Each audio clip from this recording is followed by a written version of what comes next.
double elimination competition, as shown in the diagram for the 2 tickets to the finals. The much-anticipated KAW League Season 2 Finals will take place on September 7th. There will be a BO7 single elimination competition, and when the game is at 3-3, it will enter the Ultimate Battle Mode. And then the first team to win 4 games will be crowned the Ultimate Champion. Finally, we are pleased to announce that the champion of the KAW Season 2 will be directly for the 2023 KIC Wildcard Qualified Competition, and they will compete with teams from other countries and regions for a place in the 2023 Honor of Kings International Championship. Who is favored to win the championship? Let us look forward to it together.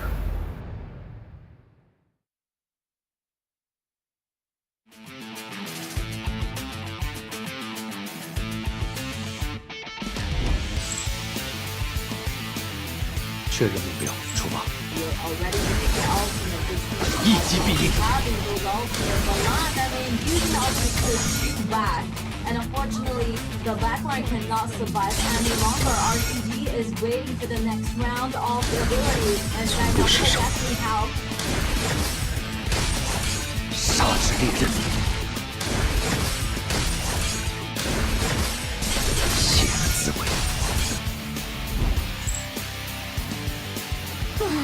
炉子碎了。 Gonna do some AoE damage, and they're gonna back over here. Here's Tiny with the ultimate smashing in. What the ultimate?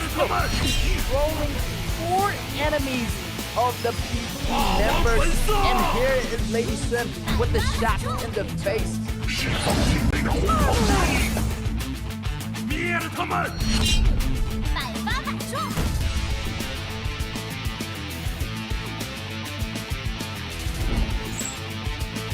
需要我解决什么？什么都可以。 Solane is in trouble here. He still has that smite. He's gonna get it, but he's gonna find the rest of the members of Phenom surrounding him, and I don't think that's gonna be worth it. First blood already going to Phenom, and yeah, that frozen is gonna be a great ability, knocking down Rua. Rua goes down, double kill for Alien. It might be a double kill here. 出鞘！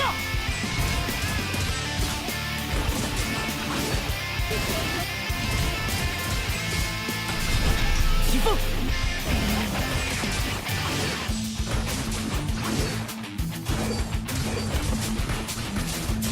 Triple kill！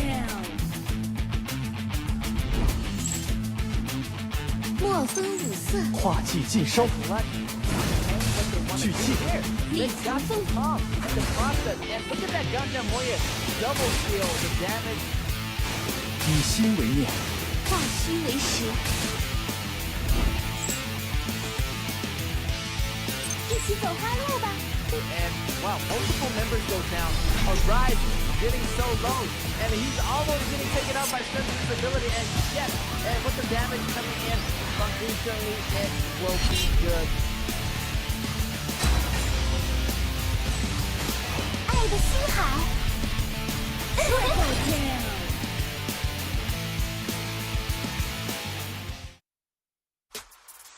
Welcome back, ladies and gentlemen, to the 2023 KAW Season 2, and we are kicking off our second stage of our regular stage, and these are our today's upcoming matchup. We got match number 1. It's going to be MAH versus Gluck, and you know that battle is going to be really, really good because, you know, you've seen both teams already. You know, MAH definitely performing out of its class, and you know that player from last week, it was definitely a heck of a show, and if you missed that, you know, you got to go back and watch the replays.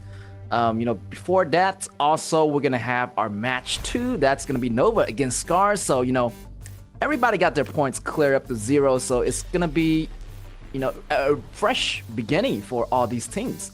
And our match 3 is also gonna have BSE fighting RTZ, and you know, these teams, they better start off with on the better foot. You know, as a new regular stage, definitely they have that chance of going further.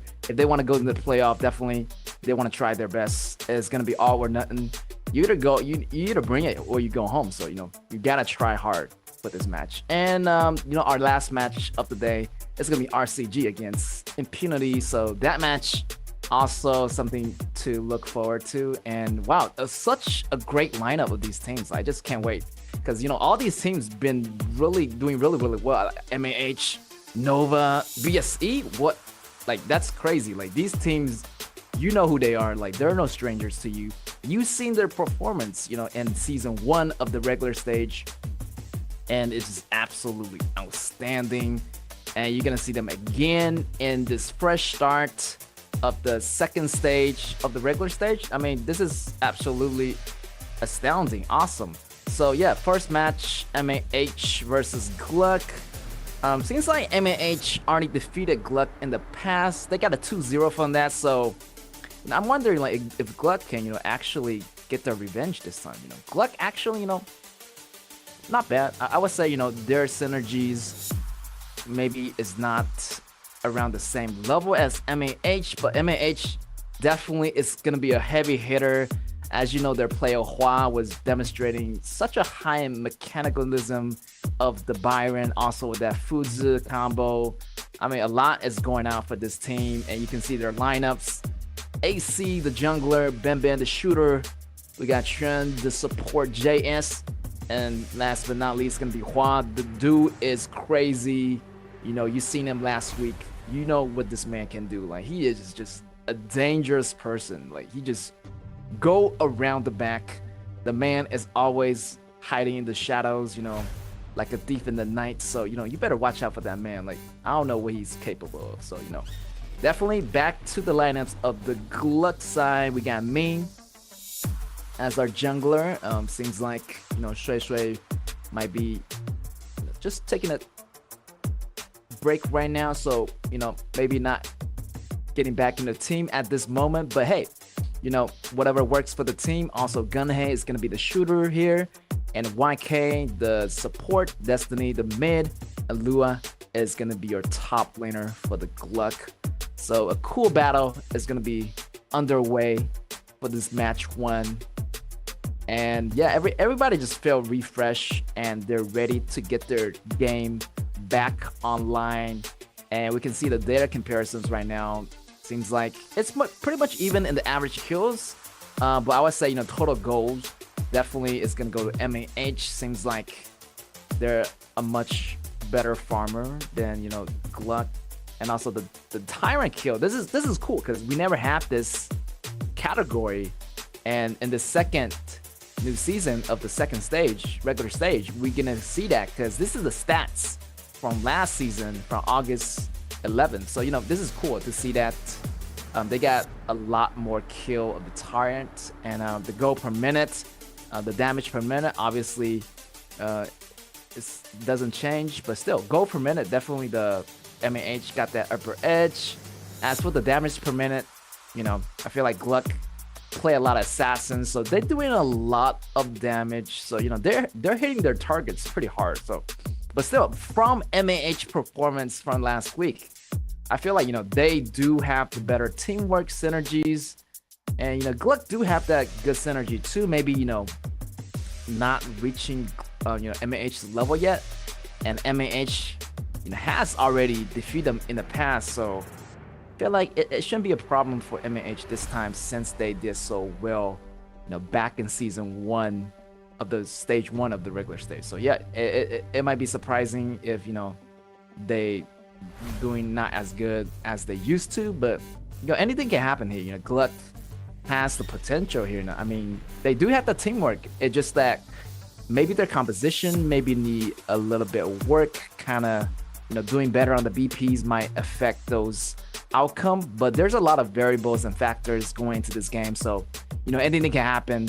This is MOBA, HOK 5v5, so yeah, they better watch out for that. So MAH, definitely you do not want to underestimate Gluck. Gluck still got gas in the tank. They can still go for more rounds, and so this is our second stage of the regular stage, so only top 8 gets to move on. So you gotta go hard or go home. So this is the last chance. Everybody want that trophy.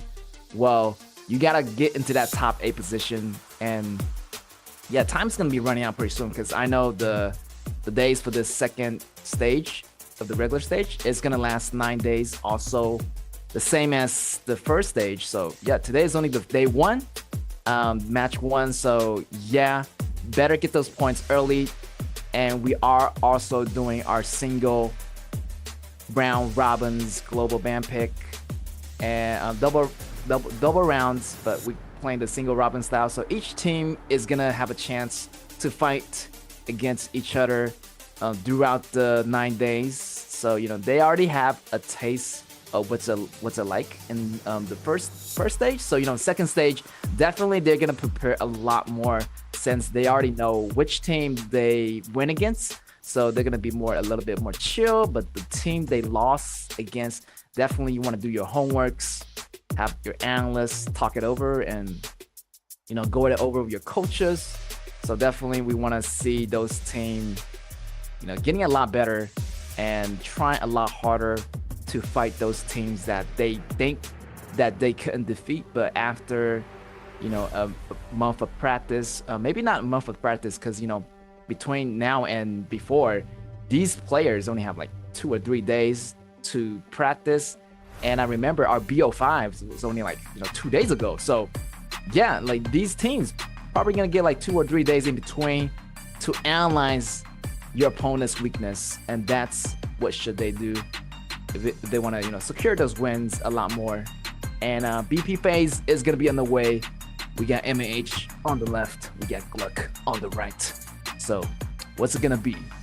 We got Shun being banned out, obviously, and I can see Shamonshi getting banned out. Like these two always is gonna be a great BP for both sides, because nobody wants those heroes on either side. So you better take them out than ever. And we're gonna see some other BPs as well. Maybe those tankier heroes also getting banned, because yeah, I've seen a lot of all these tanky heroes, especially the junglers like Zhao Huaizhen, they are getting taken out 24/7. So I'm not sure like MAH what are they doing here, but now actually the trend maybe to ban out the supports.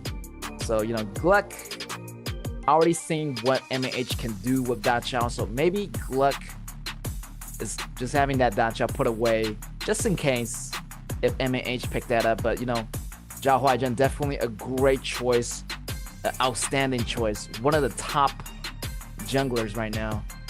You can see everybody picking up that character, whether it's in a different competition or the games, the ranked games is always up there.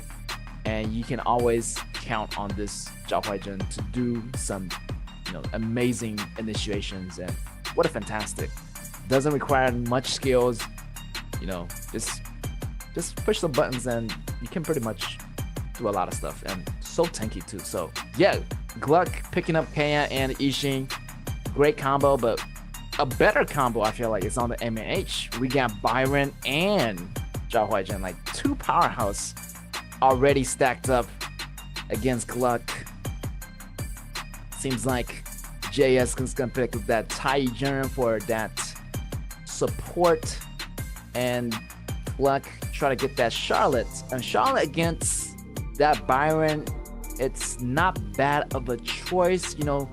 Charlotte got some damage reductions, and she can go in and out of battle pretty much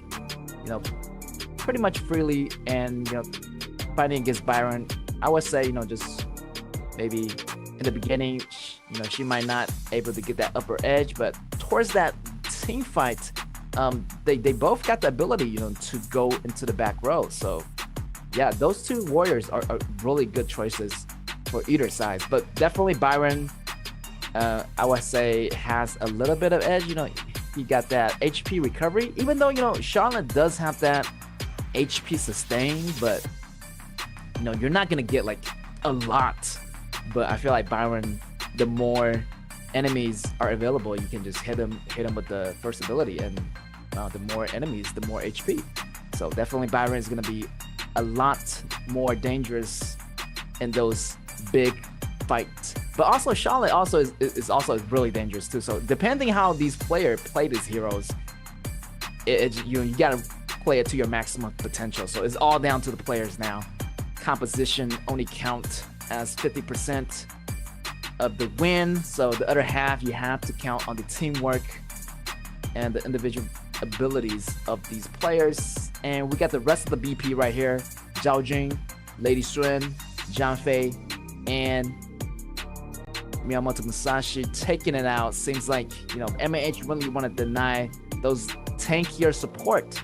You know, banning out that Zhang Fei is great because, you know, that KAW is a really good pair with Zhang Fei. So taking those pair, dissecting them apart is really good. So Gluck has no choice to go with Shule over here. Shule, I mean, it's really aggressive, but it's not going to be as defensive as Zhang Fei. So yeah, and this is really interesting. We have the Shishi in the mid for JS. So definitely that's a huge surprise. I didn't expect them to pick up Shishi. So yeah, against Yixin. So Yixin probably gonna have that mid lane advantage in the beginning, as you know, he's gonna get that chess pieces to take down maybe like the waves a little bit quicker. So maybe expecting those fast rotations coming in for Gluck.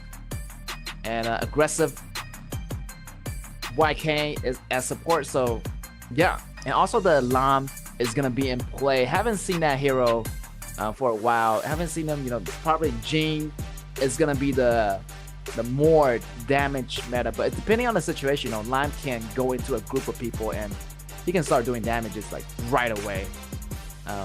So yeah, depending on your style, what kind of jungler you want. Definitely over here, both sides are looking pretty good, but you know, you just have to play on the win conditions. So over here, I feel like, you know, MAH, they have a good formation where Shishi can actually pull in one of the members, and one by one they can just start to get that, you know, snowball rolling for them. But Gluck over here can be aggressive and also can be defensive, but they're more on the aggressive side. So in the beginning, they might have an edge over MAH, and definitely mid game, that's where, you know, KAW get this item and get the heavy punches in. So it's gonna be on the way. MAH on your left on the blue versus Gluck on the red on the right. And I'm your cancer. Get and yeah, always AC is going for that counter jungle, and I feel like Gluck is not noticing. He's just gonna get that red with that smite, and he's just gonna move back. Like, farming is probably gonna be your jungler's main priority in the early game, and there's is gonna be Hua versus two members of Gluck. I feel like he's not, you know, he's not gonna back off. He's pretty much fearless. Like, this top player is a little bit different. So yeah, he's a cool guy. So yeah, he's using Byron, and I feel like he does still have that 100% win right now. So wow, great to see him using that character again, and he's just using it with a lot of confidence. And yeah, Gluck right now realizing their red buff was stolen, so you know that Lam has to clean up that mid lane, try to get some EXP right here to level 4. That's when the real fun begins. Lam is level 4. Maybe they try and go for that bottom gank, but both junglers right now at the bottom lane, it might be a little bit too dangerous to start any fights. Right now is really early in the game, so let's see who can make that play happen.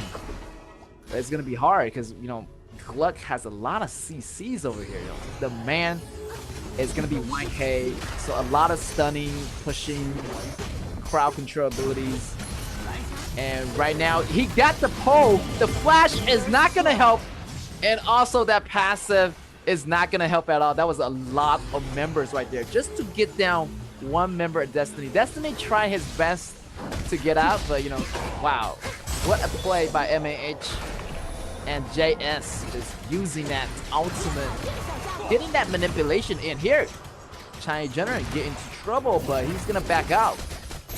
Still getting another pull here, but it's okay. Lua is still capable of fighting. His HP is still healthy right here, but it seems like Gluck, they might want to consider backing off right here. They're being a little bit too aggressive, but they already lost the 1 blood to MAH.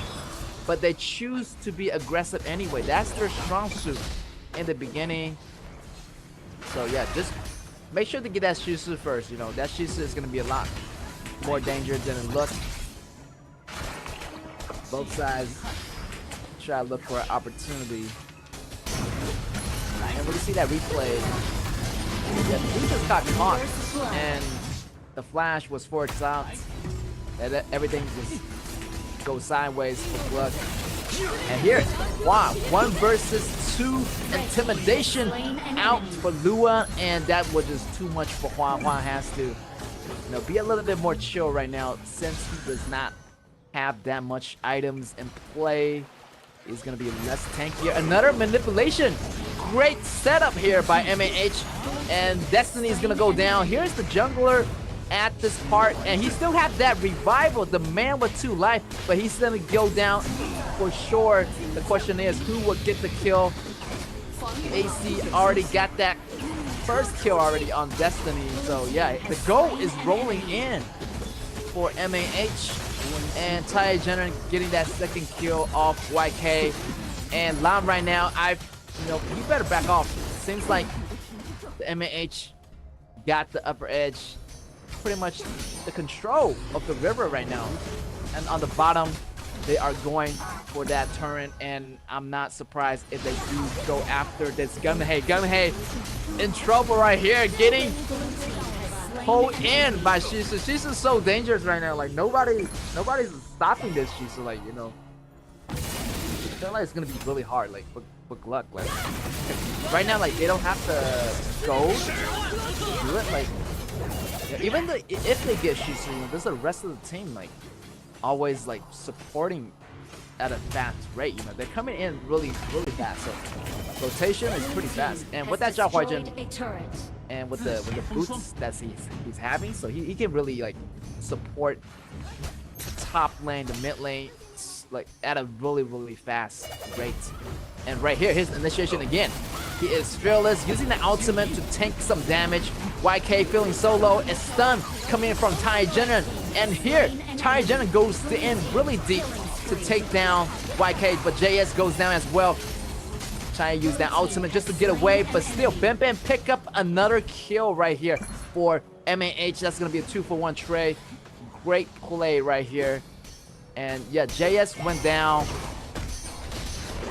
But no worries, AC still have the blue, and continually they're gonna build up the resources slowly but surely. Yeah, defeating this tyrant is gonna grant the power of the tyrant's buff to the entire team, so definitely grab those objectives while you can. Right here, Ben looking to clear up the waves, but a little bit behind the tower, and Ming is going really deep. I'm not sure he can get out from that one, and maybe try to trade, and he does get the successful trade. What a play. Ming in the grass, dodging that arrow, and still got the kill back on Garo. So wow, I thought like he was going down for sure, but the question is like he still got that trade at the end. So great play, not too shabby by Ming. So Red still, team has Gluck destroyed a turret. it's a little bit too much aggression, you know, kind of going a little bit too deep, maybe a little bit over committing, but still they're fighting like they do have the go to fight, but they don't.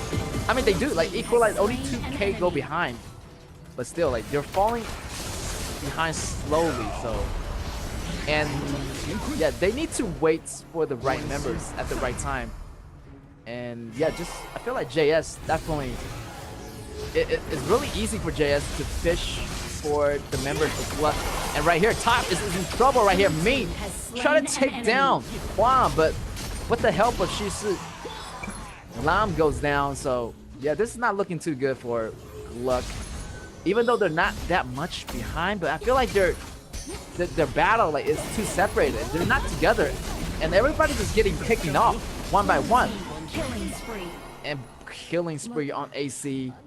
And AC, this man is going nuts right now. The attack, the level, the difference. I mean, One level ahead of Main. JS getting damage over here by YK. YK has that reincarnation, but you know, he is surrounded by the members of MAH. MAH still taking damage. He gotta go. Ishii is gonna be here. That's the turnaround coming back from Main. Main has his resets, so you're gonna see Main doing some damage, but he is going a little bit too deep as usual. And look at that. Yeah, the man is always going a little bit too deep, but still he managed to get the kill. But it's not gonna be enough right now. You know, if you keep on doing that, I feel like it's no point because you're trading 1 for 1. You might as well just trade 1 for 3, 1 for 2. So make those trades count.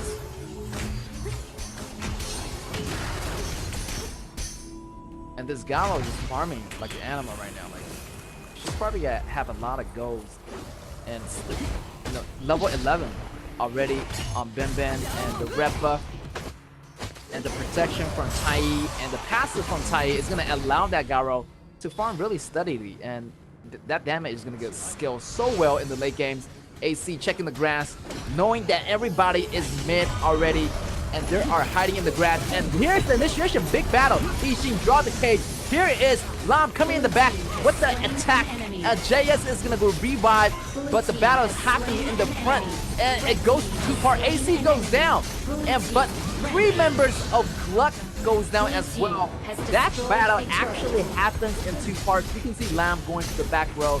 You can see AC going into the back row as well. But Lam got the kill on JS, but the reincarnation was ineffective for Tiny Jenner. So, you know, even though Lam got those kills in time, but, you know, they have an extra life. So, you know, you have to have more damage. So once Lam goes in, it's not going to be a fair trade. It's always going to be like a 2 for 1, 3 for 1.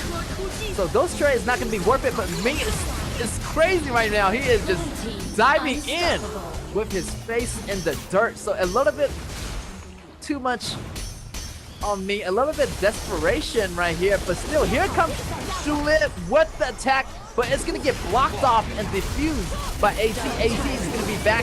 And the Dark Tyrant goes to MAH. And this time, Gluck is in trouble.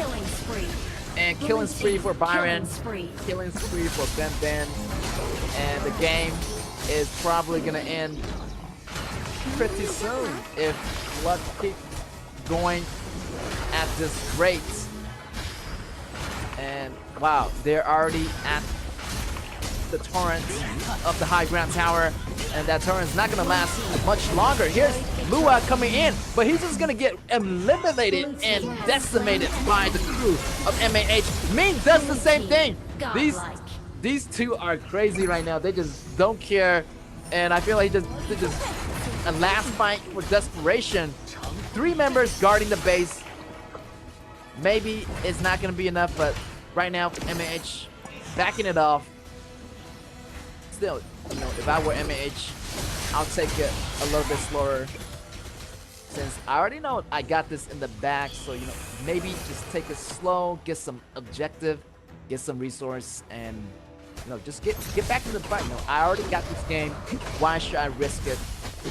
So after pushing the mid, maybe right now MAH try to regroup, and yeah, just play it safely. I mean, Gluck, even though they're 10k behind, but their team battle, like their AoEs, still there's a chance for them to actually ace MAH if they're not too careful about that. So still a lot of potential here for Gluck if they want to make that happen. Here, Taijin goes in really deep, and there's only JS there to protect him. He used the reincarnation to bring him back, but here's Garo with the extreme high damage. And, you know, Tren's gonna finish off that kill. YK goes down. What a fabulous outcome here, taking the damage for the team, 73%. And here's someone hiding in the grass. He tried to go for that back row, and he's almost did it, but not quite. Main just going in desperation, trying to get that kill. Here's JS, what another pole, and wow, JS is hitting those skill shots like it's nothing. And that's just gonna be game 1, ladies and gentlemen. Congrats to MAH for taking game 1 for the win, and what an outplay by MAH. And yeah, they're just decimating the heroes of Gluck. And wow, I feel like JS, like nobody can touch him right now. Like, and yeah, the skill shots was really accurate. Like maybe like 70% or 80%. Like he landed pretty much every single time. And once you get landed by the skills of Shisu, you know, you're not gonna get out of it. You're gonna get control. You're gonna get pull back, and sometimes even get pulled back twice because of that ultimate. So yeah, it's so dangerous to be around that Shisu. So whatever you do, don't get hit. Obviously, it's gonna be really hard for Gluck, as they're a lot more go in deficit than, you know, MAH. So definitely MAH done a great job, and that Garo just farming really well. I feel like the laning phases was really easy for MAH, and at the top also feels like it was a piece of cake. You know, that Hua was facing like maybe 1 or 2. He went down like 1 or twice, but you know, like he came back extra strong. Like, so yeah, no problem there. Seems like MAH just taking the first game pretty much easily. That's, you know, what I expect from MAH.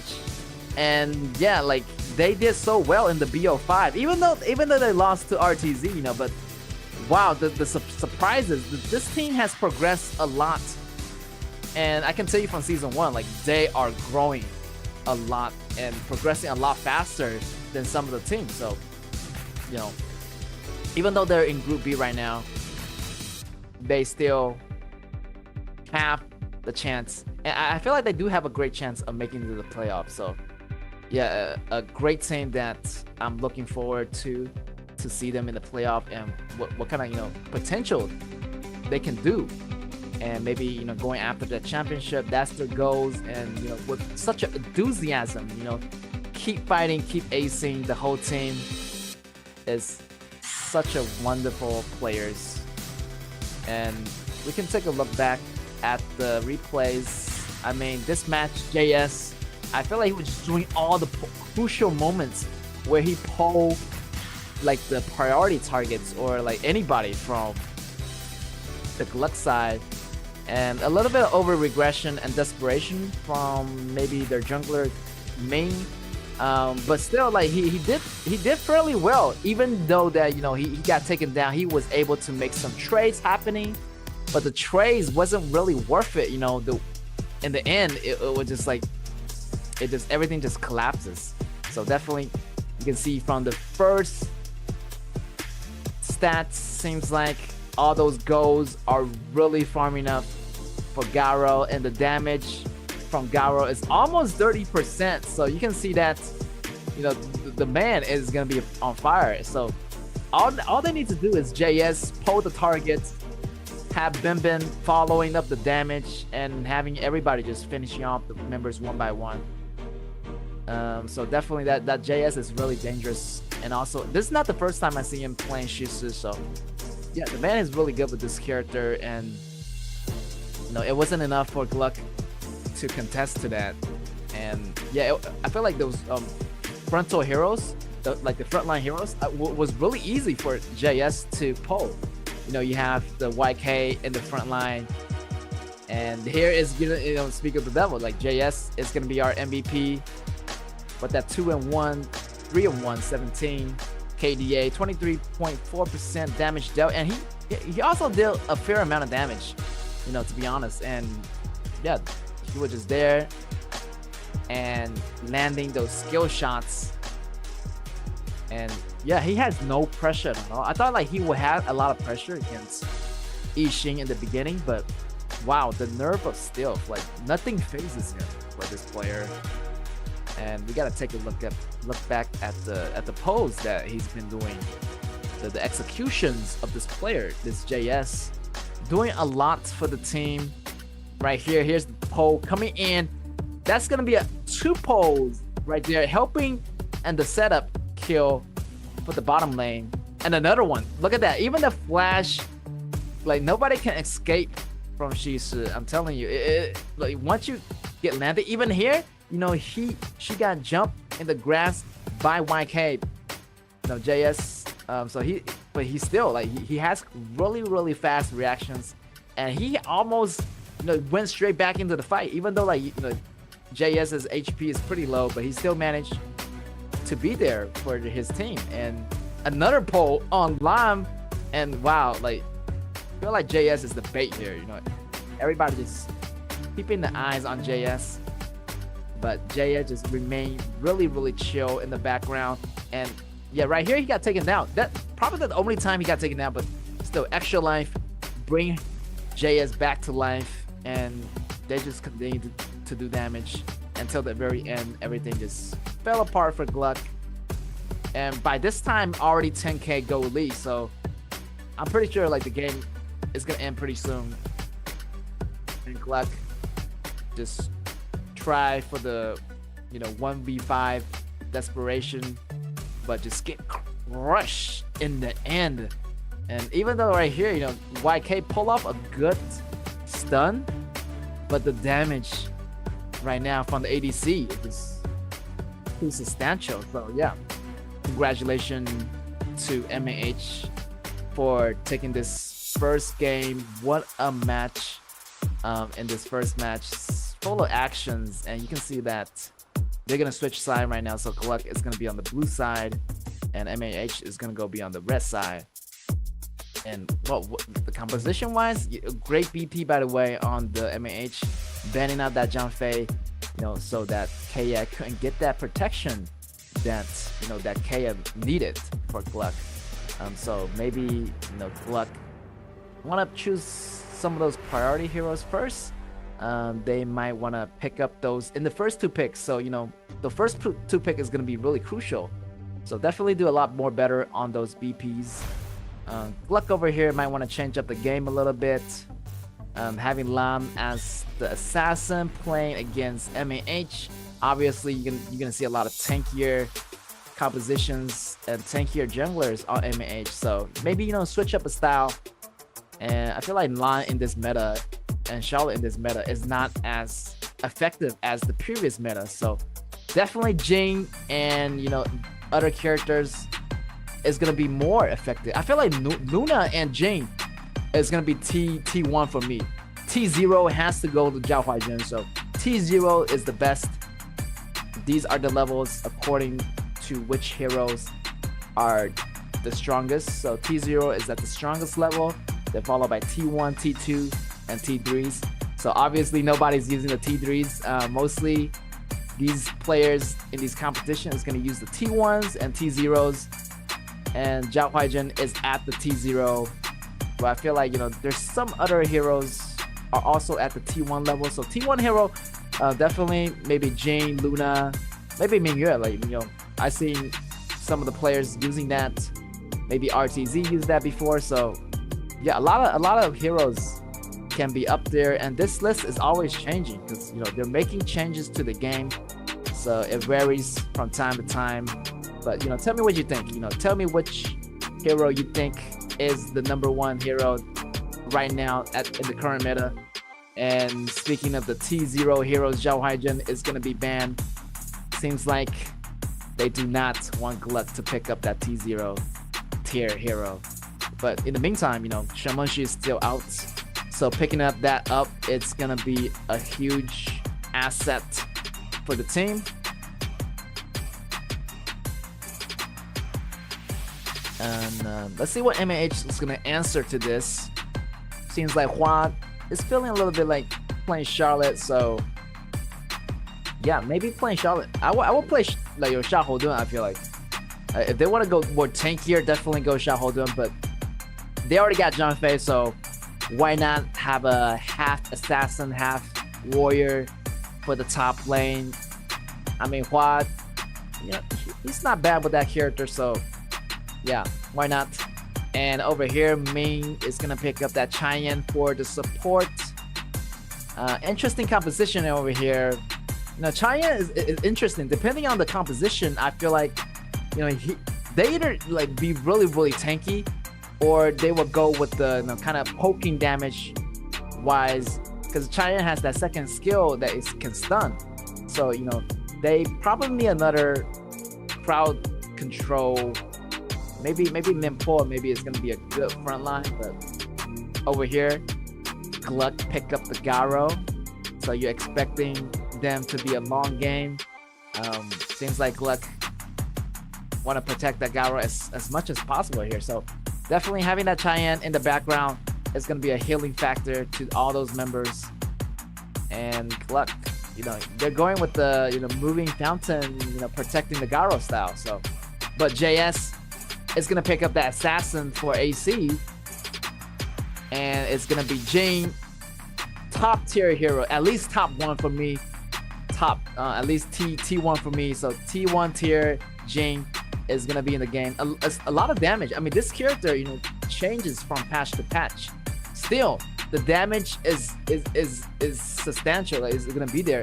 I feel like they only nerf her a little bit. Like Jing's damage reduction and the ultimates was nerfed a bit, but still really strong. Like a lot of players are using this character, and obviously MAH is gonna pick up this character.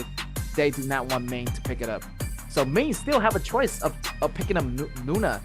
I feel like he's pretty good with that character as well. So yeah, and with the ban coming in for the second round, it's gonna be Shaho getting taken out. Also the tanky Muntian is gonna get taken out, and Ishin get taken out. But still, the mid laner JS, he has a lot. I feel like maybe Joey is gonna be a good big. Joey just got buffed up. His spell is now gonna be 6 fires instead of 5 fires. So it's gonna be a great hero to choose. But I feel like nobody's choosing that hero yet. Instead, they're gonna go with the Manya or Hoi as their marksman. Haven't seen that hero in a long time. I feel like the last time I seen it, maybe it's like 5 days ago, maybe like by a different team. So definitely a surprise pick for me. Seems like Hoi, a good initiator, and with that Zhang that's a lot of protection. So that's 2 initiations right there. Also, Zhang served as a protection. So Hoi, it's cool. It's a cool pick. But Athena as a jungler for me, this is the first time I've seen this. Athena.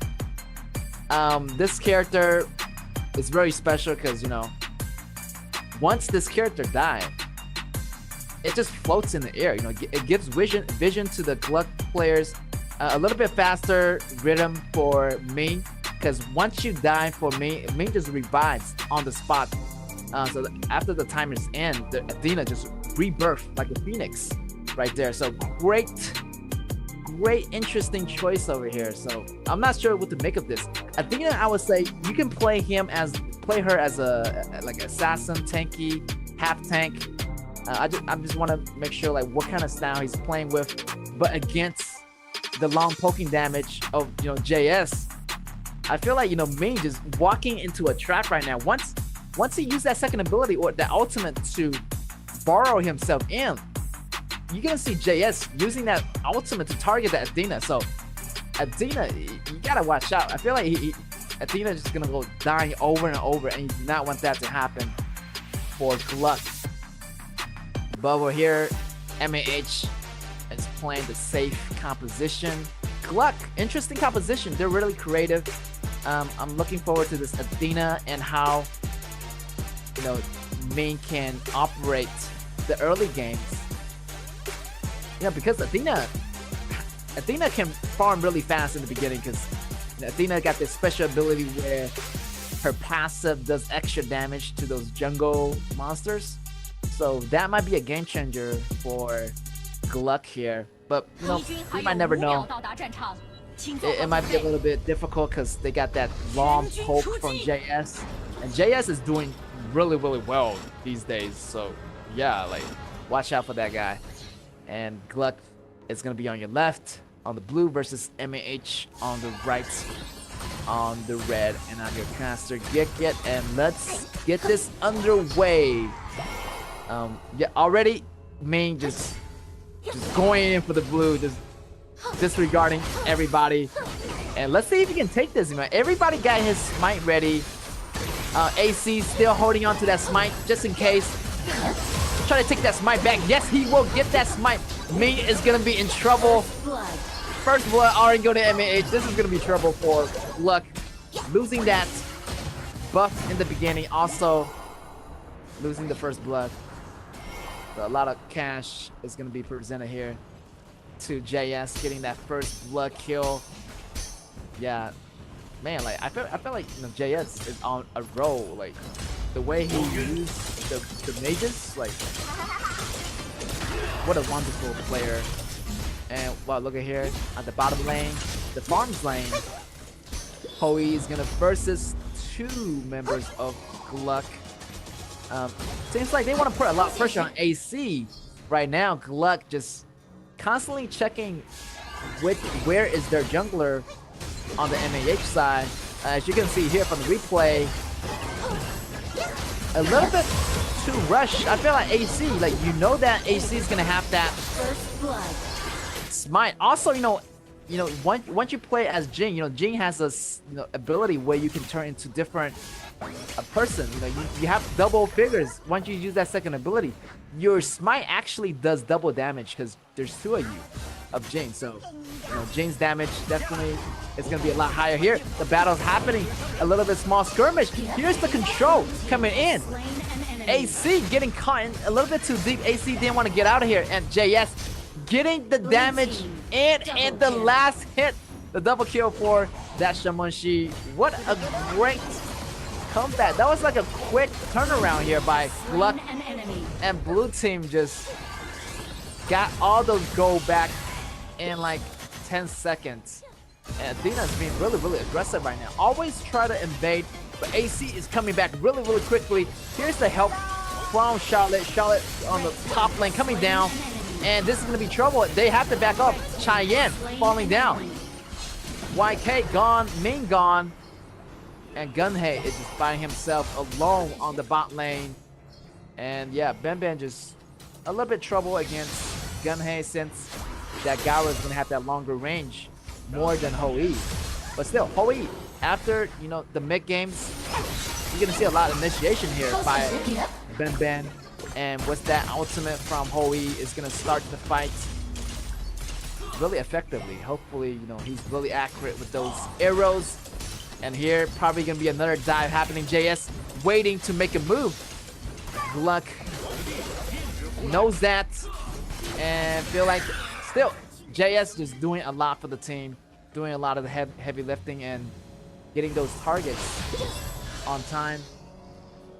And you can see that Athena over here using the ability to farm. Yeah, Athena's farming really, really fast according to that passive. Here's the skirmish fight. Here is gonna be Jing using that ultimate, coming in and out of battle, but he has to go back. His damage is not quite enough yet, and he has to go back and recover. That is gonna leave the blue right open. JS try to be there as assurance to guard this blue buff, and what a hit! It's gonna be a great hit for Athena. Trying to go in on that JS. JS using the healing kit to get some help back. And here, he goes down. Main Athena. And yes, MAH. J doing a lot. Getting the target, getting on Destiny. And Destiny just went down in one spell. So definitely a crazy amount of damage coming from JS. Here's Hua versus Lua at the top lane. Still a little bit quiet on the top lane. Not much is happening, but on the bottom lane and the mid lane, a lot of action is happening. So pretty much really peaceful on the top lane. You know, the top tower hasn't been gone yet. But Athena, he's gonna use his attention on the top lane now. Maybe driving that top lane back since they know that this tower is gonna be already gone on the top lane. Here's the rush coming in from MAH. A little bit going a little bit too deep for AC. AC goes down. Here is gonna be Gunhei with the turnaround. Here's Hua versus Lua. 1v1 cage fight with the flash. Lua is gonna escape, but Hua is going down against the turret. But he's gonna back off, not to do anything reckless. as he knows that Athena is going to be coming for Charlotte. Charlotte has to run right now. Look at the combo coming from Athena. The quick movements. It's almost like Luna, you know, using those chain combos on a target. Here come another fight. Gluck continue to be aggressive. Athena coming in with those moves, going in and out of the battle. Here's the poke damage, but here's JS using that ultimate, landing on YK and Destiny. But still, the farming is crazy. The counter jungling is happening for Gluck, and AC still managed to save that blue buff in time. And wow, Gluck right now is being super aggressive. I really like this. They're changing up their strategy. I thought they were playing more defensively, but no, they are going really hard right now. And Main is doing really well actually with this Athena. Like, he's really well trained. Like, the movement, I can feel like this player just has a lot of hours on this hero. Here it is, going in into the bush. But here's AC waiting to make a move. But you do not want to be in that mid grasp for too long. You want to, you know, focus on the side lane more. The mid turn fight is gonna be a lot tougher since the mid battles, the grass a little bit wider, a little bit further from the tower, so a lot harder to gank to make something happen in mid lane. You know, unless you get the whole squad here. Lua versus Hua. Again, these two are going at it ever since the beginning of the game, so you know, we have to wait until they get their items. Maybe they can have a fair 1v1, maybe not. Yeah, it all depends if they can be that character that goes behind for some extra opportunity. Here's AC trying to make something happen, and here's Janfei a little bit too late on the ultimate, but still JS managed to get Cheyenne, but he also goes down as well. 2-for-1 trade for MAH. That's gonna be worth it. So yeah, MAH still got some good trades over here, but still their jungle is just getting stolen all the time by Main. So definitely maybe MAH want to do some more farming over here before start another fight, because right now the goal is equalizing. And look at that new skin on that Jane that just came out a couple days ago, so yeah, make sure to pick that up. And yeah, Hoi still farming and really studying, and I feel like that Janfei is gonna have that protection on him pretty much all the time. They're gonna start on that Overlord, pretty much picking it up for free. Here's AC on the bottom side, it's like 4-1, and maybe a split push happening, but you have to watch this. Byron trying to go a little bit too deep. Here's the initiation, counter initiation by Janfei. Janfei doesn't have the ultimate, but AC just waiting patiently in the grass, and he's gonna move over. But here's Shamanshi with the bomber. He's gonna catch AC in the grass, so he knows AC is somewhere near that bottom patch of the grass. And they're keeping their eyes on AC a lot. And this match, they're gonna target Jane. I feel like Jane was targeted in the beginning by those jungle invasions. And here's YK, try to go for the grass. Finding JS is nearby, so definitely also aiming for that JS, because that JS has a lot of damage right now. Here's the fight happening, and wow, YK just got obliterated right there. All the skill landed on time, but look at the damage coming out of Athena. Athena taking down Janfei, and here AC trying to 1v2, but the situation does not look good. Get taken down by Gunhei also with the help of Destiny. AC was not able to make it happen. So right now, definitely the goal advantage is not going to be there for AC. Might want to think twice about engaging a 1v2 situation. And yeah, Gluck actually is fighting back, and they're not doing too bad. Like right now, like I feel like I'm just afraid of JS. If you know Gluck want to make something happen, you want to formation and take away right here. Benben is in trouble. It's gonna be the grass where they intersect, and Gluck is just gonna find MAH at the perfect timing, and Gluck going in, but the triple kill happening from Hua. What an upset by MAH. Hua goes in, and everybody was just underneath the tower, and Hua just goes to work, getting the triple kill, and that is gonna be a really good save over here by MAH. If not, I feel like that mid turret, or that high ground turret might be in danger.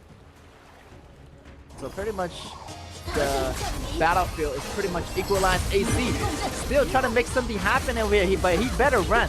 He's still dancing in the mirror shield, but he managed to get away with the help of Janfei. Here JS doing some major damage, and Charlotte has to go back home. AC has to go back home. So those people has to go back home in recovery to have a fighting condition. And here the Tyrant of the first Shadow Tyrant going into Gluck's hands. Nobody's around to take that from them. MAH might want to start on that Overlord, but a little bit too late over here. Gluck find out the position, but still JS with the help of Janfei managed to take out that YK. YK is always the victim, and yet Cheyenne just, I feel like he has to buy something for the defense. He's just getting taken out too quickly, or maybe just use your spells before getting taken out. So Overlord going into the hands of MAH. Getting that is gonna have some extra pushing power. Definitely is gonna buy some time for MAH to farm up. But still, that Garo is getting really dangerous.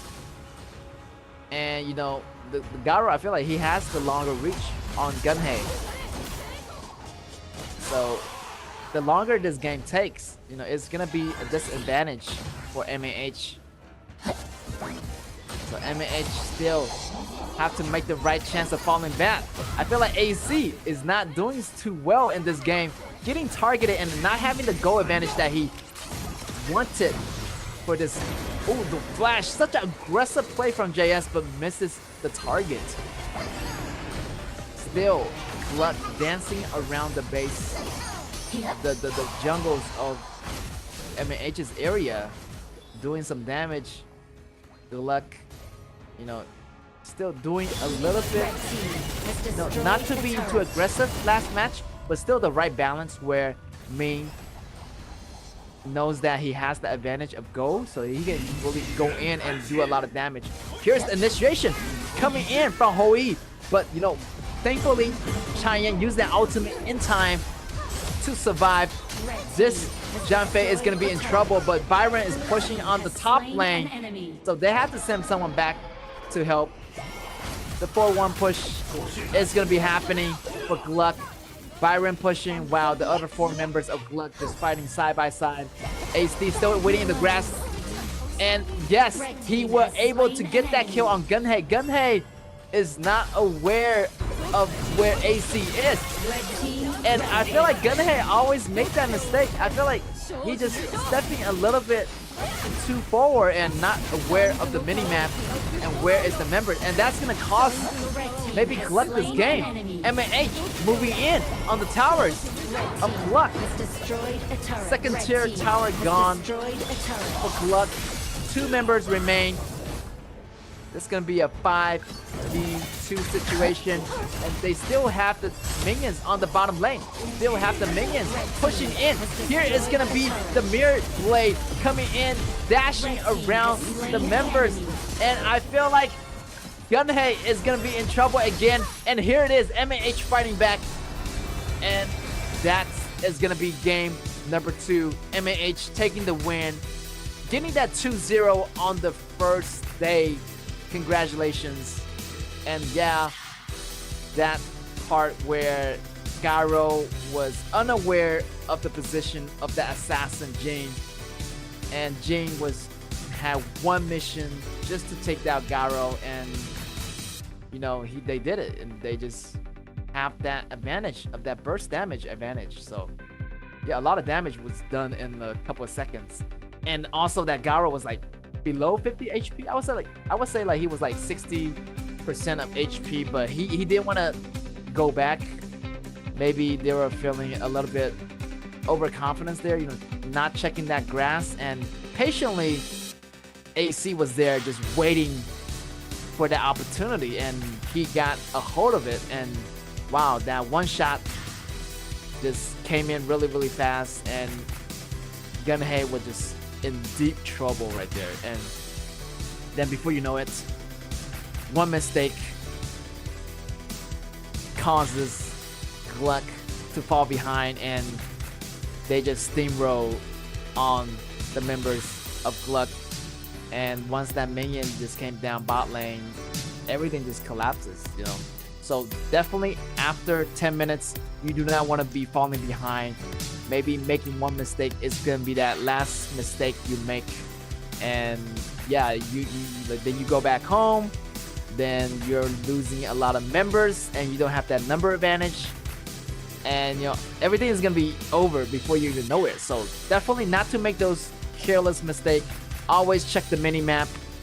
If someone's missing, let your teammates know, and don't go out of your base, and have someone to go check the field. You know, take a look at the grass before going out there. It's so dangerous because you have Charlotte, you have Jing, and also JS. What a fabulous player! Like this JS, he only died 3 times, but he actually got 8 kills, and mostly on Cheyenne. I feel like, you know, Cheyenne was also, you know, Destiny fall sometimes to the damage of JS. So JS, such a great team player today for MAH. And yeah, Ming also did a great job this game. In the beginning, like it feels like Gluck was just on a roll, like on a rampage, just dominating the jungles of MAH. And I feel like MAH just can't do nothing. Also that KAW player does so well. 4-0, like the man was just really, really patient. And yeah, and also that triple kill by saving the 2nd tier tower. Wow, like he was just right there at the right time. And you know, there was a moment, I feel like Gluck almost took the game because there was Ben walking into that mid grass, and also with JS, they got taken out pretty fast. So yeah, JS, what a top tier player it is, taking that Ganjan to the next level. He's gonna be your MVP with that almost 40% damage dealt, 8-3 and 7 KDA. The man was on target, and he was just dead on, using those ultimate to lock down the damage on the Cheyenne, on the Shamunshi, also, you know, on the rest of the members of Gluck. And yeah, congratulations to him. Seems like he's taking the both MVP today for the team. And yeah, I feel like KAW was like the all-time MVP right now. So, you know, MAH is doing a lot for the team. Obviously, he's gonna get that 2 MVP points on their scale. And yeah, hopefully, you know, MAH, and they're gonna make a lot more MVPs for the team. And you know, congratulations for them for taking the 2-0 today. But still, Gluck, no worries. They have learned a lot from this game.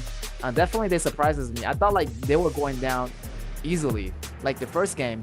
But actually, you know, Ming went with that Adina and start dominating. It was like, wow, like such a diverse composition. So definitely a lot of hero pools. Still, Gluck is having.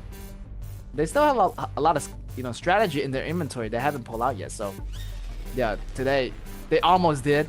But I feel like, you know, Gunhei maybe doing a lot more, you know,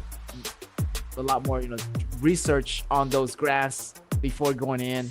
Obviously, towards the late game, you do not want to be stepping a little bit too much forward. And once you get to the early late games, it's going to be more difficult. So every decision you make is going to be really crucial. So definitely, maybe, you know, Gluck want to improve on those aspects. But yeah, so far so good for Gluck. Gluck, definitely try a lot harder than the first season of the regular stage.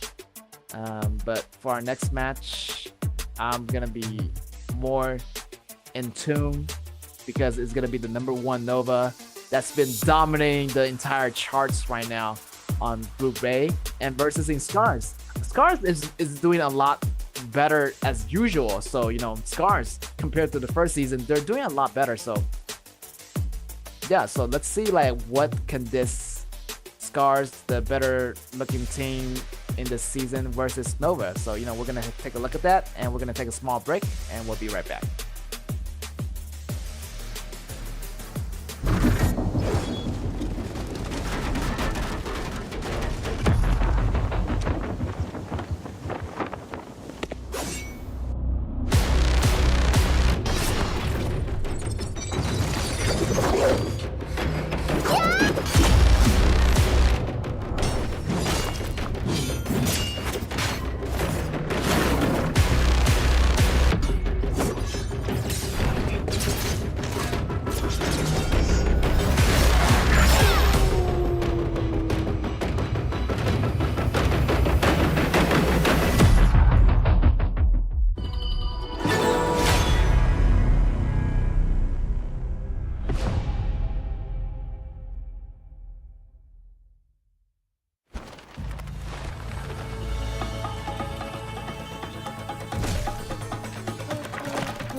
确认目标，出发！ You're already using the ultimate. This 一击必应。 having those ultimates a lot. I mean, using ultimates to shoot back. And unfortunately, the backline cannot survive any longer. RCG is waiting for the next round of the abilities. And that will definitely help. 杀之利刃，血的滋味。 炉子碎了。 Gonna do some AoE damage, and they're gonna back over here. Here's Kai with the ultimate flashing in with the ultimate controlling 4 enemies of the PC members. And here is Lady Sim with the shot in the face. 灭了他们！百发百中。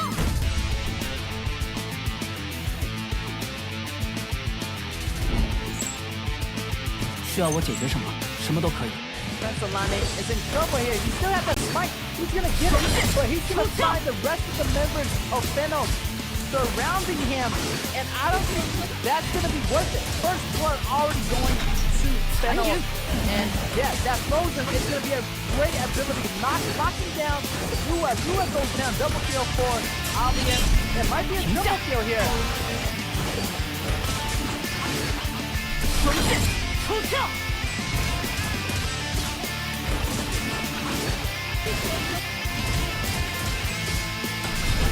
起风！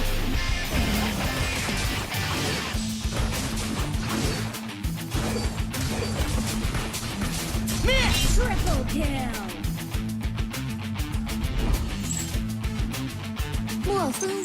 化气尽收，聚 here.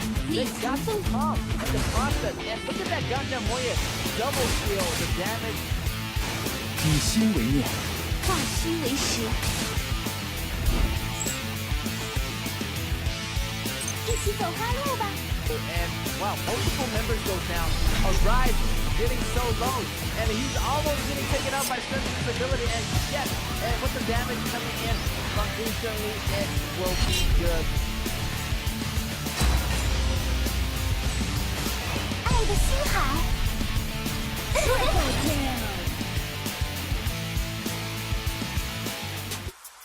Welcome back, ladies and gentlemen, to our match 2, and it's gonna be Nova Esports versus Scars. And definitely Nova has been everybody's favorite team. Hopefully, you've seen them in the battlefield. They are unstoppable right now. Like, who can defeat this monster? I feel like, they have my picks for sure. But still, Scars, they have some cool members that joining their team. So they have some new players, and maybe their coach doing a lot of different strategy for the team. So we might see they are heading off on a good start. So yeah, they're definitely do a lot better than the first season compared to this season. So definitely Scars have a lot of potential over here. But facing Nova, I'm not sure, because Nova, as you know, is the defending titles of the championship. And you can see on the chart right now, Group A, we got BSC joining the team, and MAH still in Group B, but they almost made it into Group A, which is astounding. That was super cool if see like a bottom team, like a Group B team going to Group A. And also, KG, unfortunately, they got demoted into Group B, but still, everybody is aiming for the playoffs. And in the second stage of the regular stage, we can see that which team is going into the playoff. And hopefully, all these teams make it, but there's only can be top 8 going into the playoffs. And we are back at the lineups, and you can see Air is still your jungler for Nova, Munchi your shooter, also Ian your mid laner, and Hui your support, and Shen your top laner for the Nova Esports team.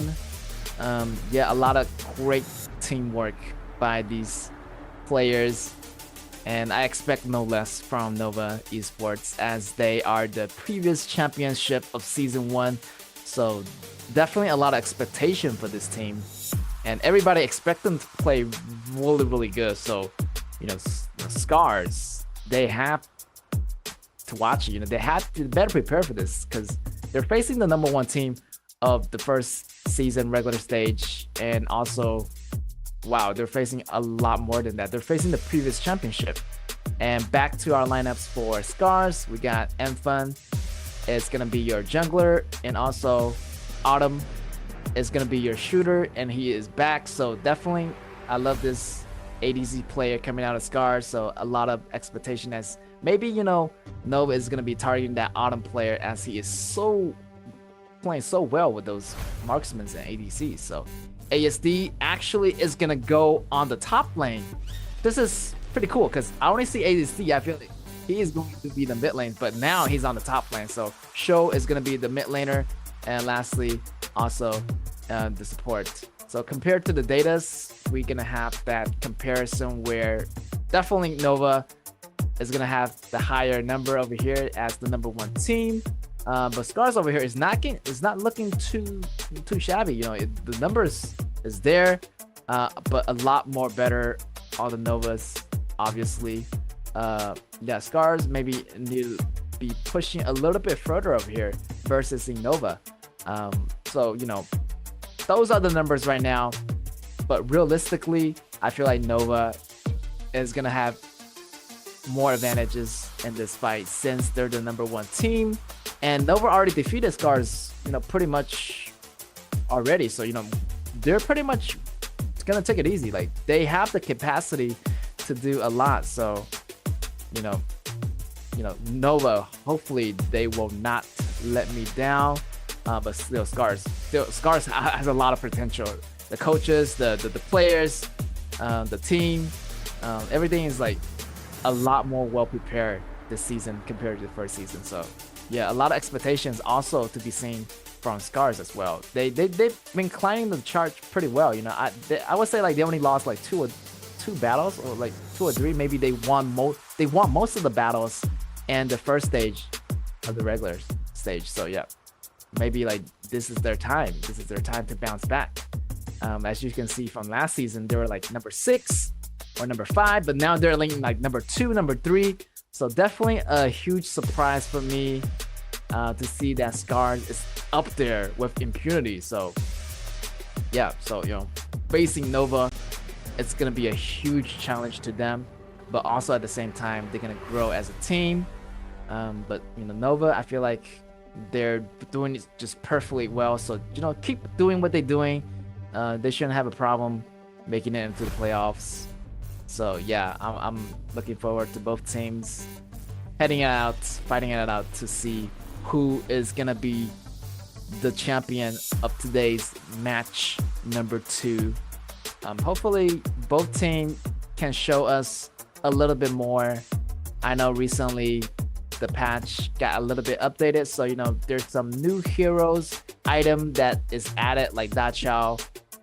Some of the item changes, you know, some items got a little bit more expensive, some items got a little bit nerfed, but those are the small changes. It would not affect this patch a lot. Still, the metas is still gonna be there.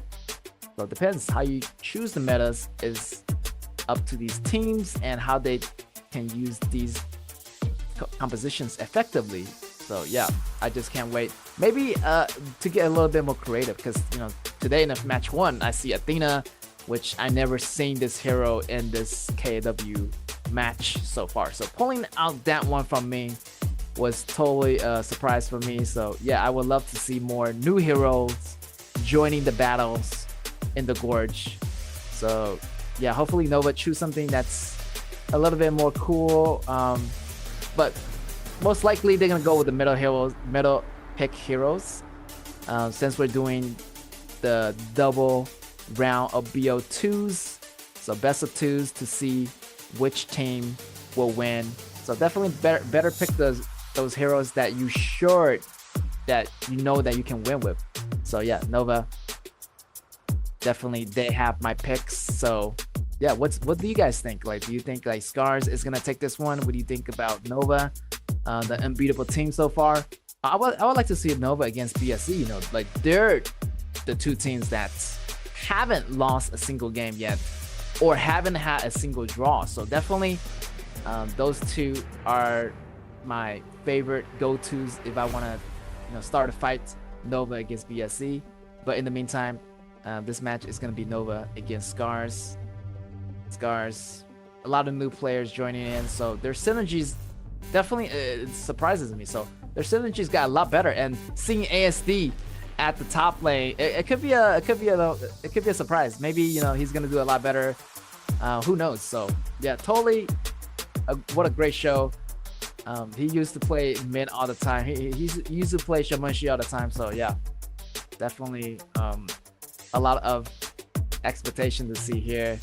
And also Show is gonna be playing the mid lane, so a lot of, you know, role reversals here. So maybe I don't know what to expect here. So I'm really looking forward to this one. And yeah, and hopefully they can get the match started pretty soon as the combatants are ready to step into the arenas. Nova on the blue side versus Scars on the red.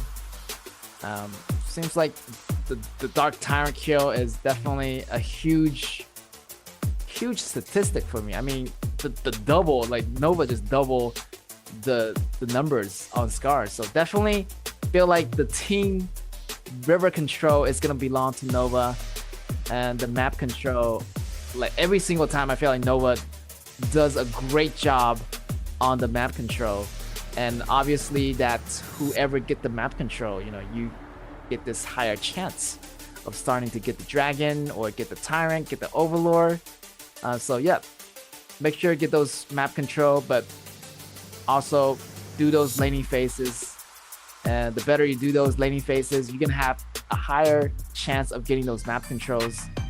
And without further ado, we're gonna start the BP of our game number 1 for Nova versus Scars. And Zhao Huaijun is gonna go right out the window. Seems like Nova really want to deny that tanky initiative hero that Scars want to pick up, but still Scars also banning out that Da Chao. One ban is gonna be enough. Also 2 more spots. Yeah, this is gonna be cool because Nova over here coming back into the second round of the regular stage, pretty much refreshed. Everybody's refreshed, and this is day 1 of our second stage battle. So yeah, Shunbin getting banned out, and you can bet that Shimonshi is gonna be on there too. Yeah, so these 2 always getting banned out in pairs. And Da Chao, I feel like these 2 just getting banned the most, like out of every single game. And Nova, really safe choice. Tire General is a great choice. Pretty much goes with any ADC that's requiring that extra cash at the beginning, and also it's going to be easier way to reach those item dependent criterias that you're filling in. So yeah, ASD might be playing that Xiaohou Dun, but I'm not sure. Maybe that Xiaohou is gonna go with Enfun, because maybe Xiaohou is gonna be jungler, the tanky jungler for this match. But Scars, it's still early for them to think. Maybe you want to pick up some more heroes to see what kind of composition they're rolling with. But over here, Nova is being really confident. They're picking up that Jing, a great choice for air, and also that Garo late game. Definitely a huge threat to Scars. And Scars, I feel like they're going with that Luban Master, maybe going for maybe Huangzhou, maybe that best pair with that Luban Master. So yeah, Nova maybe looking to ban some of the marksmen that Scars might be choosing, and Scars waiting steadily, try to ban out that Yixing. And yeah, Yixing is gonna be a huge threat if Nova picked that up, because Yixing had that CC control. It could be devastating for Scars if Yixing lets out those ultimates. And Huanzhong is gonna go down on the BP. Also maybe Luban number 7 is gonna go down, but I still feel like Huanzhong is the popular choice. Maybe the backup for Huanzhong is Luban number 7 for Scars. But still, it might be a little bit squishy because Luban number 7, the backpack kid. So yeah, I wouldn't say like it's like the best match for Luban Master, but definitely one heck of a team if they want to do that. But maybe that's not their playing style, but they're gonna pick it up anyway. Autumn definitely feeling really confident. Try to use that Luban number 7. So the father and son combo is gonna be out. The dynamic duo Ochi K2 is gonna be the dynamic duo for Autumn. But I like this choice coming over here from Nova, picking up that Haya. Haya is a great diffusion. Like he just Munchi can really give this hero to Eon. Eon just using this hero really well, and he can just take the battle the different way, another way, because Haya ability allows Eon to take one member of anybody, pretty much of Scars, to the Mirage, where it provides isolation, and Haya is going to do a lot of damage and a lot faster CDs inside that Mirage. So yeah, maybe Scars have to watch out for this Haya. Once Haya initiates and also Nimpo initiates, wow, the team fight already pictured out for you guys. And also the Jane Nova has a great but still a safe composition Scars over here, they have the initiative. Pretty much anybody can start except for Luba number 7. So maybe Luba number 7 can be the finisher. You're gonna have the initiation from Zhao Jun if she land those abilities on the freeze. But a little bit squishy on that Luba number 7. So if Luba number 7 get caught at the wrong timing, and he might be going down really easily, might not be enough protection here for Luba number 7. And I will say Nova's composition is a little bit more safer. You have the extra life, you have the Chai General protecting the back line, and you have Limpo on the front line. So formation wise, I feel like Nova has the better formation. If Scars want to get around this formation, they have to get through Haya. You gotta catch them off guard. Scars, if they engage from the open, it might be too difficult because you're gonna get pulled in no matter what. Like either Charlotte or Xiaohou didn't get pulled in, and you're gonna leave the rest of the team left unchecked. Like then Jing and Limpo is still gonna be on the battlefield. So it could be a little bit trouble for Scars if they want to get to Garo. But let's see how they're gonna handle this. Nova on the left on the blue versus Scars on the right on the red. And here's the kickoff. Your caster get and seems like I feel like the first 2 minutes is gonna be a little bit peaceful since the top lane, Charlotte against the tanky Limpo. Seems like a temporary hold up of the pause, but don't worry, we're gonna get everything back online into the game as soon as possible over here. Yeah, right now the competition wise it's looking really good for Nova. I would say Nova does have that slight advantage where Haya is allowed to pull one of the members of Scars into the Mirage, and that create a lot of opportunity for Nova to start more fights. So yeah, Nova definitely have my choice of the pick here since they already fought Scars in the past. It should be pretty much an easy job for them. But Scars is switching up its members this time, so it might definitely surprise me. So you got ASD playing the top lane. So I don't know what to make of this. Maybe it's a new strategy they've been doing. So definitely I want to see how ASD performs on the top lane, over how they perform in the mid lane. So it's gonna be a great change. So change is good. Nova over here, I still remember that there's Charlotte and Xiaohou. So those are the main warriors for Scars. Yeah, I feel like Nova shouldn't have a problem once they get into that late game. Garo should have the abilities and the items that she needed. Also, that Tai Zhena is going to be in protection, and Haya serve as another protection. So a lot of freedom for Jane to do a lot of stuff by himself. Like he can just he can just do everything. I know he's really fast with the farming with junglers, so not much problem unless they do everything wrong in the beginning. So yeah, Scars has to watch out for that. And yes, seems like this match has been paused due to a network connection issue. So get those connectivity back online pretty soon. And seems like the on-site troubleshooting is in progress. So just wait for the update, and we're gonna get the game back online ASAP. And yeah, Jing definitely one of the top assassins right now, and I feel like Jing is more being in use than Lam.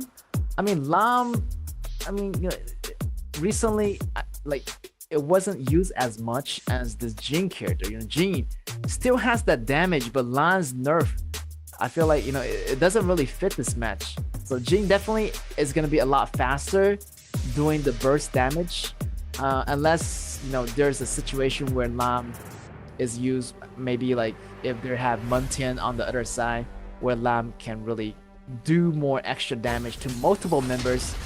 And by the way, we are back into the game number 1, Nova versus Scars over here.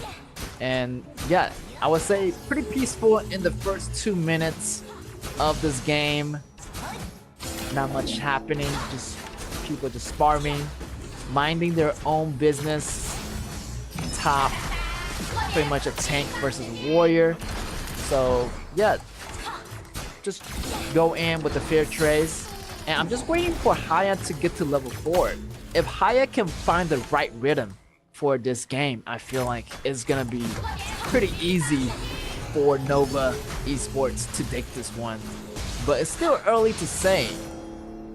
Seems like the CD boot is gonna be on that Haya, and also the boot of resistance for Munchi. Yes, and yeah, Munchi definitely want to go with that boot of resistance, as they have Zhao Jun in the opposite side.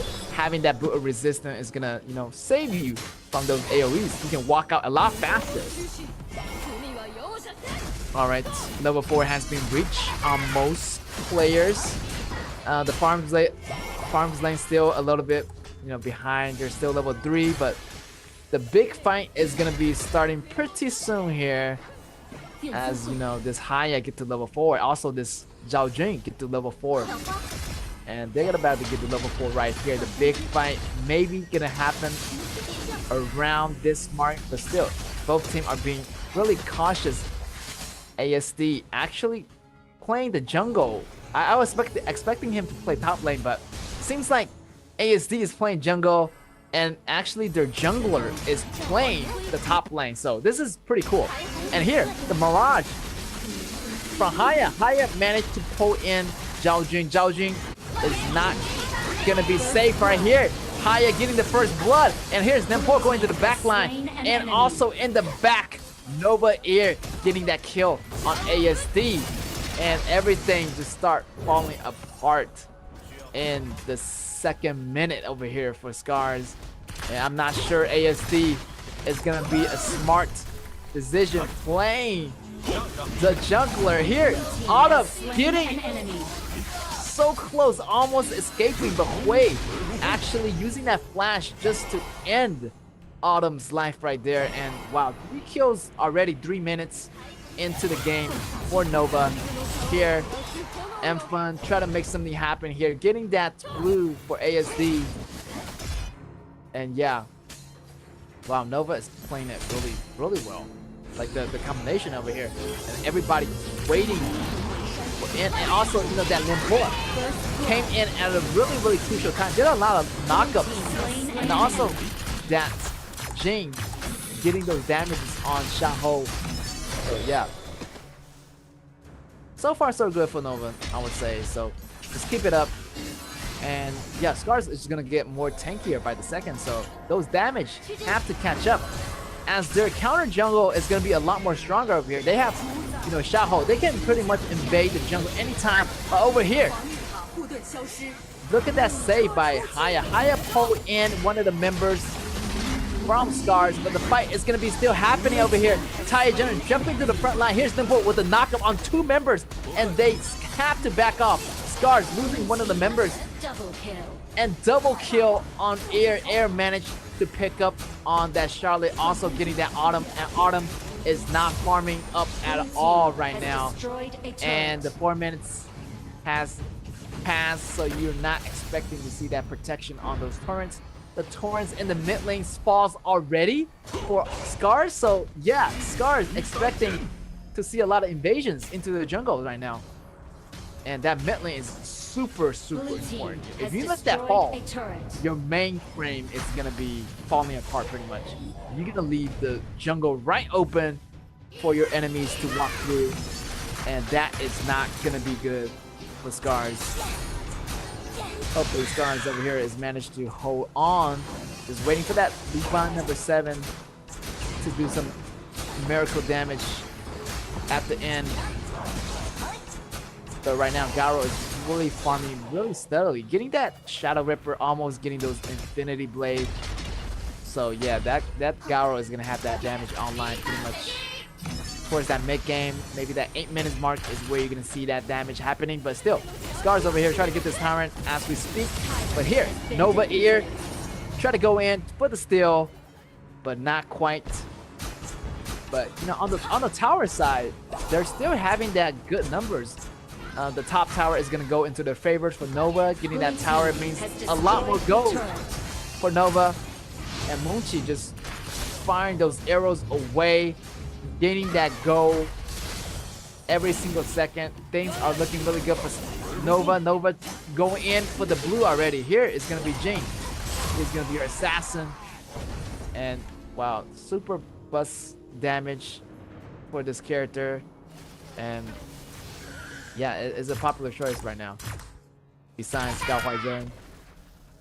What a fabulous play here by Nova. And yeah, Nova just being really patient. Like they are really like well coordinated. Like look at this. Yeah, Tai Jiren camping in the grass, waiting to make something happen. Also providing a lot of vision. Like you can see that Moonchi is being really safe right now. Like he feels that. And it's a good reason to give you ADC a lot of, you know, sense of security. So once you give your ADC a lot of vision, like, he has nothing to be afraid of. He can just step forward, do damage, and 5.3k already on that Garo. Even though that Garo doesn't have any kills, you know, he is still farming really steadily for Moonchi. And time is ticking right now. Seems like the gap is pulling slowly apart. Here it's gonna be Ear versus two members, ASD and Mfun. How are they gonna fight this stack?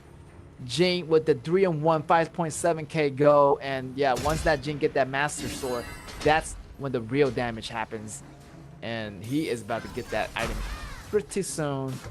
And yeah, everybody just waiting for the right moment to look for a fight over here. But still, resources are getting denied on Scars' jungle, and here it's gonna be the 4-1 push. We have Ear pushing the lanes, and the rest of the 4 members just grouping up together, make sure that Garo doesn't die, and they also regroup at the top, looking for that next tower and on their next menu. So yeah, Hui is doing a really good job protecting Moonchi, by the way, you know, and also Nimpo. Like those are the two classic compositions, and these Scars, better watch it. They don't want to overstep a little bit too far. Right there, tower is gonna be getting taken down underway. The minions is inside the towers already, so either they fight or they lose the tower, and the damage is too great. And the knockup coming in from Nimpo, great knockup, but the damage was too great from Scars, so he goes down. But still, they already done enough damage here. It's time to leave. They just want to get the objective and get out. And yeah, Nova are known for their coordinated teamwork, so they're not gonna fight too much. They just want to fight the necessary team fights and get the hell out, you know, before they do anything more reckless. Alright, Scars still have a chance to bounce back. I mean, they still have that Luma number 7, so you either make some miracle steals with that number 2 ability from Luma number 7, maybe steal a dragon. So you know, hopefully Scars can make those miracles happen. And Nova over here still always going after the buffs, and slowly I feel like Scars just falling behind. Already 6k gold, 4k gold behind, so sooner or later, like, that gold is gonna be overtaken by Nova Esports. And we're hitting the 10 minutes mark, so that means the pace is gonna be a lot faster.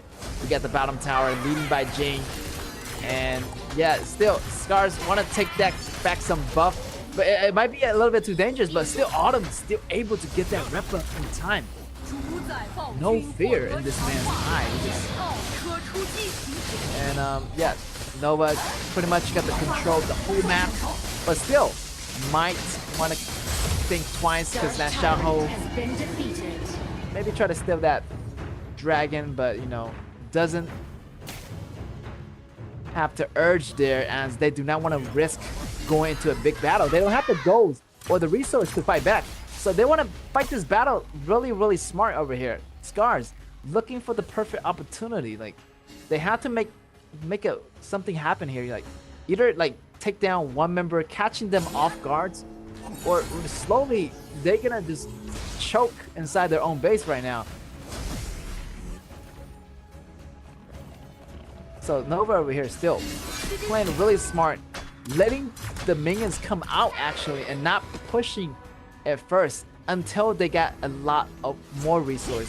So once they sure that they have the resource to beat Scars, they can go all in. But right now, still Nova is keeping it safe, even though like they can go in and start the fight and have a high chance of winning, but they want to make sure they have a 100% chance of winning before doing that.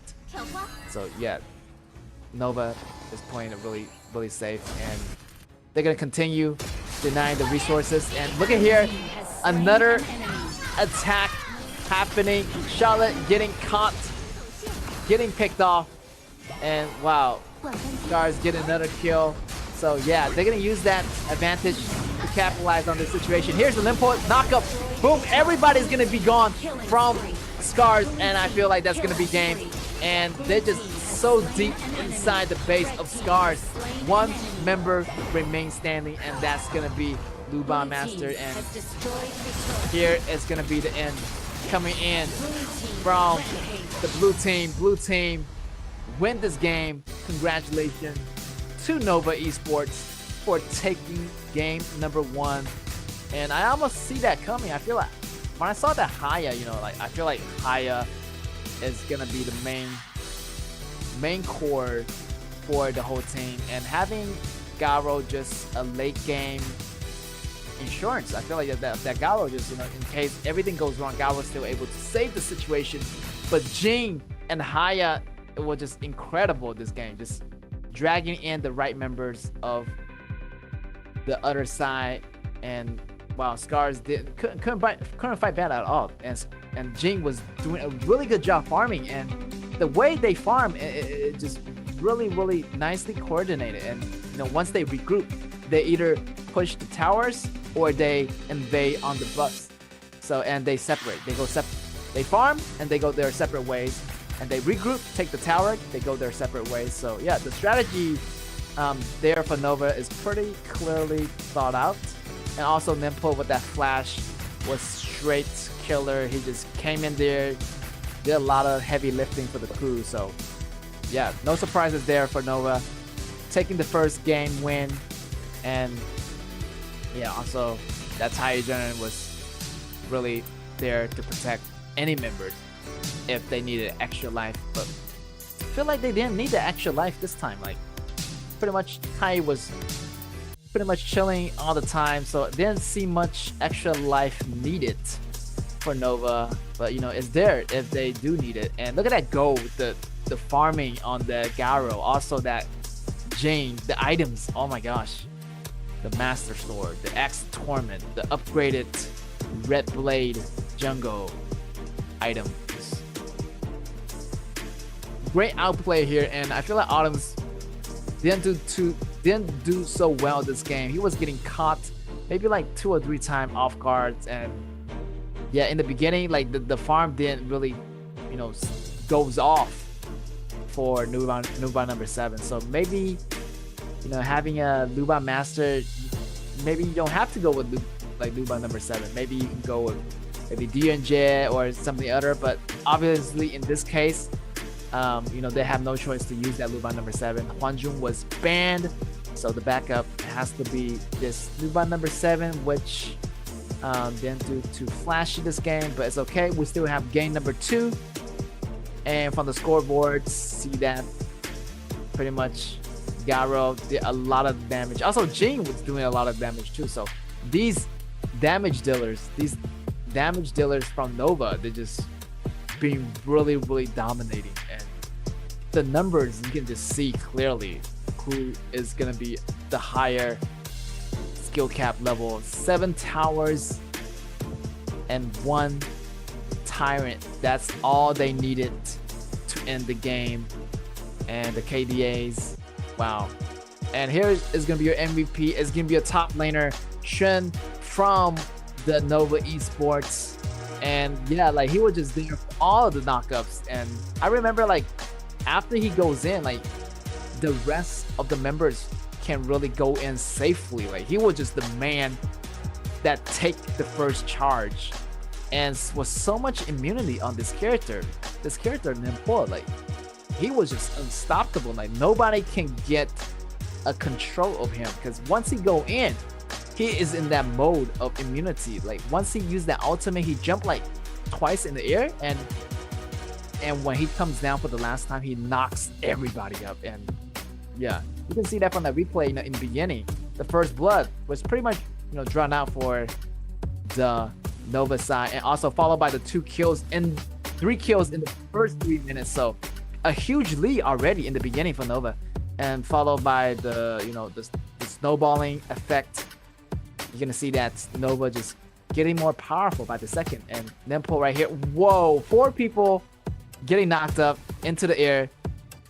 If the damage follows, the Scar would have went right through then. And what a final blow to the base by Nempo. Such a fabulous play here by Nova Esports. So yeah, full of CCs, and also Nempo, what a wonderful character to use. Definitely we're gonna see more of that character being played in our tournament. So Scars definitely want to step it up in their second game against Nova Esports. On the other side, Nova Esports is feeling really good. I feel like it just warming up for Nova Esports. This, like, nobody can stop them right now. Like, who is gonna be the one to stop them? Hopefully BSE can put a stop to that. But still, we haven't measured their difficulty fighting this team yet, so we might never know who is the stronger team. But still, Scars, game 2, they gotta switch it up. They gotta step it up. They have to do some more different composition. Maybe, revolving this core player, Autumn. I feel like if they do that, maybe they're gonna have a better chance. Because right now, like, their compositions is a little bit messy right now. You're having the ASD playing the jungle. You're having the jungler playing the top lane. And ASD used to be a mid laner. So you got all these players switching their roles. And so it's a little bit awkward for me, for Scars, for me to see that. So yeah, I don't know what's happening. Maybe it's a new strategy they're doing, but this strategy is so far is not working too well against Nova. So maybe they want to think twice about doing that same strategy again. But no worries. Maybe they still have a different tactic they want to pull off. So yeah, hopefully everything work out for them, for the Scars. And seems like Dachao and Tiny Jennard getting banned out. And yeah, Nova definitely want to ban that Tiny Jennard. They already used it, so they don't want their opponents to be picking it up. And Zhao Huaizhen goes out the door. Definitely you do not want Nova here to get that Zhao Huaizhen. He is really nice with those initiations on that guy. And Shenbing getting banned out. And that means Shamushi is going to be out on the table. So maybe Scars want to pick that up, and definitely you want to pick that up. And it's a great poking hero. And yeah, priority hero. And yeah, getting that mid lane clean up pretty fast and go with the rotations. And Nova definitely want to get that the Kunshan lead before Autumn does. So Autumn is really good with that Kunshan lead. And Nova just targeting that Autumn player. So yeah, great VP and great picking those heroes. And great respect, showing a lot of great respect for that Autumn player. And Nova Munchi also is really good with that Kunshan lead. So but still, I feel like Autumn still have a lot of choices. There's Alexio, there's Lady Swen, there's also hey, yeah, I feel like Autumn is pretty much awesome with all the marksmen out there. And right there right now, there's Jing also picking up for Scars, and Limpo is gonna be on the opposite side. I feel like I just saw them on Nova. Now they're back on the Scars side, so this is cool. And with the ASD picking up that Shamushi, it's going to be already a great amount of damage right there. You got AoE damage, you got AoE knockup, then you get the AoE assassin damage. But it's still, whoa, Nova is targeting not only the marksman, but also their assassin using that Jin-chan And yeah, he's gonna put a restriction on those movements. It's gonna lock you down. So definitely that Jin Chan is gonna be really, really dangerous. And also that Zhang Fei is a great pair on Jin Chan because Zhang Fei is gonna check the grass and Jin Chan have a really, really safe time just using that second ability or first ability to lock down any enemies in sight. So great BP over here. Garo can take out, Kea can take out, and there's not much choices for Autumn. Alexio, Lady Sun, and yeah, depending on the support from Ochi K2, I don't know what's gonna be there. Like, and Guangyu is gonna be picking up one of the top laners, signature hero for Shun. So a lot of this positioning coming in from Nova, and also a lot of restrictions. And also Autumn is going with that DNG since maybe, to avoid those CC combos coming in from Nova. So DNG is a great choice if you want to avoid those CCs using that second ability to avoid some damage. OGK2 is going to pick up that lumbar. And here is going to be the jungler for Nova. It's going to be Agudor. Seems like Agudor. I would say Agudor is still a little bit tankier, kind of like Monkey. But here, Nova actually switching it to Athena. This is surprising because Athena haven't been chose up a lot, but today everybody just want a piece of that action. So yeah, I don't know what's happening to Athena. Maybe she got the buff. I'm not sure. Maybe I have to double check the changes on that character, but still. Over here, Nova is picking it up. Also, last game, for round 1, the match 1. Also, the players from Luck using that character too. So this is really cool to see Athena twice already. And yeah, let's see it. Game number 2 is gonna be still Nova against Scars, and let's see if Nova can walk away from this with a 2-0, a perfect score, or Scars try to fight back. All they can is to make this a draw. So yeah, good luck to both sides. Let's see what's gonna happen, and let's talk about the win conditions. Yeah, the group fight definitely, I feel like Scars does have that damage, but individually, yeah, it's gonna be hard because they got that Jin Chan. So Nova still, I would say Nova still have that mid-game power. If they want to do well in the beginning, Scars have to get that ball rolling in the beginning on the laning phases, or else Nova towards that mid-game, it's gonna be really, really difficult for Scars to fight back. So yeah, Scars on your left, ladies and gentlemen, on the blue side versus Nova on the red. And I'm your caster Gikit, and let's start this game underway already. Nova starting on that mid lane, the opening, using that marksman with Zhang Fei. So that Zhang Fei support farms lane, and also that Jin Chan is gonna be sharing those EXPs. And sharing those EXPs is actually better. You get actually more gold.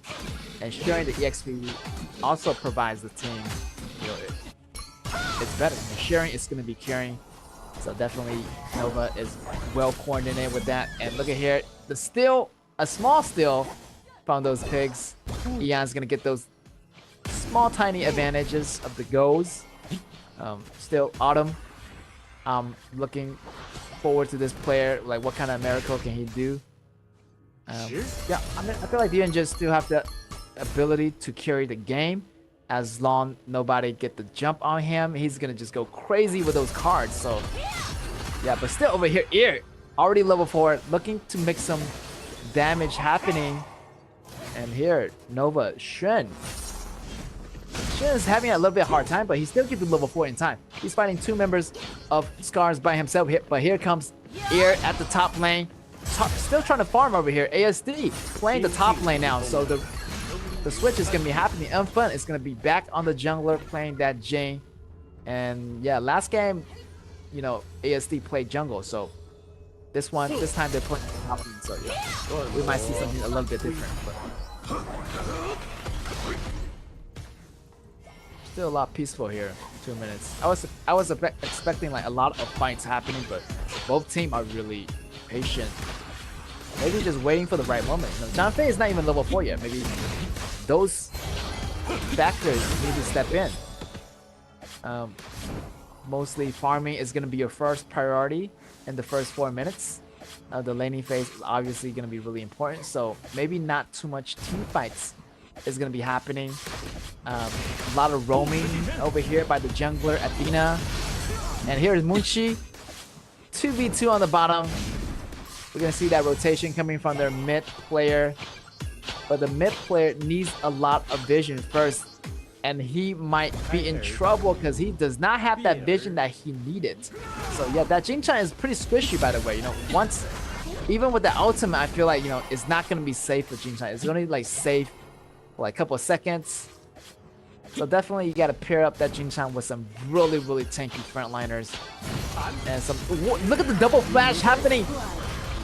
That happened so fast. Oh my god, we got to see that replay one more time. Like, Autumn get taken down, OGK just get it deleted in the moment. Eon looking for the escape, but also getting killed by ASD and Show. But still, 2 for 1. Great trade, and first blood definitely going to be that better trade going into the Nova's hands. Right here, Jing try to farm in the middle, but still, Ear is fighting back. And yeah, Nova is doing really well in the early laning phases too, like getting the first blood and also getting the kill on that ADC is going to slow down Autumn a lot. Here is Ear coming into the base, into the area, getting the blue buff and fighting it back. Still have the ultimate, and here is gonna be the solo kill coming from Ear. And yes, this Athena is gonna be pretty dangerous in the hands of Nova. And continuously, everybody just targeting for this mid. And look at that, going after the back row, looking at ASD and escaping. Look at here, double flash. It almost seems like a double flash because, you know, Ear used the second ability to move in. That is a quick coordination. I feel like Scars didn't expect that to come so fast, and they just catched him off guard. And wow, Autumn just felt that coming, but it was very too late. And yes, Nova right here losing 1 kill, but you know, they still managed to hold on for Scars. Scars right here, 3.2k, not that much time right now. But here's the fight happening. Jin-chan getting one of the players. Here comes Ear. Ear is still doing a lot of damage. Lee get the kill on ASD. ASD has fallen, and the rest of the members of Nova right here, they have to be careful. Empa in the grass, waiting to make something happen, but he has to back up. Lee, Munchi going in crazy with the damages and use that umbrella to back out. But look at here, Nova is being really aggressive.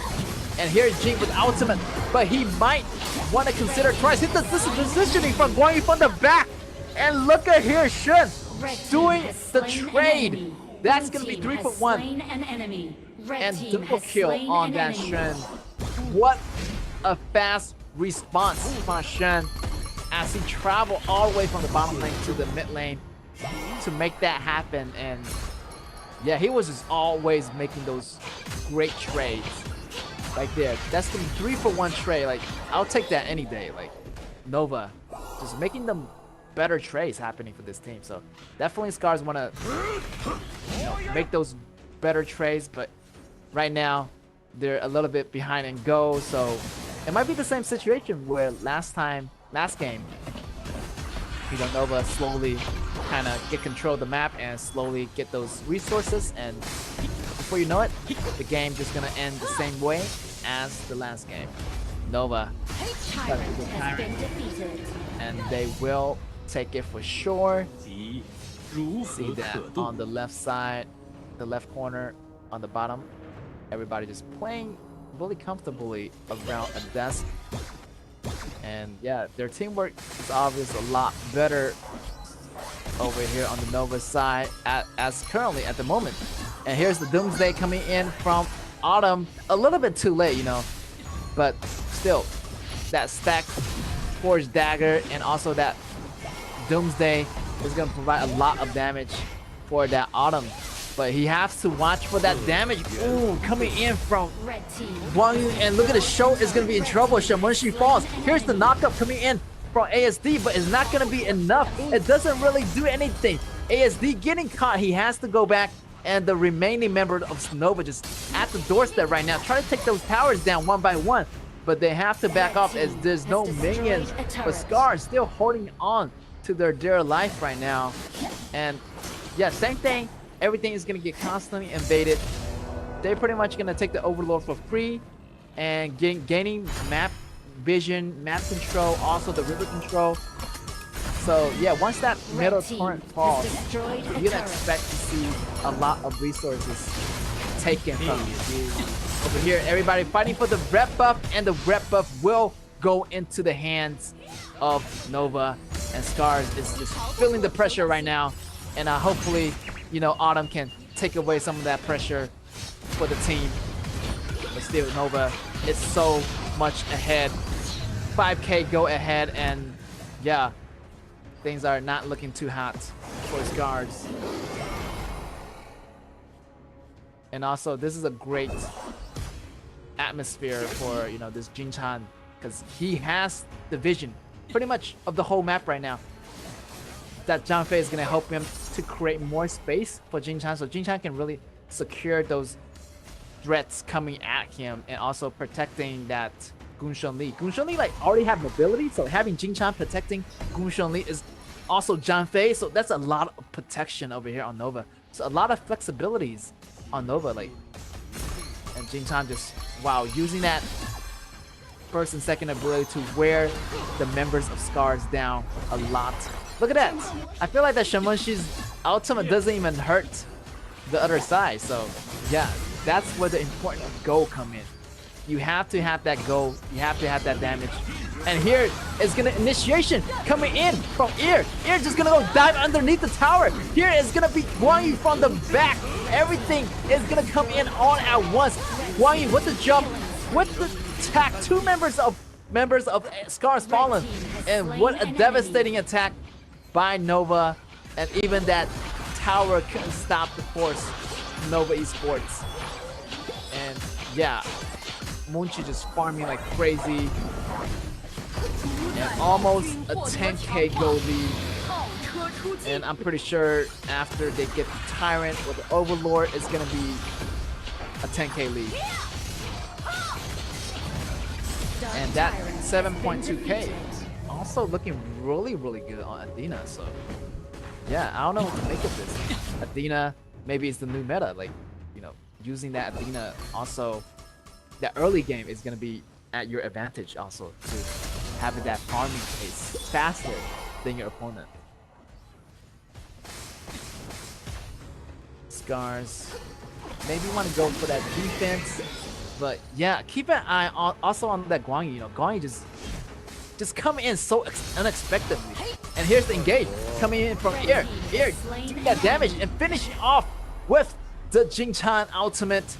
And yeah, everything is so easy for Jin-chan. Jin-chan is just having a blast right now. Just like nobody's able to get Jin-chan. This is the player, you know, their mid is feeling so good. Nobody can able to get him, and he just used that second ability to put a lot of restrictions back on Scars. And that top inner tower is gonna be gone.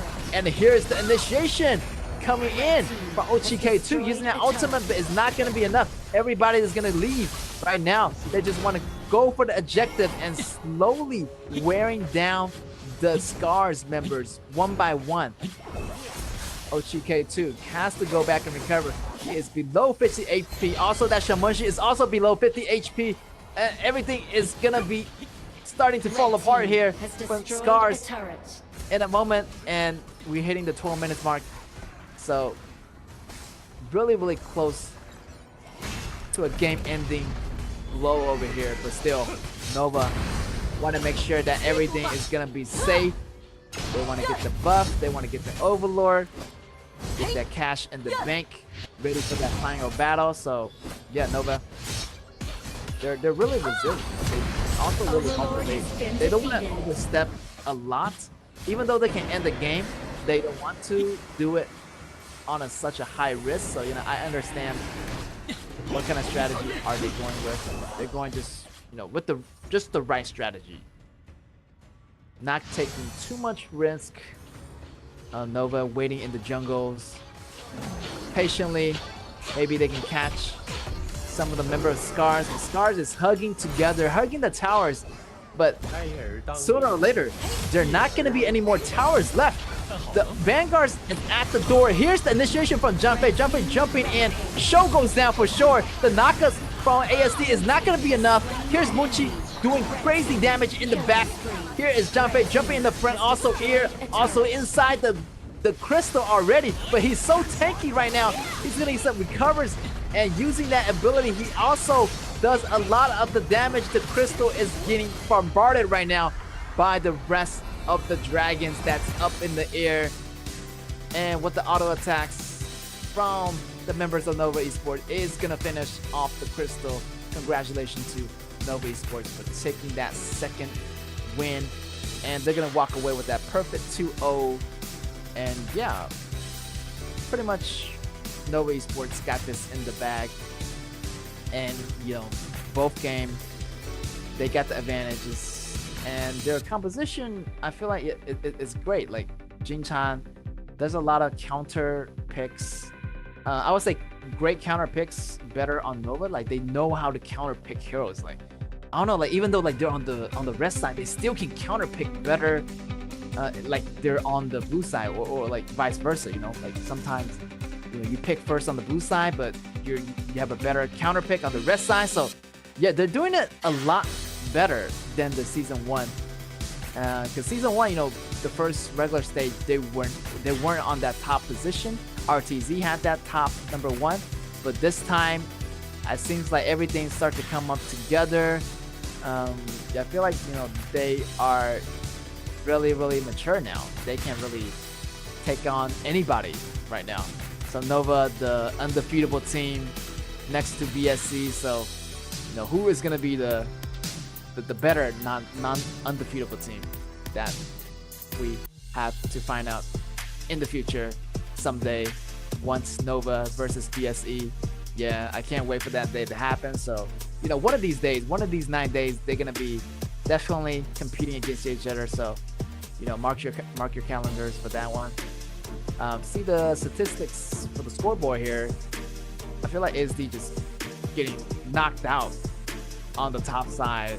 And yeah, I feel like nobody can stop Guan Yu. Once Guan Yu went in, just everything's just started falling apart. Like the back line just getting pushed to the side, and also Shamanshi also being really squishy.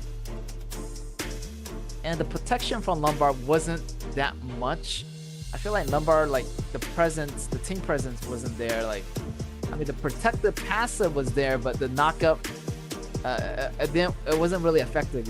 Like Ian was just restricting a lot of the attacks coming in from Jing. So a lot of pressure was on Scars, like right off the beginning. So yeah, this composition is so well coordinated by Nova Esports over here.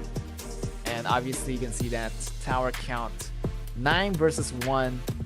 And yeah, Scars got 0 dragons out of that. So yeah, eventually they are going to fall into the hands of Nova Esports. And yeah, even though they had a great track record, but against Nova, this huge savage team. So yeah, Nova definitely have the upper edge for me. And that MVP is gonna go to Shun. Is gonna have that 5-1 to KDA. And wow, like he did some amazing trades. Like this man just like came in from nowhere. Like everybody just having tunnel visions at the battle, but like this man just jump in from the side, and once they see that Guan Yu, it's already too late. Like it goes behind the line, it goes behind everybody and just start killing everybody.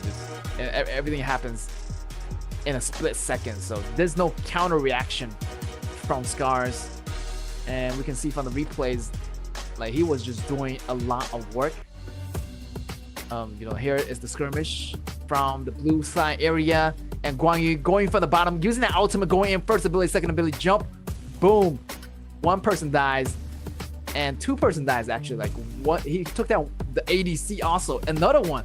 Like the first ability from Guan Yu does so much damage. Man, like he just like a tanky, but also a damage. So right here, another one going in from the side, using that push on the top.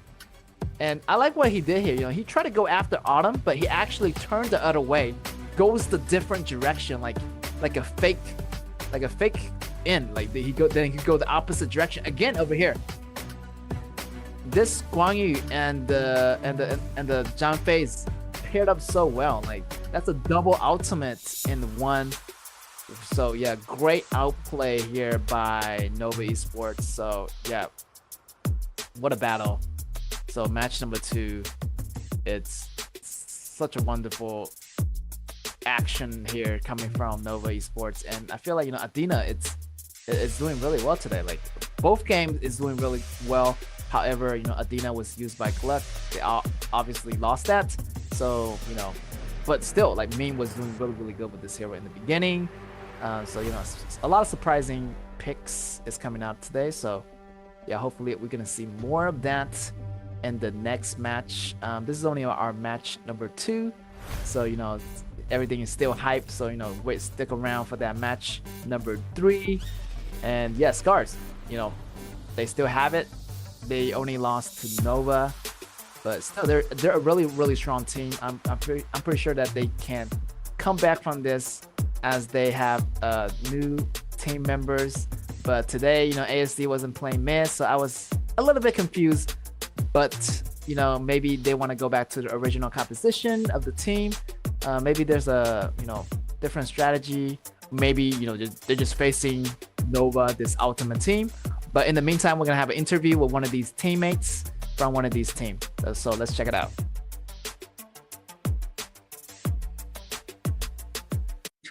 那么你们觉得自己的制胜法宝是什么呢？ You're keeping a 0-lose record, and what's your recipe for victory? 我觉得我们的团队配合吧，我们说好做什么，第一时间就去做，就配合的比较好嘛。I think we did quite well in collaboration, and we would implement our decisions very quickly and decisively. 好的，第二个问题，那假如进入到了 KIC， 你们最想跟目前 KPL 的哪支队伍交手呢？原因是什么呢？ If you make it into KIC, which KPL team do you want to compete with the most, and why? 我最想跟狼队交手吧，因为妖刀是我偶像嘛。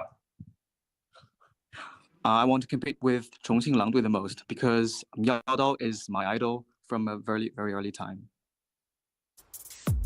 Yeah, I like that confidence from that player. You know, he said that like if you want to go to the KIC, which team of the KPL you want to play the most, and he said like, you know, the Chongqing Wolves and Yao Dao, definitely one of my also favorite shooters from the KPL, you know, league, and you know, and obviously Yao Dao also is his idol that he want to beat. So definitely good luck to Nova Esports going into that KIC, getting that wild card qualifier. You know, try to compete for that competition, but still back at match number 2. Nova definitely, you know, did it really well, and you can see like in his face, he was showing a lot of confidence. You know, they were cooking a really mean recipe. You know, the recipe for winning is not just about collaboration, but also their team spirit. Like I can feel like their team is really well coordinated. They must have a lot of like bonding time together, like a lot of just, you know, full time with each other and getting to know the teammates more. So yeah, that was match number 2. So we still have 2 more matches, and we have match number 3 coming up. So stay around, don't go away, and we'll be right back.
确认目标，出发。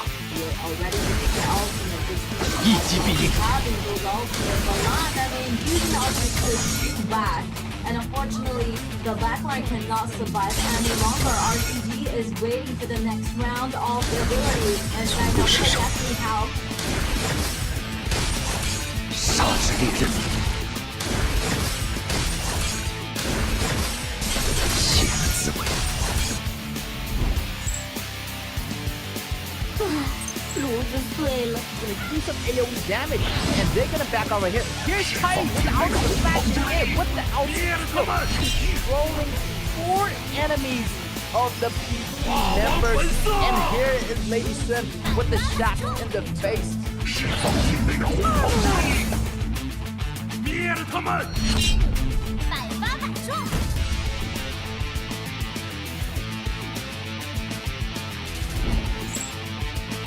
需要我解决什么？什么都可以。 Solane is in trouble here. He still has the smite. He's gonna get it, but he's gonna find the rest of the members of Fenos surrounding him, and I don't think that's gonna be worth it. First blood already going to Fenos, and yeah, that frozen is gonna be a great ability. Knocking down Rua. Rua goes down. Double kill for Alien. It might be a triple kill here. 出鞘！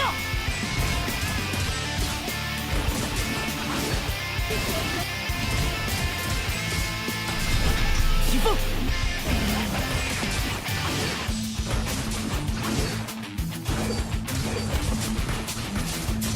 Triple kill！ 墨风五色， 化气尽收， 聚气， They got some pump in the process, and look at that Gundam Warrior double kill. The damage. 以心为念， 化虚为实。一起走花路吧。 And wow, multiple members go down. Arise getting so low, and he's almost getting taken out by Spencer's ability. And yes, and with the damage coming in, unfortunately, it will be good. 爱的星海。Triple kill！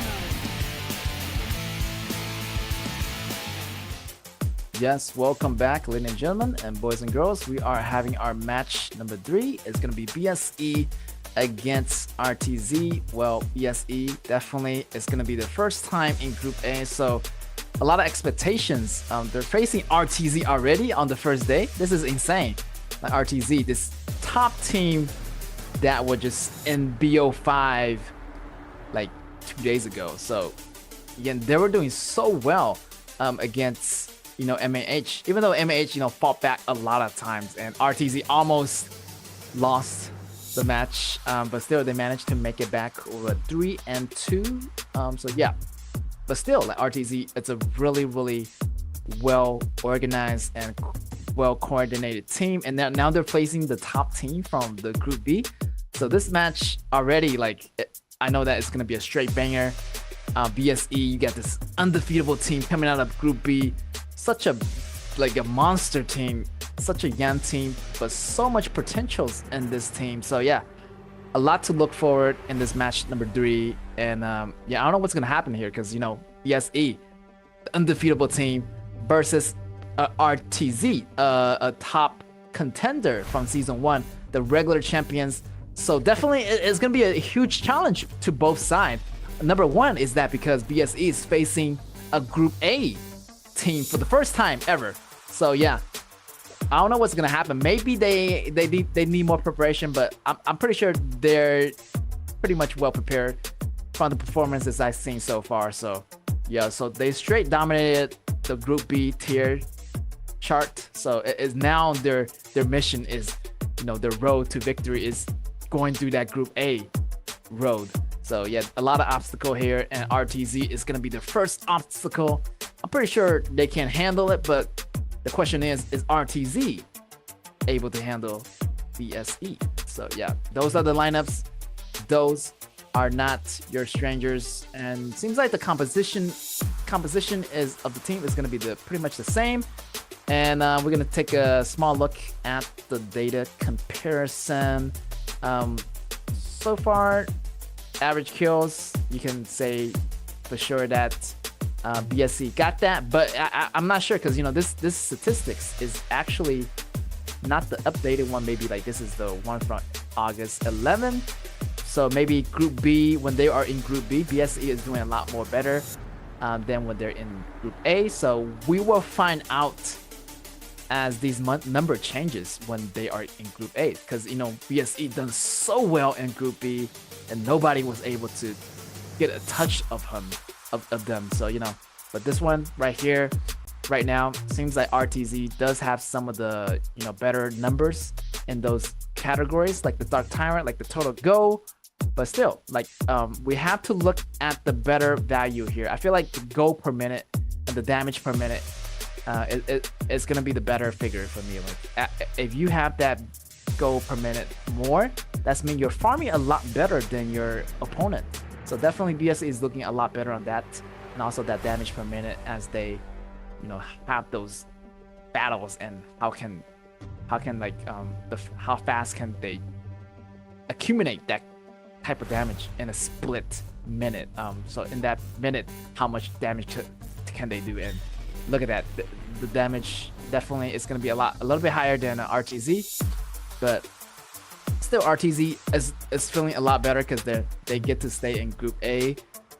So they're feeling not bad. So they're going against BSC.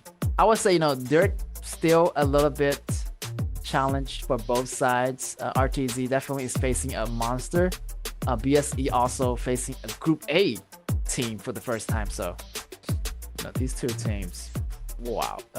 I can't wait to see the PPs. And here we go. BSE against RTZ. BSE on the left, RTZ on the right. Blue on the right, blue on the left, red on the right. So Sunbeam definitely want to get that hero ban out. And also Zhao Huaizhen, those two are just a really, really popular pick right now. So getting those great meta pick out is going to be a good news for both teams, because Shunbin is like the man of the group fight. Like the group fight king is going to be Shunbin. Using that second ability allows the group, those team battles to be really devastating, and to be more favored on your side. So yeah, getting that support taken out definitely means a lot to BSE. And also Shaman Shi definitely is going to be your ban pick, and BSE securing the Da Chao. And this might catch RTZ off guard. Maybe they want to pick up that Fuji just in case they do not want to see that combo. But here, RTZ have a different dot. They have a different strategy. Picking up that Shishi also is a great counter pick, because that she's allowed to have that manipulation to pull away that Chao. So yeah, maybe something is cooking up here for RTZ. And BSC picking up that Joey for the first time. Yeah, Joey has been changed. Joey has been upgraded, so those fires is gonna be everywhere. And wow, Fuji also getting picked up. This is cool. This is a great composition, looking a lot better already for BSE. This is a really dangerous composition on BSE. You got fire, you got water, you got Fuji. Like, what else do you need? Like, that's a 3-man squad right there. That's a 3-man army. I mean, those three can do a lot of damage to RTZ. Like, the lanes, they have to be careful. Like, the fire is gonna burn down those turrets. The water is gonna secure those teammates from BSC from coming back. So there's a lot of flexibility over here for BSC, and the way they can operate, there's 1,000 ways to do this. And BSC definitely got the upper edge for me for this game. I'm gonna put my money on BSC. This combo is looking a lot mobile for BSC, but still, RTZ got that Luban number 7, so hopefully they can make some miracle plays happen. Hopefully that Shishi can drag in some members for the RTZ to have an easy kill. Still 2 more spot left, and BNC just gonna go with that Pei Hu, the Tigress. I realized every time Da Chao and Fuji is in play, they're gonna go with that more of a faster jungler, like a Tigress, or like a maybe like a, I don't know, those quick heroes that can clean up the camp really fast, and definitely is a good choice. BNC can be really aggressive, also can be really defensive with this composition. You get the tankiness of Fuji, the double side lanes. So there's a lot of pressure over here for RTZ. RTZ picking up that Shangyu. I mean, it could do some, it could do some damage right now. And what's interesting here is, maybe Shangyu is going top. Okay, of course. Okay, so having that Ata playing that jungler, so yeah, some tankiness on that team. But you have to realize the fact, like, BSE is gonna push those towers like crazy, and RTZ, you have to worry about the towers. Also, they gotta keep their hand in the game because they're fighting BSE in the 4v4 battles too. So those team fights, it could turn in BSE's favor because they can actually use Dan Chao's ability to call in the rest of the group. So the battle's gonna be happening like everywhere. Like once that Dan Chao uses that summoning ability to pull everyone over, I mean, it's gonna be really hard for RTZ to bounce all that in their heads. They have to like account for the lanes. They have to take accountable for the minions, how far the minions is away from the towers. So definitely pushing power wise, the BSE has the upper edge, my advantage, and also RTZ. If they get the pull, the win condition for RTZ, if they manage to have that band doing a lot of miracle pulls, then yeah, RTZ definitely gonna have that advantage. But can they do it? And can they build it slowly over time? But we shall know. RTZ getting damage already. 50% HP gone. And you always know that MSC is gonna be invading your jungle. And definitely BSE is gonna be in your area right about now. And it seems like he's taking it also really cautiously because you gotta realize the fact that Ata is gonna be on their side. So yeah, that MS King also took that into consideration. So he kind of backed off there for a second. But BSE, Zhihong, he is not letting this red go. He's gonna use that fire, and he is not gonna get it. He actually, Shisha is gonna get it. He almost got it in time, but a little bit greedy over here for BSE. But here is the rest of RTZ. RTZ managed to get the first kill. First blood go out to them. And Judd is on the run right now. And all I can say is that MS King should have went for that red. But, it was a little bit risky because he has no idea if Ata was in the area. But here, look at the Joyu pushing the Ata back. And blue team getting the kill on Byron. And here RTZ, Tai is gonna be in trouble. The fire is gonna be laid out on the floor. And yeah, 2 kills on BSE. And here, MS King already going to work. Wow, what a fast-paced game already. 3 kills being pulled out in the first 2 minutes.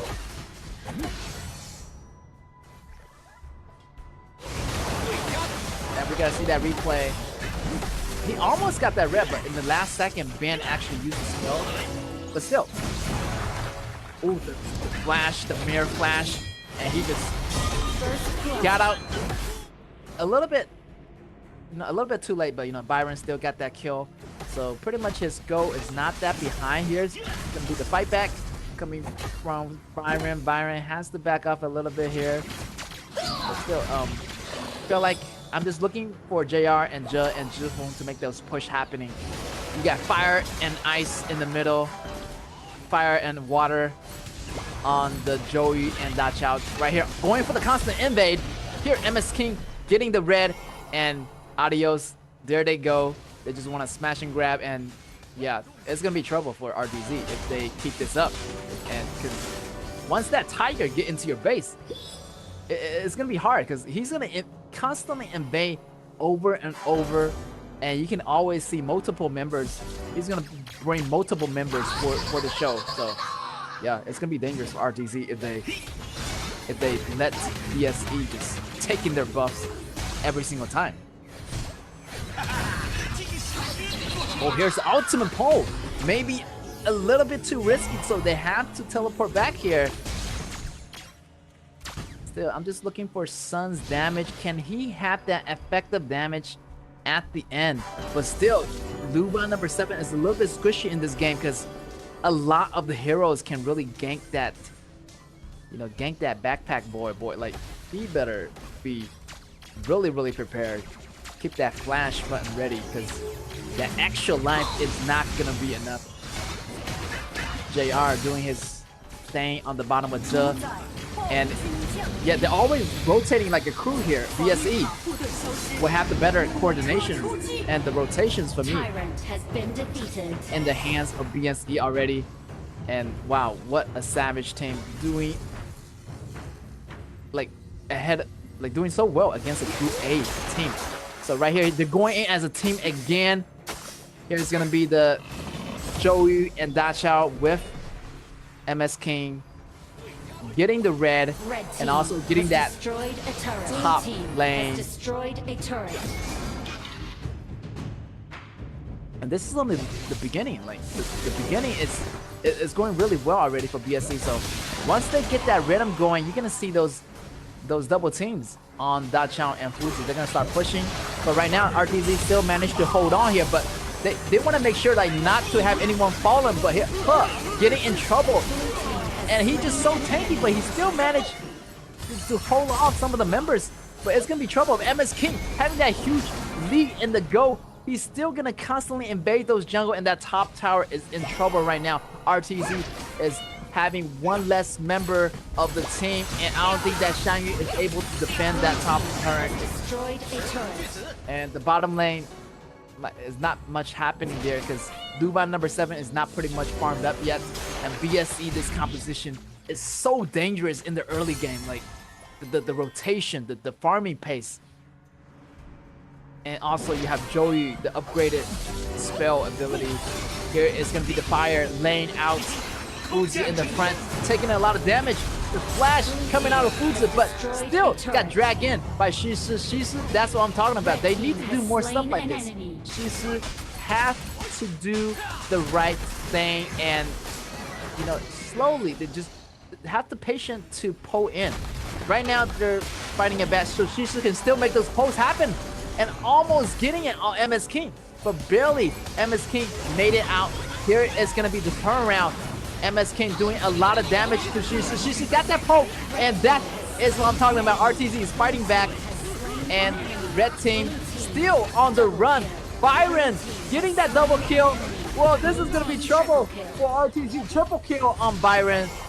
What a devastating blow to the head of RTZ. And yeah, BSC just have that go lead, and also the advantage of the towers. So the situation is looking a lot better for BSC, even though the MS King was fallen. But you know, the rest of the team was there to back him up, and the follow damage is insane. The teamwork of BSE just outstanding right now.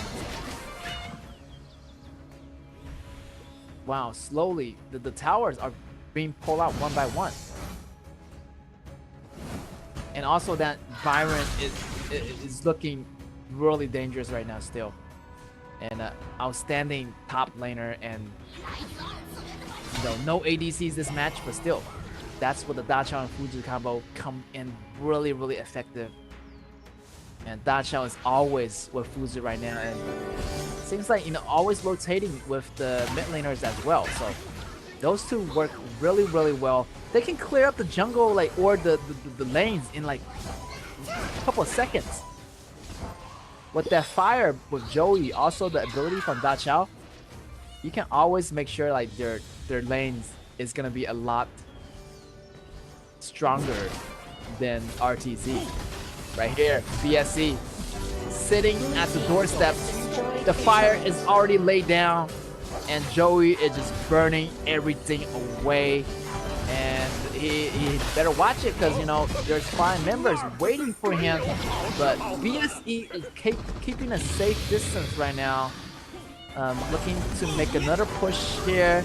And also with Dachau's ability, you know, he can really go in and overcommit, and also, you know, can come back really safely. So definitely that Dachau ability is a great insurance for the whole team of BSE.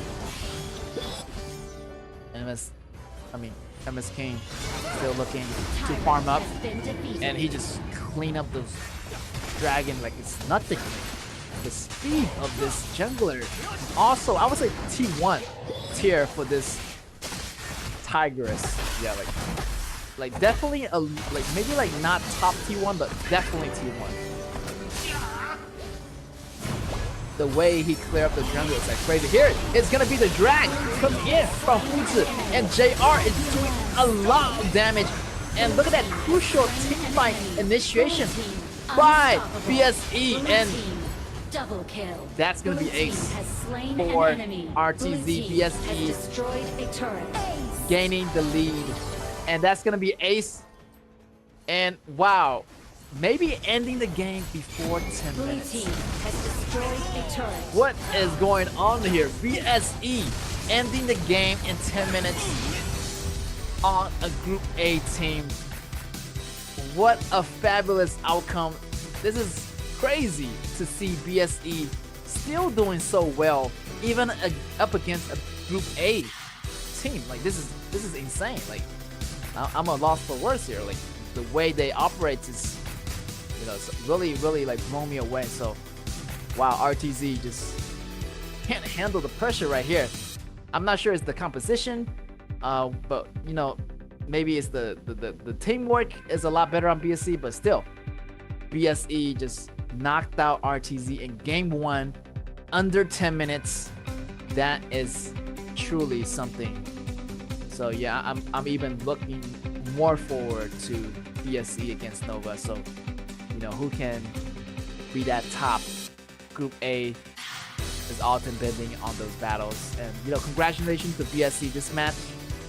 What a great play, and the Fuzi, the crucial initiation was there, and wow, that Shisu wasn't able to do anything at all. Like in the beginning, maybe it was okay, but you still have that fire there. You have the Joey's fire, so it's really hard for, like, you know, Shisu to walk over without having her leg in the fire. So, you know, it was difficult for this RTZ to move around the battlefield. Like the fire is everywhere. Like it's super hot. Like, you know, you touch the fire, you lose a lot of HP, and yeah, the battlefield was pretty much lit up, and also have that silence coming in from Dachau's ability.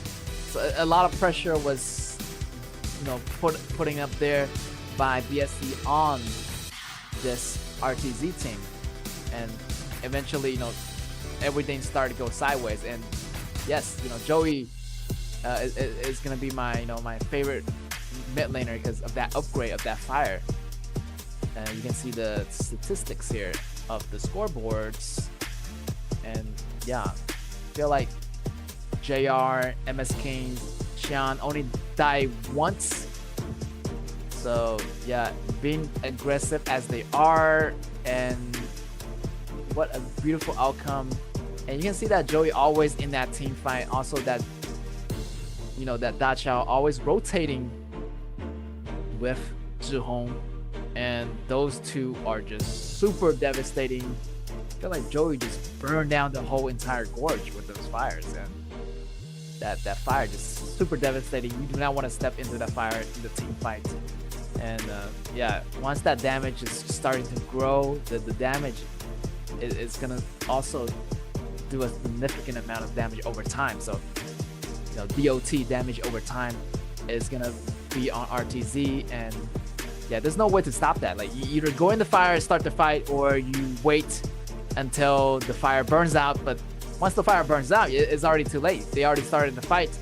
Everybody coming in, Fuzu coming in with the combo. So yeah, a lot of skills are being thrown at you, RTZ. So RTZ just didn't have the time or didn't have the resources to defuse it. So in this match, it's gonna be Zhihong, your MVP for the game number 1. And yeah, so much damage on this mage. And yeah, that damage is pretty much all over the place. Fire at your doorsteps and everything spreading like the wildfire right here. And like, I feel like Ata just being cooked like a pig, like just getting burned up right here. And also here, it's gonna be that double kill on the BSC side. 1 kill, MS King picked it up. And also here, this is a great combo, by the way. Like, you know, use Fuzi pull in the members, also locking down one member, and also using that fire to cook up the members of RTZ. And yeah, with Dachao's ability over here, so much AoEs over here for BSC, RTZ just couldn't handle it. And yeah, she's just running different directions, but you know, everybody just chasing so hard. Like the mobility on BSC also is not too bad too. Like here's the big battle. I thought RTZ had it here, but still, Joey's fire was everywhere, and everything just collapses. And yeah, for me, that Joey's ability is a huge upgrade. Definitely you want to try it out because Joey just got upgraded in the recent patch. You know, maybe you want to try it out in the ranked games. It's gonna be a great choice if you pair it up with Dachao. So that's gonna be, you know, the water ability with the fire ability. So RTZ couldn't handle the pressure. I guess maybe they can do a little bit better in the game 2, but BSC just surprises me really in the first game because this is the first time they fight against a Group A team, and they done so well. So so I know like their skill level now, like they can really compete with the big boys. And I thought, you know, that might be a fluke, like how they did so well in Group B, but now it's actually, you know, their skill is like recognized here in this first match against R2Z. So, you know, looking forward to that second game where they are bound on the blue side right now. So maybe the story is going to be a little bit different, but RTZ definitely have to catch up. Definitely want to stick in that top 8 position if you want to go into the playoffs. So everybody's aiming at that prize right now. BSC also is really hungry. The way they play, such a savage, just going in, just burning down the buildings, and wow, taking everything. I like this playstyle by BSC, so maybe RTZ can learn something from that. But in the meantime, BSC just, wow, ending the game in 10 minutes. That was a lot for me. I'm still taking it in right now, so, you know. But we're still going to take a step back and look at the situation here. But the composition pulling off by BSC is fantastic. I like the way they choose Dachao. Like, they know that in the first round of BPs, Dachao wasn't getting takeout. So they picked that up right away, and followed by Fuzi. Then like they got the 3-man together, Joey, Fuzi, and Dachao. So that was just, the game just ended before it even started for me. So those 3 teams are just super devastating, and I feel like they can pair up with any kind of jungler, any kind of shooter. Just, I mean, not shooter, but the top lane jungler to make the composition happen, because they had the main core. They have Fuji and Dachao.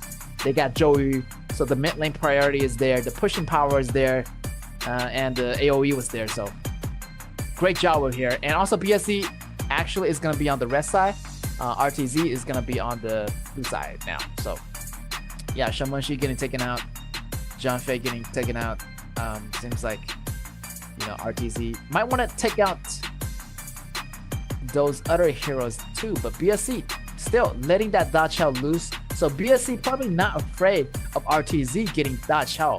So yeah, BSC just being really fearless right now, like nerve of steel. The way they play, they're not afraid of anything. Like, they can pretty much adapt to any situation. And in their interviews, they just say that, you know, like the opponent give you a lot of pressure, but you know, they just told us like, yo, the opponent didn't give me pressure at all. So such a full confidence from their players. So yeah, BSC definitely have a great understanding of the game and the mechanicalism of the game. And let's see how they handle this game number 2. Picking up that Limpo. Another AoE immunity knock up hero. And yeah, maybe they're trying to do another AoE combo here. Just MS King picking up that Luba Master for that Ja. And yeah, I'm thinking RTZ, they better bring something more tanky. Kai is a great choice. Oh, maybe that Luba Master was a glitch. Maybe, you know, they pick Ali instead? Oh, no. Okay, they switch it back. Okay, got it. Here is going to be the reply coming from RTZ. RTZ might want to go with that Alien. I would say great choice. The tankier, the better. And Shunbin, great choice. So those 3 are super tanky. With Shunbin is going to be a great, you know, sustainability in battle. So already looking really nice over here for RTZ, but you got the Haya coming out. Obviously, BSE was prepared for that. So Haya, a great choice for taking out the main core member of any enemy. So I'm waiting for like Hwanjung or something to be picked, or Garo or something, because you have that Luba Master. So I'm looking, maybe like, you know, RTZ might want to ban Hwanjung or Garo. But at the moment, BSC still have a lot of choices, and maybe they're gonna go with that Garo or Hwanjung since Heya is banned out. But over here, RTZ still have a lot of choices as well.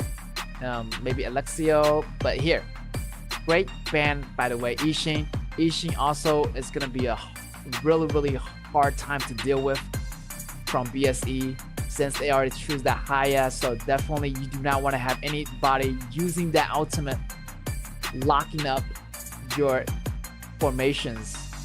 And Gushun Li is gonna be banned out.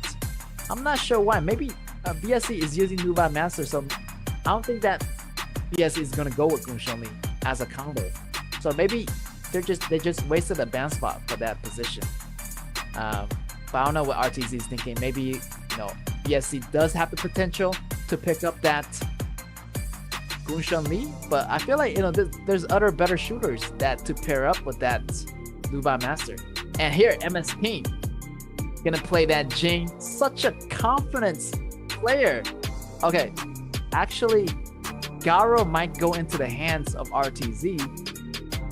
RTZ looking to make a decision on that final hero. And if they pick up that Garo, I'm pretty sure BSE is gonna pick up that Hwanjung for their team. But still, they got a mid laner. Maybe Zhao Jun, because Zhao Jun, they're still missing some AoE damage. But it might be risky because they're fighting Haya in the mid. So Jin Chan definitely is gonna be a great choice against the MS King.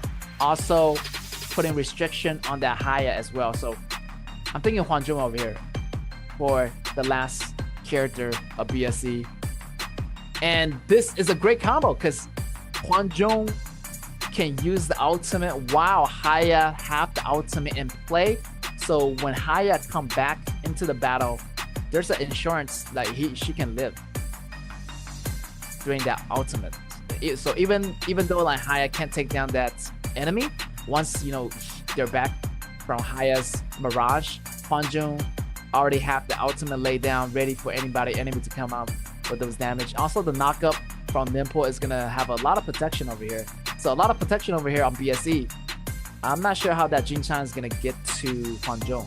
I'm not worried about like Jing or anybody else, but if I'm playing Jin Chan, I'm just worried about that Hwanjung. And he's gonna be moving around the battlefield really quick with that Luba Master. So yeah, let's see how this is gonna play out. So yeah, BSC has a pretty much really stable composition. All they need to do is just focus on that Haya pulling the right character. So that's the win condition. Like pretty much Haya and Hwanjung gonna pretty much carry the game. I would say maybe like a high chance. And RTZ over here, they have to get the vision in order to let Ben control the battlefield. So the ban has to put restriction on MS King. So, but you know, he can only put down one member. So what about Huang Zhong? What about JR? How is BSE it's gonna be hard for RTZ to balance all those pressure. So yeah, match is gonna be on the way. Game number 2, RTZ on the left on the blue versus BSE on the right on the red. And look at here, this new hero is dangerous. This Limpo better back off right now, and he is gonna use that flash, nearly making it out alive. But I'm pretty sure like that Limpo pretty much have everything well calculated. So you know, he's just saving that flash for that last one. RTZ. I feel like RTZ can be a little bit more aggressive in the beginning. Maybe have that Jin-chan actually go to gank more. But still, like, but you know, if anything, everything is going well. But if you fall behind with this composition on RTZ, it could hurt. Same thing goes to BSE. Like this composition, if it fall behind, it would hurt a little bit. But still, you have Hwanjun and the Haya combo, so I would say it's okay to fall behind if you're BSC, but definitely RTZ, if this composition does fall behind, it's gonna take a huge toll on RTZ. So RTZ have to be really, you know, precise about what they want to do at every given moment. So you know, it's gonna be a true test for RTZ and how will they handle this situation. And they handle it at a, you know, proper level. But yeah, we'll find out. We'll find out. Seems like you know, we need a lot more vision than this for RTZ. RTZ does have Shunbin, however, Shunbin is gonna be a soft support. Maybe not a great idea of Shunbin just going in alone, checking the grass. You know, but still, Shunbin was a great choice for those tanky players. They have Alien and Kai, so I don't see why Shunbin is a good choice. You know, Shunbin definitely a great choice, but I maybe want to use a more tankier support if you want to have Jin-chan in your team. So yeah, let's see how this play out. But still, Hwanjun is gonna be the main threat of the late game. Once you know he used that ultimate, is gonna be dangerous. Everybody gonna get blasted in that range. And right here, Ben has to be careful here. Zhihong has the ultimate, and he's gonna use the ultimate. He better flash out. He does not use that flash, so the rest of the BSE is gonna be welcoming back. And wow, Haya just take down Ben so easily. And first blood already going to BSE. And yeah, wow, that Haya, it's so dangerous. Like Haya just waiting at the right moment. And once Haya activate that ultimate, there is a way for you to disconnect, but you have to use the flash or some kind of dispel. Now, once you get pulled in, you pretty much like are in trouble. Like, you know, you're not coming out of that mirage healthy. You know, once you come back out, you're gonna have the whole team welcoming you back. So it's gonna be devastating. RTZ still a little bit behind, but they should able to bounce back over here. And you can see that replay. And yeah, feel like the 1v1 situation definitely gonna go to Haya in that ultimate. And yeah, great counter by this Zhihong player using that Haya against this composition of RTZ. And RTZ, you know, they have to be careful because, you know, this is after the 4 minutes, so the Tyrant is going to be out, and they are losing the first Tyrant already, and BSE is just getting started over here. And that Hwanjun is going to be so powerful late game with that Haya combo. I mean, all they need to do is play really patiently for BSE. I mean, they can go aggressive if they want to, but I mean, that's BSE's style. Look at that flash! Such a long jump. What in the world is that? What just happened? Oh my god, like 3 members of RTZ just goes down instantly. The jump from Jub. That was the longest jump I ever seen in my life. The flash followed by the first ability. Here's BSC. Shine on the run, but Hood is out for blood. Here is gonna be MS King doing some damage, getting caught in the middle.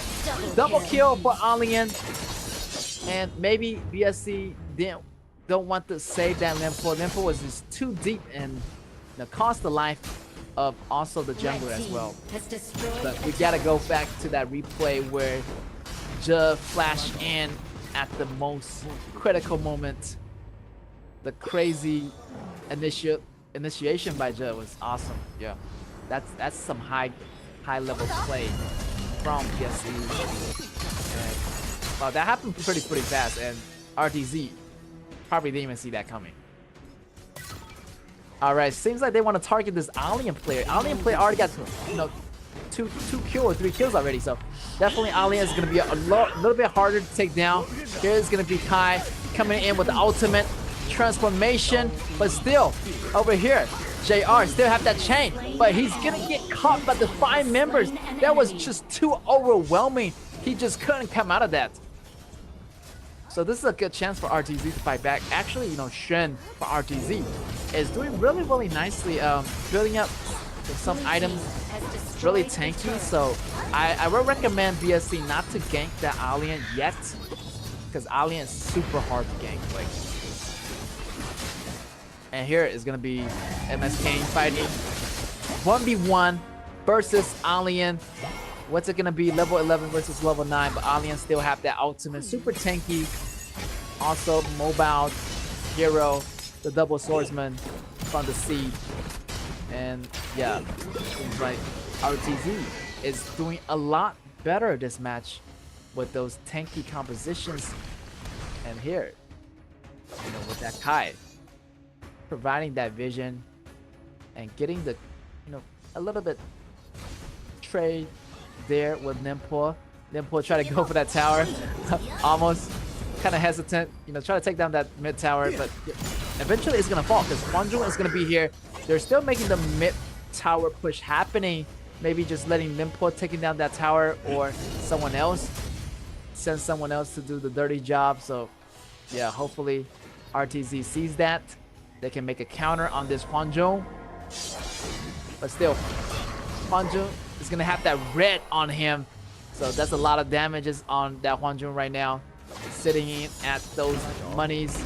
And yeah, ultimate is gonna go out for Hwanjung, but BSC still a little bit slowed down here by the RTZ action.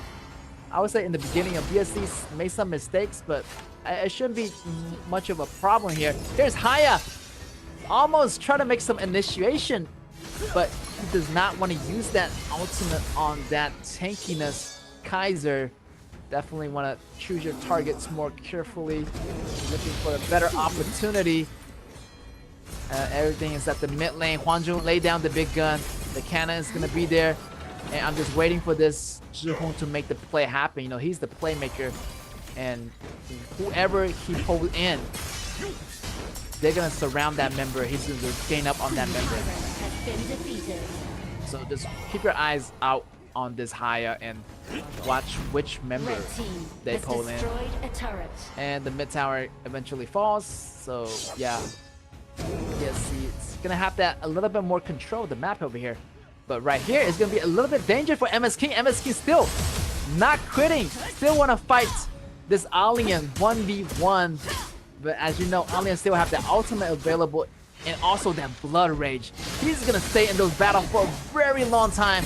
Extra tanky, and Zhihong took down one of the members inside the ultimate, and Ben is going down for sure. And he still have that flash maybe available. If he does want to escape, he can still escape, but he does not have to. But meanwhile, on the top side here, Hwanjung and Luban Master is farming pretty steadily, and the tower count is going up right now for BSC. So yeah, BSC eventually gonna get that lead over RTZ. And right now, BSC still do not want to make those simple mistakes again. And yeah, they're just building goals really comfortably right now. Once they get that upper lead in the Go category, they're just gonna start the fight pretty much every single time. Right there, JR still using that damage. JR's damage is coming online. Look at that damage. Infinity Blade, Shadow Ripper, and he's about to get his armor piercing item, and it's gonna be really crucial for Hwanjung. So I'm not sure how RTZ is gonna take down Hwanjung, like unless everybody starts to go for him at once. But here it's gonna be Kaya taking down Alien. Oh my gosh, this could be over for RTZ over here. Their most important member is gonna be gone, and yes, JR just using the cannon very effectively against those minions. And with Alien gone, I'm not sure what to make of this, of RTZ. And right here, their tower is gonna go down one by one slowly. And their only chance right now for RTZ is to use this Alien with the combination of Kai to knock the front line down of this BSB. So it's gonna be really difficult as the Go gap pulling apart right now. I'm not seeing a too good of a forecast here for RTZ. You know, the area is getting invaded. Look at that! Oh, coming in from Judd. Judd is doing those crazy pulls from out of nowhere. Like, yeah, another dangerous threat. So yeah, a lot of threats over here on RTZ, and they have to be really, really careful not overstepping too far on the battlefield. Where getting pulled into those attack range of Hwanjung is going to be super devastating. But luckily, they have, you know, Alien to tank the damage, so Kai can be the second tank to tank those damage. You know, the tank is going to be there, and Shunbi is going to be there. And here's a little bit of harassment coming from Blue Bomb Master as they want to clear up that blue buff. Blue Bomb Master was like, no, I will pull it out and give it to Hwanjung. And definitely Hwanjung is going to get that blue buff, and double buff Hwanjung is going to go down in the mid lane with the push of the Vanguards. A lot of things is looking really, really good for BSE. And yeah, if they can manage to make an ace here, I feel like BSE have this game in the bag. All depending on how this next skirmish is going to be started over here. Looking for the perfect angle. This Lempo try to go in. Also, you know, this ultimate is ready on Haya, so he is also ready to go. Zhihong in the front, try to find someone to pull. Nobody want to come in the front. Here is JR doing a lot of damage. That top torrent is gonna go down, and they are just gonna back off right now. And exactly, that's how they want to play it. Really, really safe, taking the towers and moving on to the next one. And they're gonna move on the bottom tower. So top, bottom, middle. That's your order. And look at here, the protection is so well set up. Look at that JR just bouncing from one position to the other. Like, the repositioning of this Hwanjung is really, really well thought out. So he always has an escape route just in case if everything goes sideways. So, but he doesn't even need it. Like, JR is doing so good right now. And also Haya is just being unstoppable. Haya just can pull anyone he wants right now. Zhihong just in the front, waiting to make something happen. So slowly, Alien also in the grass over here, and he is gonna be pulled in. The flash coming out from Shun is gonna escape from that pull. But also Zhihong's ultimate CD is gonna be a lot faster now since the ultimate didn't go off. So yo, just wait a couple more seconds, and it's gonna be ready. Zhihong pull in Kai. Kai is gonna be in trouble. Here comes JR in the match, and here is Kai coming out of his building. And Kai almost getting taken out, but not quite. But still, all the tower is going to be gone. Also, Alien is going to be gone. A fair trade, also 3 towers. So I'm pretty sure that BSE is so happy with that trade. And wow, BSE is just going to suffocate RTZ right here. And yeah, I feel like the Super Minions is just going to end the game for this. Alien is not going to be available for RTZ. And here, let's go. JR has the cannon ready laying down the damages. And here comes He. He trying to make something happen, but he knows that, you know, if he goes too far, he is not gonna defend his base so well. So right now, still RTZ really wanna make those moves carefully. Maybe 20 minutes mark is where they can make a comeback right now. But I don't think there's a way to break through that defense. You know, RTZ, you have to take down Haya first. Haya is gonna be the main core player of BSE. And such a high defense on BSE, like nobody is able to tackle through that barrier. You got Haya, you got Limpo, like, and you got Luba Master. Like, how you gonna do that? Like, unless you have more tankier composition can break through that. But right now, Shenbin and also, you know, Jin-chan is not able to break through it. And here might be the final battle over here. Alien still looking for the perfect angle.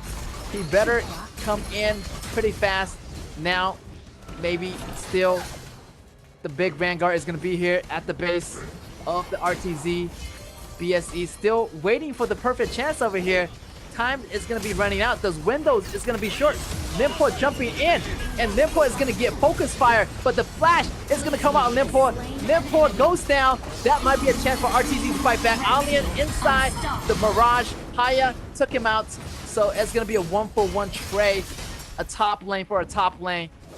And yes, it's up to BSE to fight back. JR getting caught, but still the damage is gonna be a lot more hurt coming in from Hwanjung, and the super minion is gonna come in, and all they need to do is just click on that tower. But still, minion get taken out. But still, blue team are getting taken out by the second. Using the ultimate, but no damage is being done here. And your final score is going to be 7-11. BSE taking the win at the final moment. Congratulations to them. And yeah, this Hwanjung Haya combo and also that Luba Master combo is super devastating. I know it's really popular, you know, in the KPO region, but yeah, like, well thought out by BSE. They know what they're doing. And with this strategy, they're pretty much really patient. Like, they're waiting for Haya to take out anybody from the other side. So yeah, great job by BSE taking out the RTZ members, pulling in one of the members slowly. So, you know, slowly but surely they gain that advantage over time. So obviously all those three inner torrents, those high ground torrents, belong to BSE. And sooner or later, you know, they were able to end the game really easily. Like, Limpo was there to do the knockup damage, and I feel like that Garo half that damage, but it wasn't enough. Like, the range wasn't sufficient. I feel like Hwanjung does have the longer range in that ultimate mode, and also with Luban's ability to change positions gave him more range. So like, this guy half damage and also has range. I feel like that Garo does have damage, but not enough range in this situation. So definitely BSE, wow, so really surprises me. On the first day of the second regular stage, they defeated the first Team A, Group A team. So yeah, a lot is gonna be looking forward to their next play. A lot of expectation also, you know, is pulling out from this team. So I can't wait to see how they can compete against the other Group A team. And this is a, you know, new frontier for them. So, you know, good luck to them if they want to make it to the top. They already dominated Group B, so their mission right now is to dominate Group A. And so, yeah, it's gonna be cool to see that they're slowly moving their way up the ladder. So, yeah, from the scoreboard, you can see that Limpo pretty much is the scapegoat of this game. You know, pretty much selling himself in those battles, and yeah, and letting BSE just focus their fires on Alien. Alien went down pretty easily, so trading Limpo for Alien was pretty much a good trade actually, because Alien was super tough and super like annoying to get rid of. So getting that Limpo as a distraction for RTZ. It was great. It was great in my opinion. So why not use that Nempo as a distraction, so I can do more important stuff in the back. Yeah, so this is the strategy that BSE implemented in this game. And it's working out pretty well. Last game they had the Dacha Fuzu combo, and this game they have that Haya and Luba Master and Hwanjong. And yeah, it seems like they always have a 3-man strategy. Like the core players, Zhihong, JR, Zhe, like they work really well. I feel like MS King and Xian, they just they just do their own things, which is great. So definitely BSE have a lot of tactics and a lot of strategy that they got in their arsenal. And yeah, the hero pool is pretty deep for this BSC team. And here's gonna be your MVP. I feel like he got the MVP on the first game, didn't he? So look at that KDA, 6-0 and 2. What a crazy damage coming out of Haya, almost 40%. And yeah, MVP definitely goes to this Haya player, getting the first blood, also getting that great KDA and pulling away and isolating the most priority target members of RTZ. And right here, and yeah, I feel like 1v1 always fighting against Ben Zhihong, always get him in the shadow realm. Right here, another one fighting Shen also getting taken down by Haya. I feel like Haya can just take down anybody right now. Like just having that goal advantage means a lot. And in the final moment, even though like maybe not Kai was just too tank with the ultimate, but it was enough to buy BSE a lot of time. Even though like he came out, didn't survive, still have that flash available on Haya, so Haya can pretty much escape any single time. So yeah, eventually the goal was just too much for BSE, and right here they just used the Hwanjong to end the game, I would say pretty easily in the first game. Second game, a little bit trouble. I can see that there's still improvements to be made on BSE. Nobody's perfect, so definitely BSE still have a lot to learn. Some of the small mistakes they made towards that mid game, I would say. But if they didn't make a single mistake, I would say that game would have ended like a little bit earlier than that 17-minute, 18 minutes mark. But look from the game 1 and game 2 perspectively, they do done a great job. So BSE against RTZ, the Group A members, they done a fabulous job. So so it really depends how BSE, like, do they want to go all the way to the #1 spot? They have to contest against Nova, the #1 team, the previous championship. So that's gonna be their target. Maybe that is gonna be some pressure on BSE.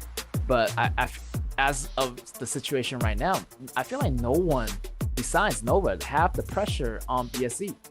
So we're gonna have an interview with one of these players from these teams. So let's check it out. 在日常的训练中，队伍里的哪位选手会帮你最多呢？主要体现在哪个方面？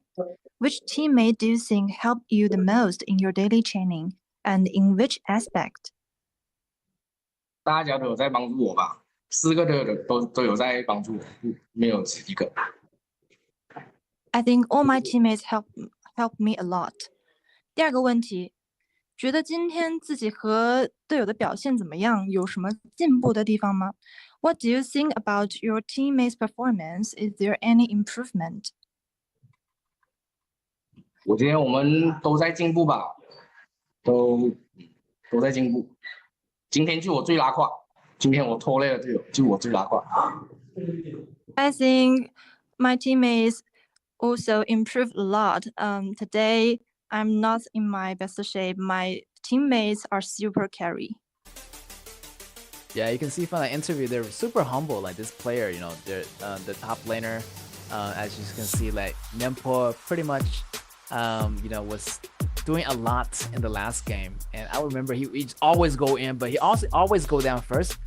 So he was just being really humble, saying that he did not at his best levels in that game. But also he also told us that all of the 4 teammates help him. So it's really important to help your teammates, and this is gonna help them bond better. So definitely the synergy level was there. Maybe it's a little bit better in the first game, but the second game it was not bad too. But I can realize that the top lane, Nempo was doing a lot for the team, but they weren't playing at their best level. So definitely there's gonna be a lot of improvement to be made. But it seems like everybody's been improving a lot. So yeah, we're gonna see more improvements from those players and from BSE as well. And our next match is gonna be our RCG against Impunity. I have not seen them for a long time, so this is gonna be refreshing to see them again in our match number 4. So RCG, definitely, I remember 10X is on that team, and he's the cool jungler from RCG. And versus Impunity, you got the X Hero as a top laner, also as a great player. So yeah, we're gonna take a small break and we're gonna come back to this.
确认目标，出发！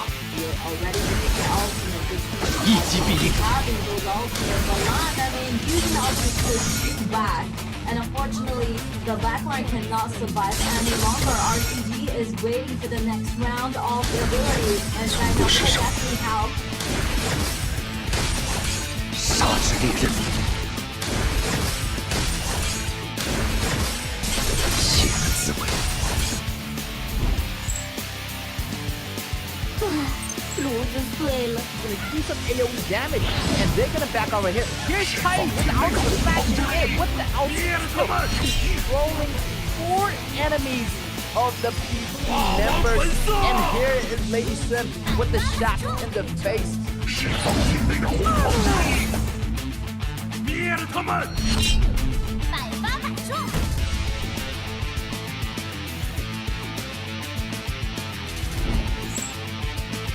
需要我解决什么，什么都可以。 Solane is in trouble here. He still has the smite. He's gonna get it, but he's gonna find the rest of the members of Phenos surrounding him. And I don't think that's gonna be worth it. First blood already going into Fennel. And yeah, that Frozen is going to be a great ability. Knocking down Rua. Rua goes down. Double kill for Albion. It might be a triple kill here. Triple kill.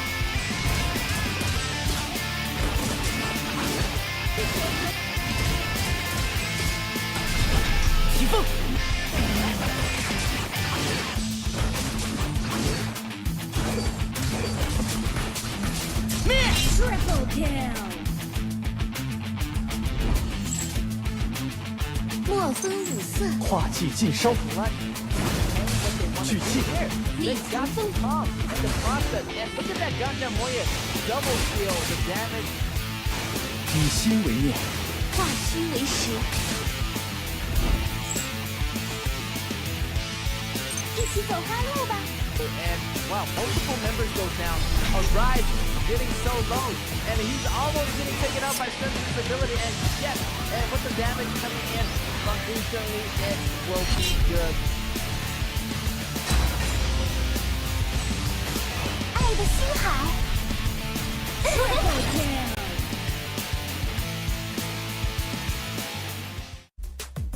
Welcome back, guys. We still have our match number 4. It's going to be RCG against Impunity, and these two teams will be our last match of the day. And still, we are at our day 1 of our second stage of the regular stage. So, looking to get those points really early, Definitely you want to get those points early, and whoever had those points early gonna feel a lot better, I would say.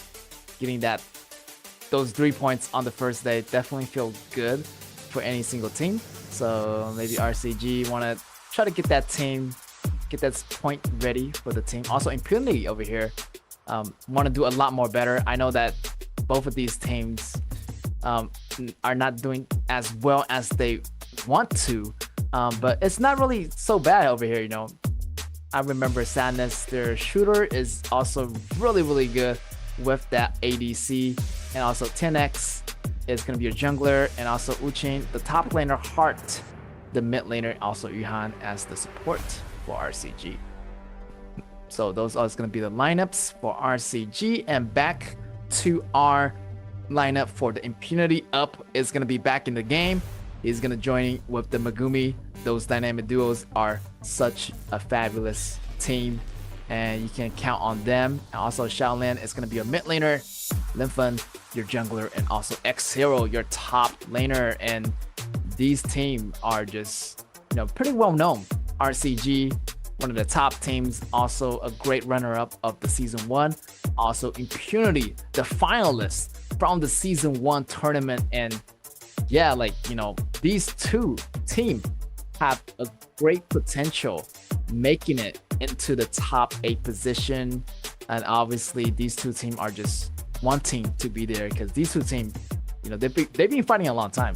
A lot of history behind these teams. So you can see from the data comparison, seems like RCG is doing a lot better in those categories. But definitely you can see that their average kill per match, RCG has a slight lead also, but total goal here, RCG is doing a lot better. RCG is coming back a lot stronger. I would say RCG definitely does better compared to the Season 1 of the tournament of the KAW. Impunity, on the other hand, they actually fallen behind a little bit. I'm not sure, correct me if I'm wrong. The Impunity did so well last season, but this season they're just a little bit, I don't know, maybe it's the different strategy, maybe it's the patch difference, but I feel like their synergy level, it doesn't really fit the version of this game currently. So maybe there's some adjustments need to be made for Impunity to come back into those top tiers in the Group A. Because I remember they were not in that top number group. Maybe they wanted to aim for at least the second or third position. So definitely a lot of work has to be done here for both teams. So I would say, right now their skill level is pretty much average. Maybe we're gonna expect to see a tie here, because I feel like RCG does have a lot of stuff for them. I feel like they still have a lot of stuff that haven't pulled out yet. But Impunity over here, they're really well known for their aggressiveness and their strategy to adapt. So yeah, we're gonna find out here in a second. So the BP phase is gonna be on the way.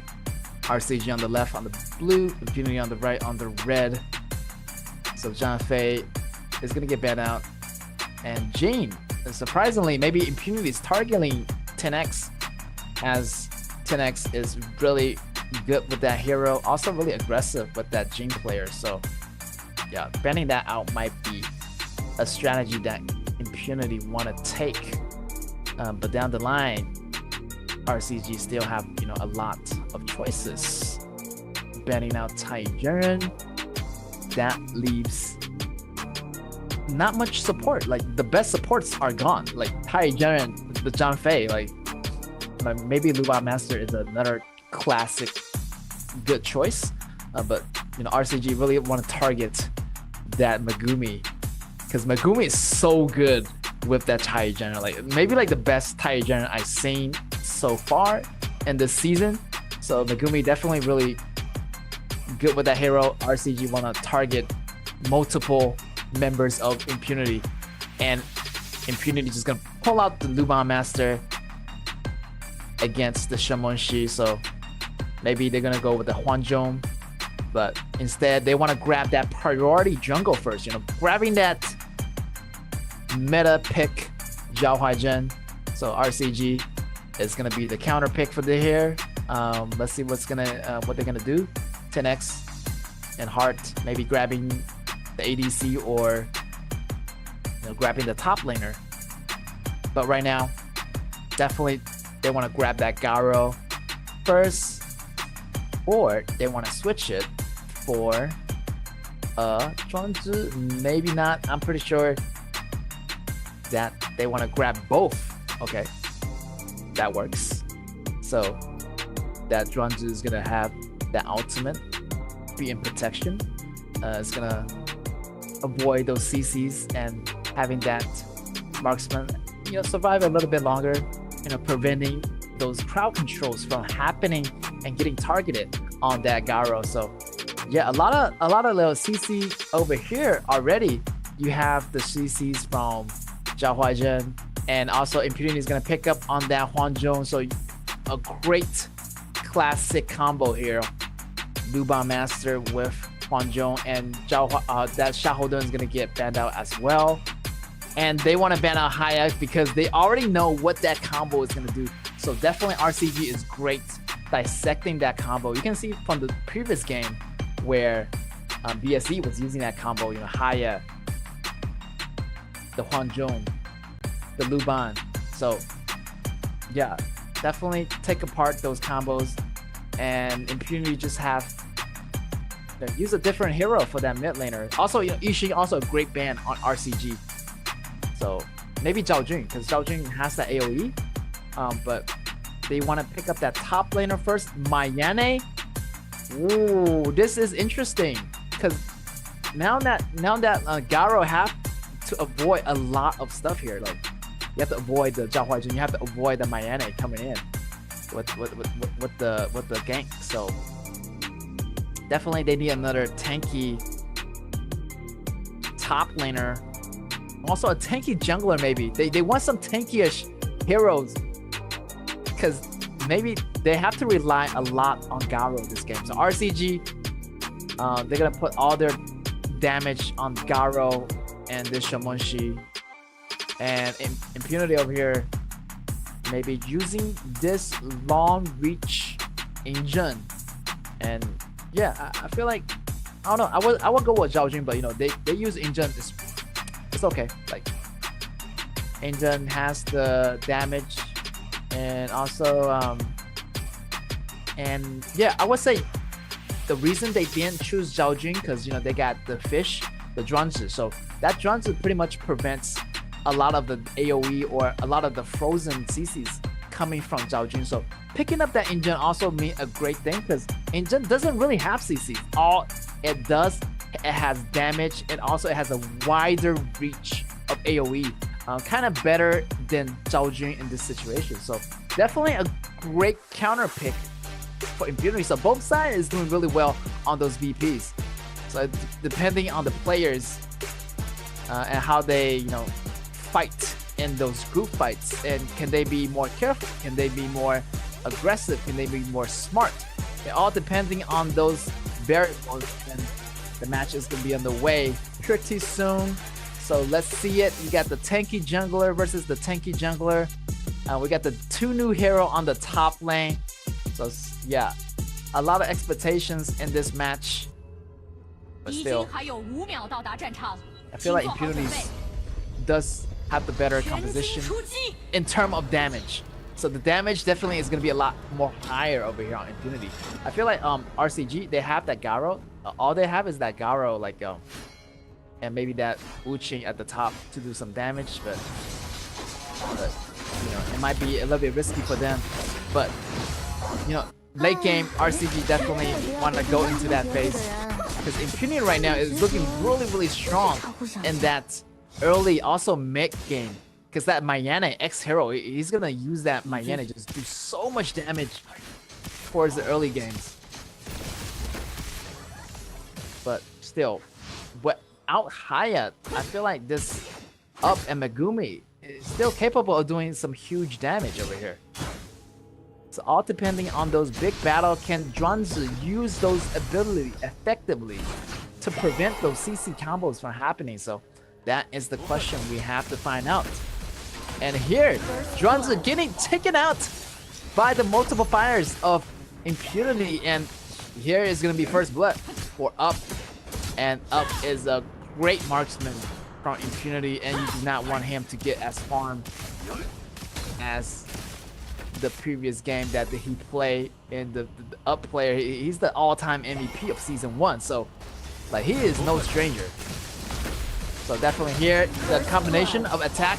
Also, that auto attack coming from Injun is really devastating in the early game. So I can see why they went with Injun instead of Zhao Jun. So great pick. And Megumi just always in the grass, providing constant vision. This is going to be a lot of safetyness assured for Hwan Jun. So he sees the danger coming, and always he can back up any single moment. And having that chain linked to him, he can repositioning himself and to stay out of danger. Already first blood for Hwan Jun, so you already know that Hwan Jun gonna get that item a little bit faster than Sadness. Sadness still doing some poking damage, but still on the top side, X-Hero just 1v1 Wuqing, no problem. X-Hero does have that upper edge. The damage coming in from Mayana is not small. Like it's huge amount of damage in the beginning. So maybe 10x want to help that top a little bit more to get some advantage. But here comes the second ability. X-Hero has to go as he faces the threat of 10x coming into that top lane. But still, Hwan Jun is farming pretty steadily, and his damage is gonna scale better late game. And here, Zhuangzi try to defend, but has to flash out. Here's another flash. Following the flash, Sadness actually anticipated that reaction. You flash, I flash, and so he married the flash right away and gaining the counter kill on Up. What a great play. These two players are going toe to toe, like Sadness and Up. Like what a crazy marksman there is. And yeah, everybody, depending on the Sadness, can he carry the game for RCG? I feel like he can. Like the way he's performing like that solo kill right there on the bottom lane, like that's what I'm talking about. Like that's what Sadness, like he needs to get in the zone for this. But still, that Zhuangzi might not be enough. The CC, there's a lot of CC over here on Infinity, and also a lot of damage. So this Zhuangzi pretty much is gonna be the protection that RCG have, and it can be a little bit dangerous because Zhuangzi doesn't have any mobility movements. It only has this first ability, which is send out a wave of butterflies to slow the opponent down. And the second ability does AoE damage. Also, the ultimate does the releases of the CCs, so prevents and also clear up any alignment, status alignment that your team may have, and also create a shield for you. So this support is in different situations it might be great steal by the way by the Shamonshi, dropping that blast bomb, able to get that crucial steal from Impunity. Wow, Impunity must be really mad right now because they did all that work just to get that dragon, but in the end, it ended up in the hands of RCG. RCG over here. Sadness got that rep up, so he is really dangerous right now, but Shaolin doing this ultimate dance left and right, try to get some damage on Sadness, but Sadness obviously back off with the initiation in the mid lane. Lin Fen try to make something happen with teammates. But still, they want to put their focus back on the mid lane, but it might be a little bit difficult. Like bottom lane is not doing so well for Infinity. Top lane, I would say, is doing more well for X-Hero. So definitely maybe like that Zhao Huajin want to help the bottom lane a little bit more as Sadness is getting a little bit more gold to get up. But we will check that in the scoreboards in a few moments. But mostly right now, everybody is playing really safely, just not to overstep. And yeah. So I feel like we're still in the laning phases, but we're still at 6 minutes, and nobody is doing a single gank yet. Like right here, X-Hero try to do something. Maybe Alien try to go something more aggressive. Here, Alien here, Wu-Chain try to make something happen, and he does make something happen, getting the kill on Zhao Huajin, and Zhao Huajin goes down. And here is the fight back from RCG.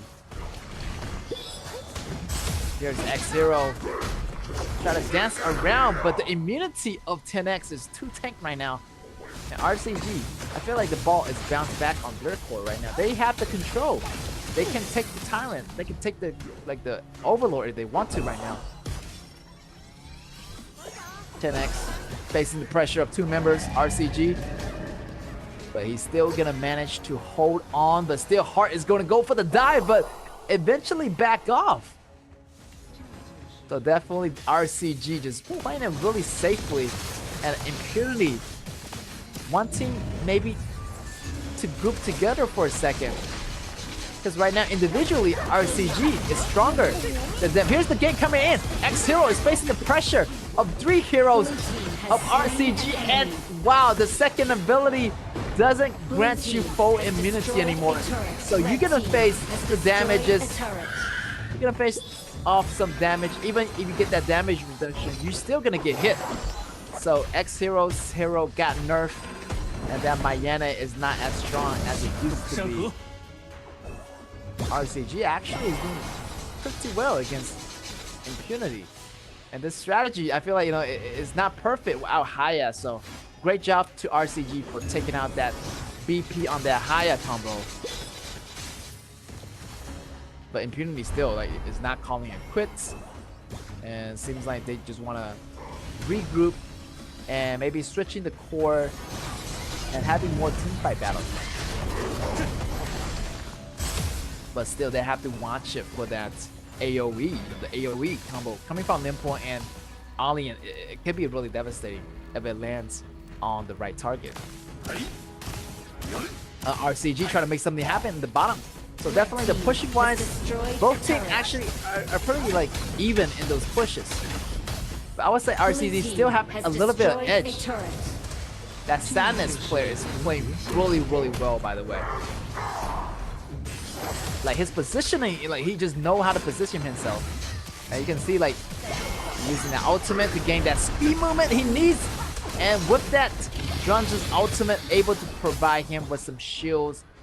And also, this team always backing up. So these teamworks are really working it out for RCG player. Impunity, on the other hand, they're taking objective at the moment. They still want to farm up because Hwanjung still have items to get. And once Megumi and up get those items, that's going to be showtime for Impunity. But right here, Zhao Huajin try to make some initiation. But the rest of the team is not going to be there. So pretty much even, I would say, it's gonna be a possible tie because these two teams been fighting out for a long time. So yeah, we're expecting to see some ties pretty soon. Even though it's the first day, I would say the first day I will not see any ties, but this is the exception. These two teams have really similar skill level. And here is gonna be Jinzhen using the ultimate to do some damage. But here is gonna be the ultimate coming in from Zhuangzi. It's gonna have some saves on that 10x. 10x use the ultimate to come back out to save itself. But still, they're gonna trade dragons for right now. 10-minute dragon in. Dark Tyrant going into the hands of Up and Impunity members. And that Overlord might be going into the hands of, yes, RCG got that. So double dragon, one dragon each for each team. And I cannot believe nobody dies from that battle here. Oh my god, everybody just getting so low right now. But still, RCG using that Vanguard to clear that mid lane. And that mid lane is so important. You gotta hold on to that mid lane tower. And here is the gold count coming in. 7.3k. Sadness is only 1k behind, so not 0.1k behind, so not to worry. Seems like both teams are really similar. The poking damage coming from Shamonshi. And here is gonna initiation coming from Lin Fun. Actually, Nimpo want to jump in, but backing it out. Still, here is gonna be Alien going after Up, and he is gonna get the kill. What is going on? Uchin just go dives immediately for that Huanzhong. And what a great play here. Distraction from Nimpo. And Alien was just able to just clean up on that Huanzhong. And Magumi just, he was there, but the chain was already broken, so it leaves Huanzhong right open. Even though like they're behind the towers, Alien would just disregard all the towers and all terrains, just jump up in the air and just land on its enemy. RCG over here, 4v1, so the kill count definitely is up there for RCG members. Yeah, everybody just hiding in the mid lane, camping, waiting to make something happen. But Injen already know that you're there, but the poking damage coming from Shamonshi is also not bad. Look at that, 50% of HP gone already for Injen. Here is gonna be the blow up coming in, the ultimate. Blue team getting the turret, 10x on the run, but he already done enough. And RCG gaining that mid torrent, that means a lot. That's gonna be a huge advantage for RCG here. Gaining that first turn, it means like they can go into the breath buff, going into the blue buff without worrying too much. So they can really, flank from the back, flank from the front if they want, if they really want to. But Impunity over here maybe facing a little bit more than just, this Uxin player. They still have Sadness to worry about. You're not worrying about this Uxin going to the back row. And here is the blue vision. This is going to be the red vision. Seems like both teams, have no idea where they are, but they kind of have some sort of idea. They're still testing the water right now, having Uxin kind of go scout the regions to see if any danger is possible. But here is the ultimate holding off on 10x. I'm not sure why. Maybe you just want to scare off the Impunity members. But I feel like the ultimate is pretty fast. 10x is going to reset pretty much pretty soon. Since he's the jungler, he's going to get that blue buff. But right now, each side is waiting for a counter engagement. Like, they do not want to engage. They want to wait until the other side engage. But both sides are thinking the same thing. So, yeah, you either like, I forced you to engage, or here's the forced engage from Zhao Huaizhen. Zhao Huaizhen definitely, but you have to watch out for that Zhuangzi. Zhuangzi still have the ultimate available, so definitely Impunity do not want to rush this. If they engage and if they fail to engage and you let Zhuangzi use the ultimate, it could be bad news for Impunity. So definitely be really cautious of engaging on that fish. When that fish has that ability of the ultimate, you might want to think twice because Dronz's ability is gonna clean all the CCs on everybody. Here it's gonna be up using that ultimate. And Ali on the top lane, almost get killed. And X-Hero just on the run. Uchi in hot pursuit. Uchi is gonna be hungry for that blood of X-Hero. X-Hero still on the run, jumping over the wall. But here comes Shamashi. Shamashi with a second ability, able to take down X-Hero. And the rest of the team started the fight already. 10X getting super low. He has to go back and recover, as still RCG pulling the pressure on Impunity, and that Uchi player, that Alien, is doing a lot of work. And definitely in the beginning, Uchi was in the match for X-Hero, but X-Hero just on the run right now. You can see that. Definitely Alien got the upper edge over that Mayane, and you can see that from the replay. Just Alien just chasing like crazy, using the second ability, moving in, and just Mayane just running in and out of combat, just like a mouse and cat game. And eventually this cat is gonna get this mouse, and that cat is gonna be Shamonshi getting the kill at the end. Wow, Mayane did a great job just, buying some time for Infinity, but falls to the victims of that cat, Shamonshi. And RCG Sadness doing some huge damage on that Overlord. And it's only a matter of time. Just, Impunity have to go back to their base and just defend. And RCG is just gonna dominate the jungle area. 10X gaining that buff for its teammates. Have that double buff in play. That Super Vanguard using on the bottom lane. Shaolin used that ultimate to clear up some minion, also getting some pressure on the RCG members, but still, that Kana is in on that bottom lane, and Uchi, it just has one mission. He is just going for that torrent as we speak. And look at that, he's going for that Injun. And he still has the capacity to fight. Blue team is going crazy right now, and they're moving in on the mid torrent. And that Garo is doing vast amount of damage.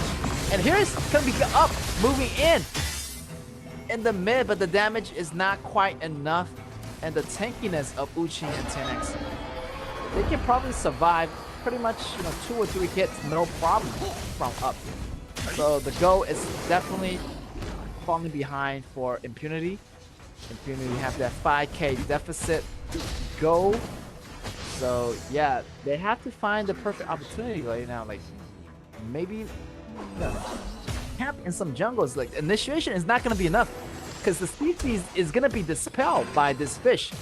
So it's really hard because you don't have sufficient CCs, and that Injun has no CC, only can do frontal damage. So it's gonna be really hard for Impunity to actually bounce back from this. If they're falling behind, it's gonna be hard for them. But RCG is doing so well with this composition. They're ahead, so they can actually make this push. On the other hand, though, if they haven't done so well, they also can play on the defense. But still, Impunity out here, the only way they can play on the defense is just to clean up the minions right now, and using that Shaolin's ultimate and using that AoE for the minions. The fight is not gonna be enough. They have to drag this game out for Impunity. Impunity might want to consider maybe, at the 20 minutes mark, just go for that Tempest Dragon. And here, 10X trying to make something happen. There's a lot of protection over here of the mine. And wow, that Grunz's passive also clear up any kind of status alignment or any status effect that rely on him. So, that Grunz is definitely uncontrollable at that moment. And here is gonna be 10X with the ultimate slam combo. And wow, Garo is taking down the top tower, but Hwanjung also protecting the top tower at the same time. But their bottom tower already got chipped away, and there's only 2 towers left for Impunity, and they're looking, not really that healthy right now. They're looking like about to fall apart any second. So RCG definitely got the advantage here, so they're gonna use that advantage maybe to get some neutral objectives. But it might be a little bit dangerous for RCG because they're coming up at the 20 minutes mark, and this is gonna be like where the Tempest Dragon arriving to the scene here. So it could be like Impunity chance to fight back. You know, they might be losing in the team fights, but with the Tempest Dragon help, definitely we're gonna see that Impunity bouncing back into the game. If they could get that Tempest Dragon, seems like they only have that vision of that Limpor. So yeah, 2-second vision on that last Sing hero in this game. So those 2 seconds, that's your vision. After you lose that vision, lost vision of that hero, you have to guess their position and you have to anticipate your opponent's move. And over here on the bottom side, it might be a little bit too risky for Impunity because their base is wide open. The top lane minion is coming. Everybody is at the Tempest Dragon. It's all or nothing, man. Like this is risky. RCG also is risking it right now. But they almost got the dragon. Here is gonna come Shao X Lin. And what's it gonna be? Here is Zhao Huaizhen coming in. Maybe with a steal. No! Zhao Huaizhen actually go down. But still, Uqing got the kill. RCG eventually gets the dragon. Uqing got that reincarnation. He's gonna bring back alive. And Mayane goes down. This is gonna be GG. It's over. Megumi and Shaolin is not gonna survive this. It's gonna be a 5v2. And everybody is gonna be arriving at their base. Sadness getting the kill on Megumi. And even though Flash towards the fountain, Angel is gonna fall down just like that. Congratulations to RCG for taking that first win against Impunity. What a great battle between those two. Like in the beginning, I feel like Impunity does got the upper edge. I thought that they were winning in the beginning, but RCG was really calm, and they played it really well. Like, and Sadness also really calm. Like, also gaining that kill on up. Like, it shows that these two are just really top-notch marksmen on the farms lane. So yeah, congratulations to RCG. Yeah, they still have one more game. Can they walk away with that perfect 2-0? So hopefully they do. It seems like their game number 1 has already shown us what are they capable of. So definitely they're really feeling good about this one. So Impunity really want to do something a little bit different. But yeah, RCG over here on the BP phase, they definitely caught what Impunity want to bring to the table. So they noticed that right away. So BP phase, I would say RCG does have the better BPs, taking out that Haya. Also in the beginning, you know, like selecting that Dronzu was a little bit risky for me, but in the end, I take it all back. Like that Dronzu actually worked out pretty well for the team. Like the team has CCs, also has poke damage, and Dronzu was there to defuse any kind of CC troubles coming in from Impunity. So that was a smart move by Yuhan, the pick. So yeah, so a lot of strategy is going on here. Obviously that Impunity couldn't have the full strategy working out for them. So, but no worry, there's game number 2 coming up. Hopefully they can still bounce back. I know that Impunity has suffered a lot in this season, so hopefully, you know, to see them bounce back pretty fast and steady. And RCG just over here playing it more calmly. That's what I expect from RCG. And yeah, this composition over here, like, you know, the trouble is, like, you know, you have to rely on your shooters, also your top laner. Top laner surprisingly did a great job going after Huang Zhong. I can remember that top laner, you know, always going in at the last moment. And he has a lot of mobilities in order to get to his target. Like, and he knows the right timing. Once that Luban Master is finished with his second ability, he just go straight in. So yeah. And what's surprising here that, you know, Uqing with that Alien was always going in at the right moment. And yeah, we gotta see from the replays that how fast does he go in. Also, he's a great 1v1 player. I feel like Mayene after she got nerfed, so you know, a lot of the players are not choosing Mayene as much. But still, this Alien player and it's still very, very strong. Like immunity, true damage, magic damage, and the man has everything: mobility, like movement skills. So that KD of 302 is gonna be Uching from RCG. It's gonna be your MVP. And yeah, we gotta see the replays of how he does it. Like how did he did it? Like how did he go after the back row? And the double swordsman, go try it out. It's a really easy hero to play, I would say. Like just not really much skills is involved. Just go in and you're super tanky. Just click some buttons. But obviously in this game, still a lot of skills is used here by Uching to utilize the second ability with the first ability, also with the third ability, jumping up in the air. He will just manage to get those kills. And wow, right here. Also, he had that flash for that extra distance, so he is not afraid of anything right here. Going in, second ability, actually third ability with the flash. You can use that flash on anything. So flash, third ability, you get that long jump. And right here, you just chase Mayene and wow, Mayene just can't do anything. The chase ended very abruptly, and you know, X-Hero just couldn't contest with that new hero.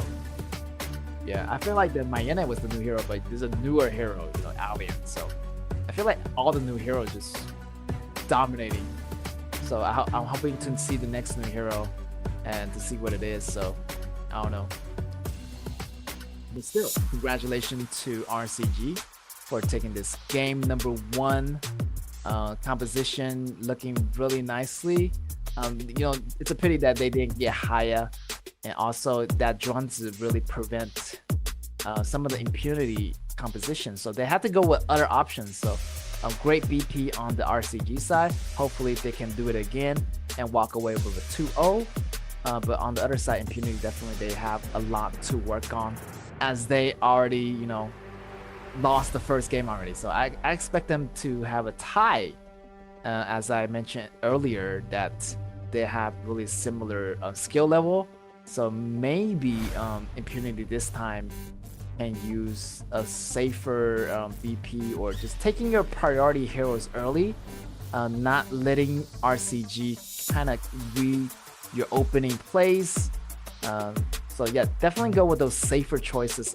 Because if you're picking up Blue Bond Master, they always gonna think, oh, okay, Huanzhou, maybe higher. So maybe try to something different that might throw off your opponent. RCG definitely read impunity like a book this time on those BPs. And RCG, yeah, they work really hard, and you know, they made it. They still have a long way to go, man. I mean, this is only the first day, and only top 8 get to make it to the playoffs. So you know, potentially like these two teams are always gonna have a spot in the playoff, but maybe there's some new contenders like BSE, another team like MAH. They're still in play over here, so you know, they have to fight a little bit harder if they want to secure that spot. Okay, so game number 2 BP phase. Zhao Huaizhen getting banned out, and maybe, you know, Da Chao getting banned out as well, because you know that impunity is really good with that composition. And Taijin always getting banned out. Like, he always ban out Taijin because Megumi is so good with that character. And great BP. Maybe ban out Da Chao for their next round for RCG. If not, maybe I feel like impunity up is gonna pick up that Fuji, and Megumi is gonna pick up that Da Chao. So I don't know. It's up to RCG over here. So since they already won the first game, they might as well risk it for taking out that Shamanshi. And no, if you don't ban Da Chao, I'm gonna pick it up myself. So yeah, but still RCG, maybe they already know that. They already know that if I don't ban Da Chao, they're gonna pick up Da Chao. So they already have that strategy in mind. Like, so what they want to do right now is actually want them to pick up Fuji. So I want you to pick the heroes I'm picking for you. So RCG already have that strategy in mind. So will Impunity take the bait? And maybe they will, like maybe they won't. Maybe Impunity is still going to roll with it. And great synergy already. Da Chao, Zhou Jun, and Fuzi. This is a great composition already, but RCG, I feel like they still have a strategy for this. A great strategy. Haya, a great strategy to counter against Da Chao and Fuzi. So definitely RCG saw right through that, and their strategy is just gonna target Zhao Jun or target Fuzi, target Da Chao. So this core is really good. This heart is gonna be your core player for RCG, and this positioning from Guangyu is looking really good right here. After I see Haya, I feel like RCG does have the advantage here. You have Guangyu, you have Haya, you have Kai. The tankiness is there, the isolation is there, the disposition is there. Like, what else do you need? Gunshenli getting banned out. Yeah, and also Lady Sun getting banned out. Definitely want to target that Sadness player, but still, I feel like Alexio and other shooters are still a good choice. Also, Direnjie can be another great choice to avoid those CCs coming from Impunity. So RCG does have a lot of choices, and locking down Zhang was a great choice. They are in short of protection, so you get the Zhang, you have the Guangyu. Those two brothers, those are gonna do a lot for RCG, and it's all up to the last shooter. And I can see why they want the shooter to go last, because Sadness is probably the best ADC, and they want to wait to see what kind of composition that Impunity is gonna pull off. So they want to choose the best marksman for this situation. So Impunity want to choose Monkey and Charlotte. Monkey, I will say, great choice.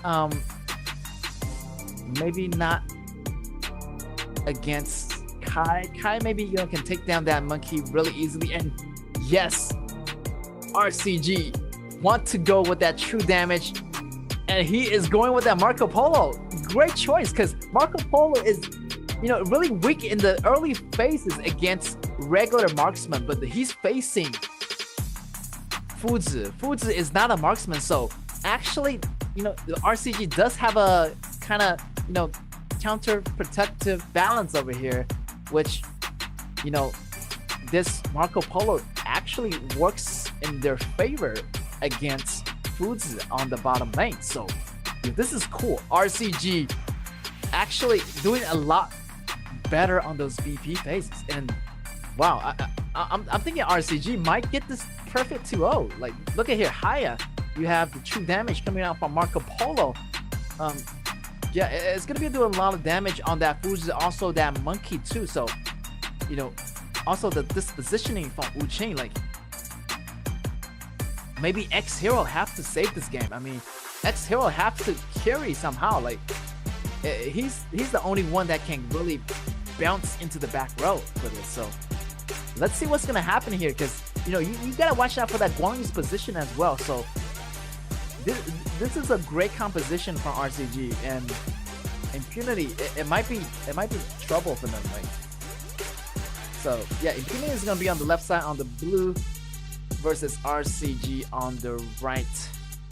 They are on the red side this time. So yeah, RCG already win the game number 1. So the game is gonna be on the way. I'm gonna be a caster, Get, and yeah, RCG have that better composition for me, I have to say. Even though the Da Chao Fuzi combo is really impressive, but the way they counter this, it could work well in RCG's favor more. So let's see how they do this. Let's see the laning phases actually, because we might never know. Like, if the laning phases goes well for Impunity, if they're ahead, definitely they can snowball this. But RCG, they still have a lot of backup plan. Like the Haya. So the red side is gonna pause the game for a second here, and everything is gonna get situated underway. Yeah, let's talk about the win conditions here. Impunity definitely want to get that early snowball rolling. But still, late game, Impunity might also want to have a different strategy where they can have that, the Fuzi push and disregarding the battles. But still, if you're disregarding the battles, you're gonna have Wu Chain going into the backline with the flanks. So maybe that's not a smart or a wise decision by Impunity. So such a cool composition over here by RCG. So I'm just wondering how they're gonna pull it off. Having that Haya, having that Marco Polo in the bottom lane against Fuzi. So you either do really, really good with Marco Polo in the early game, or you just don't do so well and just get stomped. Hopefully RCG does have a backup plan for this. So yeah, but late game, definitely watch out for that pair of the dynamic duos, Megumi and Up. They're gonna be pushing those towers like no tomorrow. So RCG have to watch for those like the possibilities of leaving the battle and actually go protect the tower. So definitely the Impunity definitely want to gain a lead. If they fall behind, it might be difficult to do that. So mid game, I would say RCG does have the advantage, but early game, both sides are pretty much even. I would say late game goes to Impunity, mid game goes to RCG. So RCG, if I were RCG, I would want to end the game pretty early and not to drag it out like the 20 minutes like the last game. Even though they did pretty well, but this time it's a little bit different because they're facing the Dacha and Fuzi composition, so it might be a little bit troublesome if they want to, contest with that. But Impunity, great job choosing that combo. I know they're really confident. Up is a great Fuzi player, and I see him a lot of time, like getting the lockdown. And so depending on that farms lane, we might get the outcome and predict what's gonna happen. I'm just looking to the farms lane. If Marco Polo dominates, I feel like RCG is gonna win. If Impunity dominates, I feel like Impunity is gonna win. So depending on that farms lane is the question. Like, can Impunity make those plays? Maybe. Can Impunity make those pushes happen at the late game? Yes, they can. So RCG, they do have alternative plans for this. They have Haya, so depending on Haya and Marco Polo, and also on X Hero too. But the early skirmish already happening for Impunity, getting frozen here. Wu Chain getting caught by 3 members over here. So definitely Impunity is getting the ball rolling, and also that X Hero, that Charlotte is kind of a counter against that. Guang Yu kind of slowing him down, slowing his movement speeds. Also, Charlotte is a great hero against any kind of high mobility heroes like Ma Chao or Guang Yu. So X Hero, he has to carry somehow. He has to carry. Yeah, he either carry the game or Up and Megumi will carry the game. And I feel like that Monkey, he just a tank this game. Even though he has the damage, but he might be going more of a tanky half tank here versus 10x. 10x also had that tankiness damage, so yeah, it's gonna be a little bit difficult. And over here, Wu Chain on the top lane, feeling a little bit off over here. And yes, we are facing a dilemma.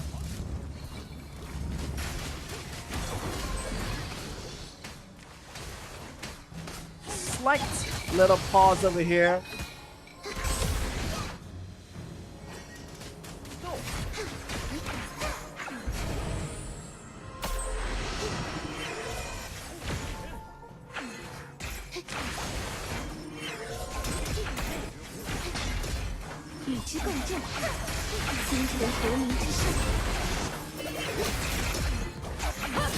First blood.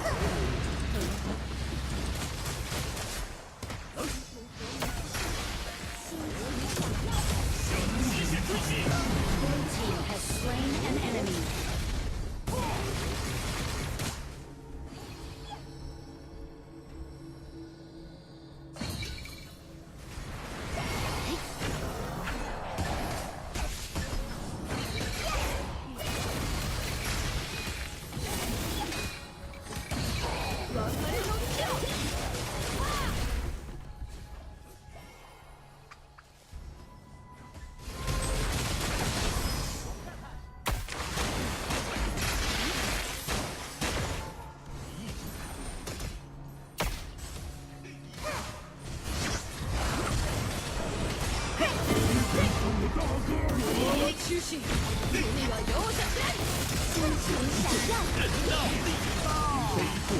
Red team has slain an enemy.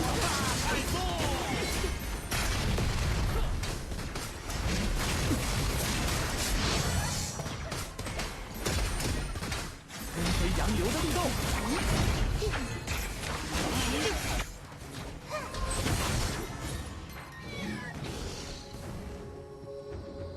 主宰暴君降临，防御塔部队消失，弩车出击。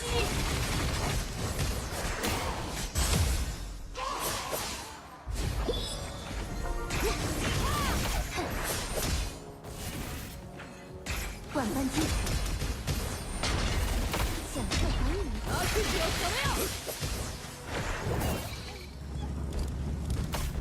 赶过。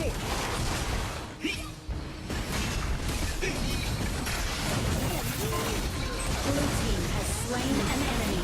Blue team has slain an enemy. Blue team has destroyed a turret.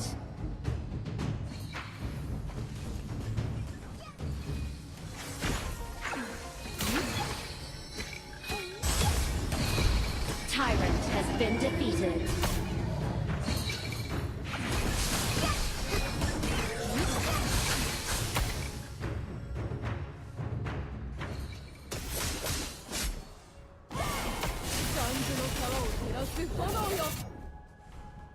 血焰沸腾，跟随洋流的律动。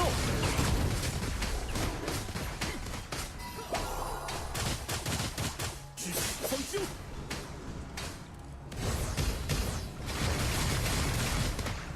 真是黑夜。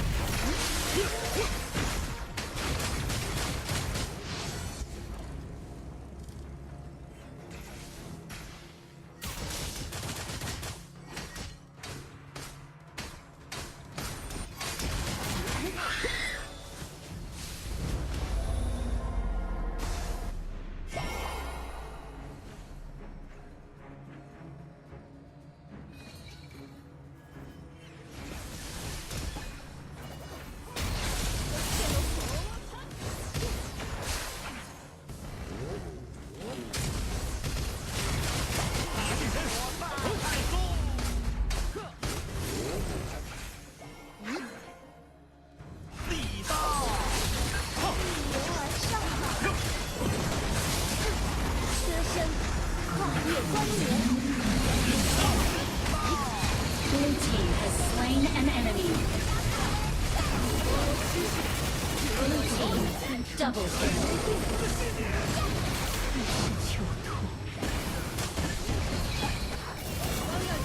Blue team triple kill. Nice assisting.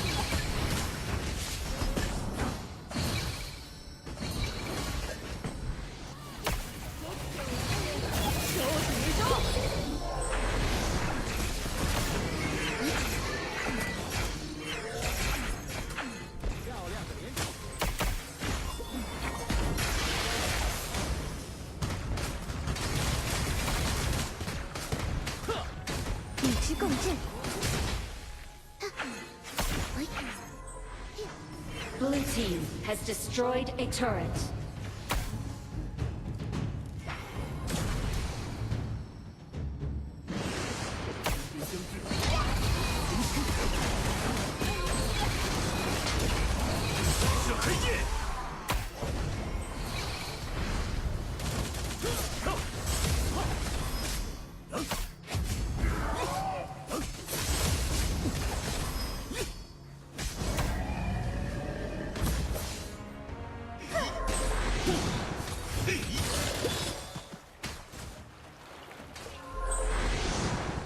Seems like Impunity does have the lead here in this early game, and yes, they are getting the ball rolling right now.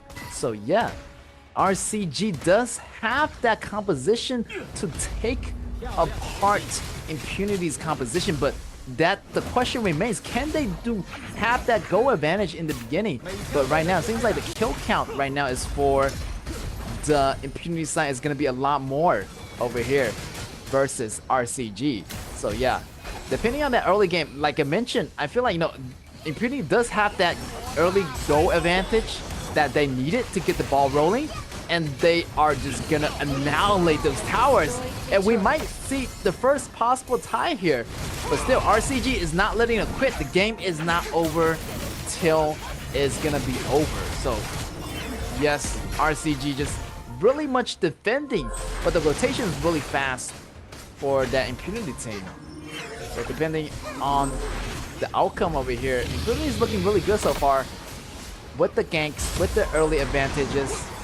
And you can see that they obviously are just rolling in on those jungles and taking advantage of the situation. And even though that Sadness is using that Marco Polo early, didn't really gain any advantage. Like the bottom tower is getting taken out so fast. So yeah, RCG have to protect.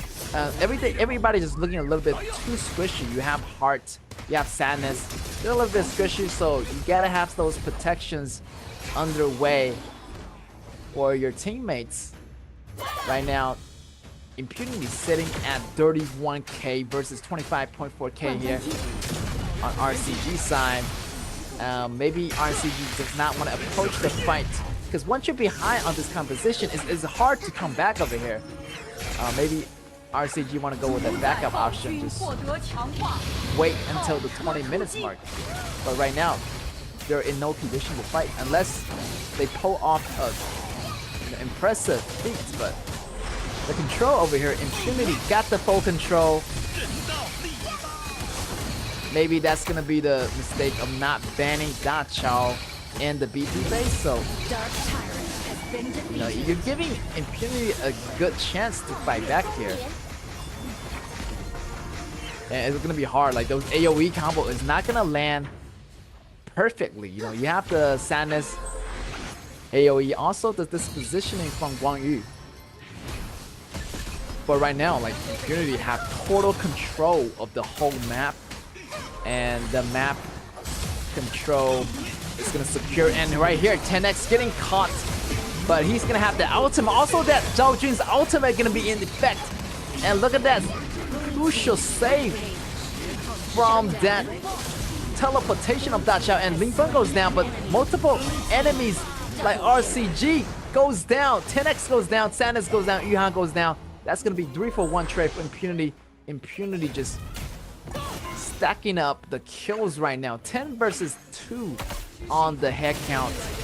And they're just gonna use that advantage, using that Da Chao and Fuji, just annihilating those towers right now. And over here, RCG falling behind in those goals.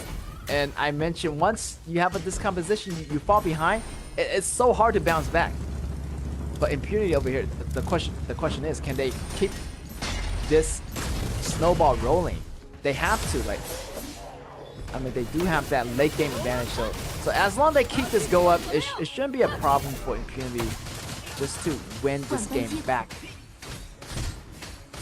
But it seems like Haya is not really effective in this game yet. Maybe the beginning, you know, didn't go too well for RCG. I'm waiting for like a great combo over here by RCG. Can they make those group team fight happening? It all depends on those combos. Can they land those effectively? And you still have Sadness, you know, going in with the ultimate, you know. As long as Sadness can do something here, I feel like, you know, it could be some kind of like turnaround. But right now, the dragons are moving in. The Vanguards is moving on the top lane, bottom lane, Super Vanguards at the bottom.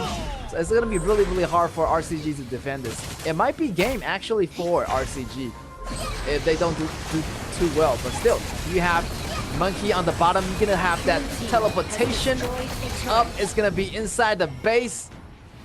All of the towers is gonna be gone. And look at that, all the towers are still healthy for Impunity. And this is insane. Letting Impunity having this Da Chao and Fuji combo is so devastating.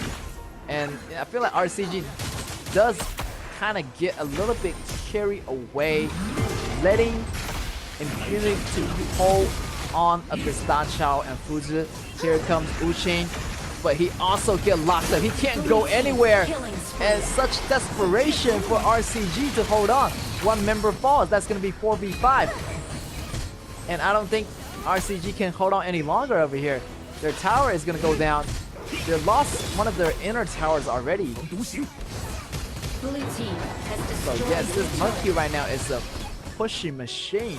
With Fuzi also AoE effect from this Zhao Jun. It's going to be a lot of cover. Another one getting caught. Zhang Fei is going to go down for sure. The question is who's get the kill. And another one gets frozen here. 10x has to go back. So much pressure. Everything is just collapsing on RCG. RCG is going to regret it that they did not ban that Da Chao from the right beginning. So yeah, make sure to ban that Da Chao unless you're in full confidence of what are you capable of. So yeah, right here, can you still has been defeated. try to double down, getting that Tyrant, and also just maybe move on to top lane because bottom lane is already clear. So the order is probably the top or the bottom lane first, then move on to the top or bottom, then the mid lane last. So yeah, that's the order so far. That is really working really effectively in this composition. RCG still try to hold on, but sooner or later those minions, super minions, is gonna arrive at the same. And yeah, that the Marco Polo and maybe that Haya. I would say like having Marco Polo is okay, but if you want to hire on your team, maybe you want to choose a more meta pick ADC for that bottom lane. So yeah, I know all the ADC is gonna be really difficult against that Fuzi. I was maybe consider going double silent for this game for RCG, but RCG just being a little bit overconfident. Sadness has to use the ultimate somehow. He goes in, but the showtime was really short for that Marco Polo. And yes, we are having our first time for our second stage, regular stage. So yeah, congratulations Impunity for taking that one back. And such a devastating combo with the Da Chao and Fuzi. And great job. They managed to get 1 point back, so that's cool. So both teams is gonna get 1 point. You know, it's better than nothing. RCG though did a great job in the first game. I was wondering if they can pull it off for the second game, but the Marco Polo was so weak in the laning phases. Maybe like they would have gone with a warrior, might be a better choice, but they just being really super confident, a little bit overconfident for that Sadness player. Maybe, you know, he could have gone a fully tank, but the result might be the same because, you know, that Da Chao and Fuzi combo is gonna be very dangerous and super threatening, even in the throughout the early and mid games, and more devastating towards the late game. So congratulations to Impunity for taking that win back. And yeah, there you have it. It's gonna be a draw for that match, and we can see that, you know, the dynamic duo is back up and Megumi working together to get the win. So definitely maybe RCG wanna think twice next time. Always ban that Da Chao like every single game. Definitely wanna get that hero out and do not want your opponent to have that strategy. And Impunity, like they're so well working so well with the strategy. I remember up like playing Fuzi. Maybe he's like the top Fuzi right now for me, like playing as this combo. He always get the opponents with the ultimate and locking down crucial members. And I feel like this Guangyi didn't really do much because his team presence was a bit low. And having that Guangyi maybe wasn't a great choice because you have a weaker ADC and a weaker mid. So those two mids are really squishy, and this Marco Polo also really squishy. So that top lane might be a maybe switch for a better role. Maybe Byron was a much better role, but there's so much counters over here. You have the slow effect from Zhao Jun, you have the slow effect from Monkey, maybe also the slow effect from Charlotte, and definitely the ultimate from Up is gonna put a lot of slow and resistant and restriction on that Zhao Jun, on the Guang Yu, I'm sorry. And also up is gonna be your MVP, having the KDA of 3-0-7, and he was just there at all the time. Taking down the towers is being really, really vicious with that ultimate, like shackling down his opponents one by one. And you can see at the early games, everything started happening. Zhao Jun, the Frozen, everything just collapsed sideways. It's like 5 members arriving at the scene. And once they're done with the bottom tower, they move into the top tower. And again, using the teleportation, sending the whole army over. And they were just having a bigger number advantage. And RCG just walked right into that trap.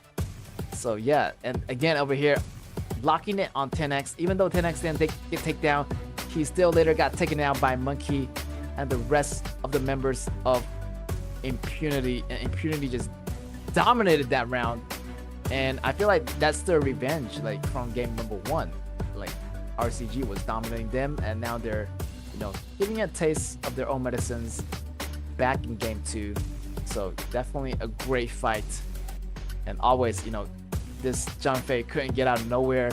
And with the AoE combo from Zhao Jun was really, really using really effectively. So yeah, congratulations to Impunity, and the way they handled the situation is pretty effective. And if I was the other team, I would not allow Impunity to have that Da Chao strategy again. Definitely banning out that hero is gonna save you in the long run. So make sure to ban out Da Chao in your next BP phase RCG. But yeah, 1v1 is gonna be your result for your match number 4.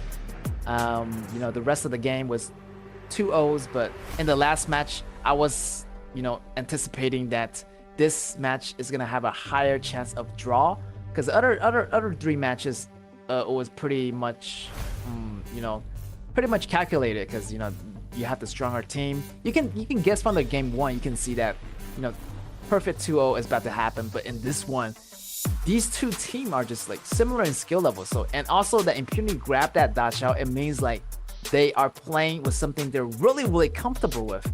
So yeah, RCG, maybe they want to ban that Da Chao next time, even though they went with a composition that involves Guang Yu at the top lane. So it could be really risky, because once you get targeted, it's going to be difficult to bounce back. So we're going to have an interview with one of these players right now, and let's see what he has to say. 今天的比赛，觉得队伍最需要进步的地方在哪里呢？ What do you think need to be improved most in today's game? 应该是沟通还有操作吧。I think we need to communicate more and practice more. 第二个问题，在今天第一把失利之后，队内是如何沟通调整的呢？ How did your team adjust your strategy after losing the first round? 比较有点紧张嘛，然后后面就正常打，就打赢。At that time, we were kind of nervous, but after that, we came to our best condition. So after all, we finally win. Yeah, they finally pulled it off, actually. In the first game, they weren't doing so well. Obviously, that's a toll on the mentalities of the Impunity players, but they managed to pull through. Like, as you can see, X-Hero mentioned that miscommunication was one of the issues that was involved in the first game. So the second game, actually, they didn't really do much. They just played normally, and they just played how Impunity wanted to play it out. So, cool job, great teamwork, and they just, kind of more relaxed in the second game. Maybe it's something has to do with the composition that they're more comfortable with. But definitely, they actually got that win back. Thankfully, it ended in a draw, so both sides actually get 1 point. So you're walking away, better than 2-0. You get 0 points. So definitely, it's one of those battles that I'm looking forward to it again. Definitely, Impunity wanna, get better and better and learn more. about the compositions. I feel like the Guiguzu combo is not gonna work so well in this patch, as you know they picked that up in the last version. Since with the patch that the grass and the mid is a little bit further, so a lot of those assassins or those high rhythm pace heroes or those support gank heroes is not going to be effective as much. So definitely a lot of strategy has been changed according to the current patch. Still, the Da Chao Fuzu combo is still super effective. So definitely Impunity is working for something they're comfortable with. So this time they got the win. And you can see like X0 is really happy about that in the second game. They just, everything's starting to work normally. So they just play normally and that's how they win. And hope they can, not be too nervous about the situation and, act accordingly and figure a way out of every situation. So yeah, that's what all the esports players should do. They should like stay calm and, carry the game as usual. And not really, give too much to give much too away to the opponent. You want to maintain your mentality. You can't just after you lose one game, you just I don't feel like playing anymore. You have to keep your mentality up there, even though you lost the first game, like Impunity did when they in Group 1 and group the game number 1, but they actually bounced back and they did a really good job in game number 2. So, the way is to never give up and actually, follow your spirits. And yeah, Impunity done it there. So, yeah, we got more games for you guys upcoming up. Today is only the first day. We already seen 3 2-0s and 1 tie. So definitely these teams are still up for more. I know their BSC team right now getting the 2-0 on the first day, fighting in Group 8. So that's a lot of expectation for that team. I'm looking forward to that. Also Nova taking the 2-0. So no surprise there for me. Also MAH taking the 2-0, the last match 1-1, as I kind of anticipated from the beginning, but I wasn't sure. But once I saw that Da Chao Fuji combo, definitely Impunity has the win for me. Feel like that match RCG could have done something a little bit different, but the disadvantage was really against them. Guang Yu couldn't do much stuff. He was just being slowed down, and the Da Chao just teleporting the whole team from one destination to another. So Da Chao was pretty much all over the place, taking down towers, and that really put a toll on the members of RCG. So here's a quick recap. We got the first match, MAH taking the 2-0, also Nova taking the 2-0 from Scars, BNC taking the 2-0 versus the RTZ, and our last match is match number 4, RCG and Impunity coming out with 1 win each. So yeah, that's a close battle. I'm expecting to see a lot more of this. As the season moves on, you're gonna see a lot of 2-0s in the beginning of the regular stage, but this is our second stage of the regular stage, and we're gonna see more ties, because as these teams get to know each other a lot more, they're gonna know their strategies, and they're gonna like fight back a lot harder. So these skills is gonna become more even as the season progresses. So quick recap of the rankings after today's game. Nova and BSE are sitting at number 1 with 3 points, and MAH sitting at number 1 with 3 points, and also RCG and Impunity sitting in at number 3 with 1 point, and Scars and RTZ, unfortunately, they lost today's game, and also Glut lost today's game as well, so they are at 0 points. But they still have a lot to catch up. There's still a lot more days left of this regular season, 8 more days, and we have an update of the MVP chart. Zhihong is coming in hot.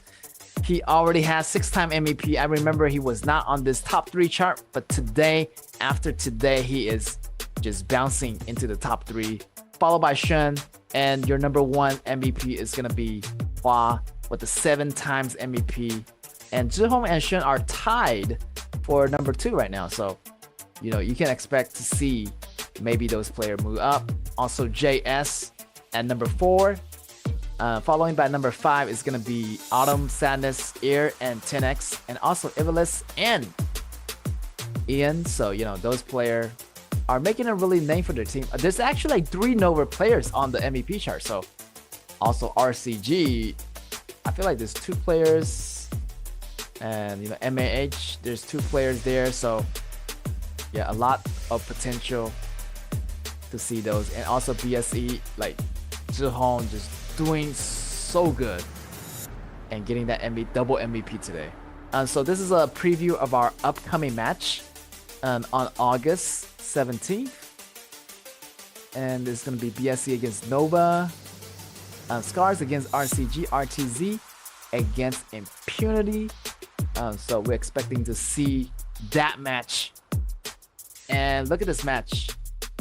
I'm just looking forward to that match on August 17th where BSE going against Nova. That is going to be a wonderful show. Like, I can't wait to see that. So, you know, stick around and we're going to see those progress being made on this team. So, yeah, those are the outcomes. And, yeah, the regular stage is keep on moving on. So, tomorrow's going to have more battles. So, that's the wrap for me today. I'm your caster, Git, and I will see you soon.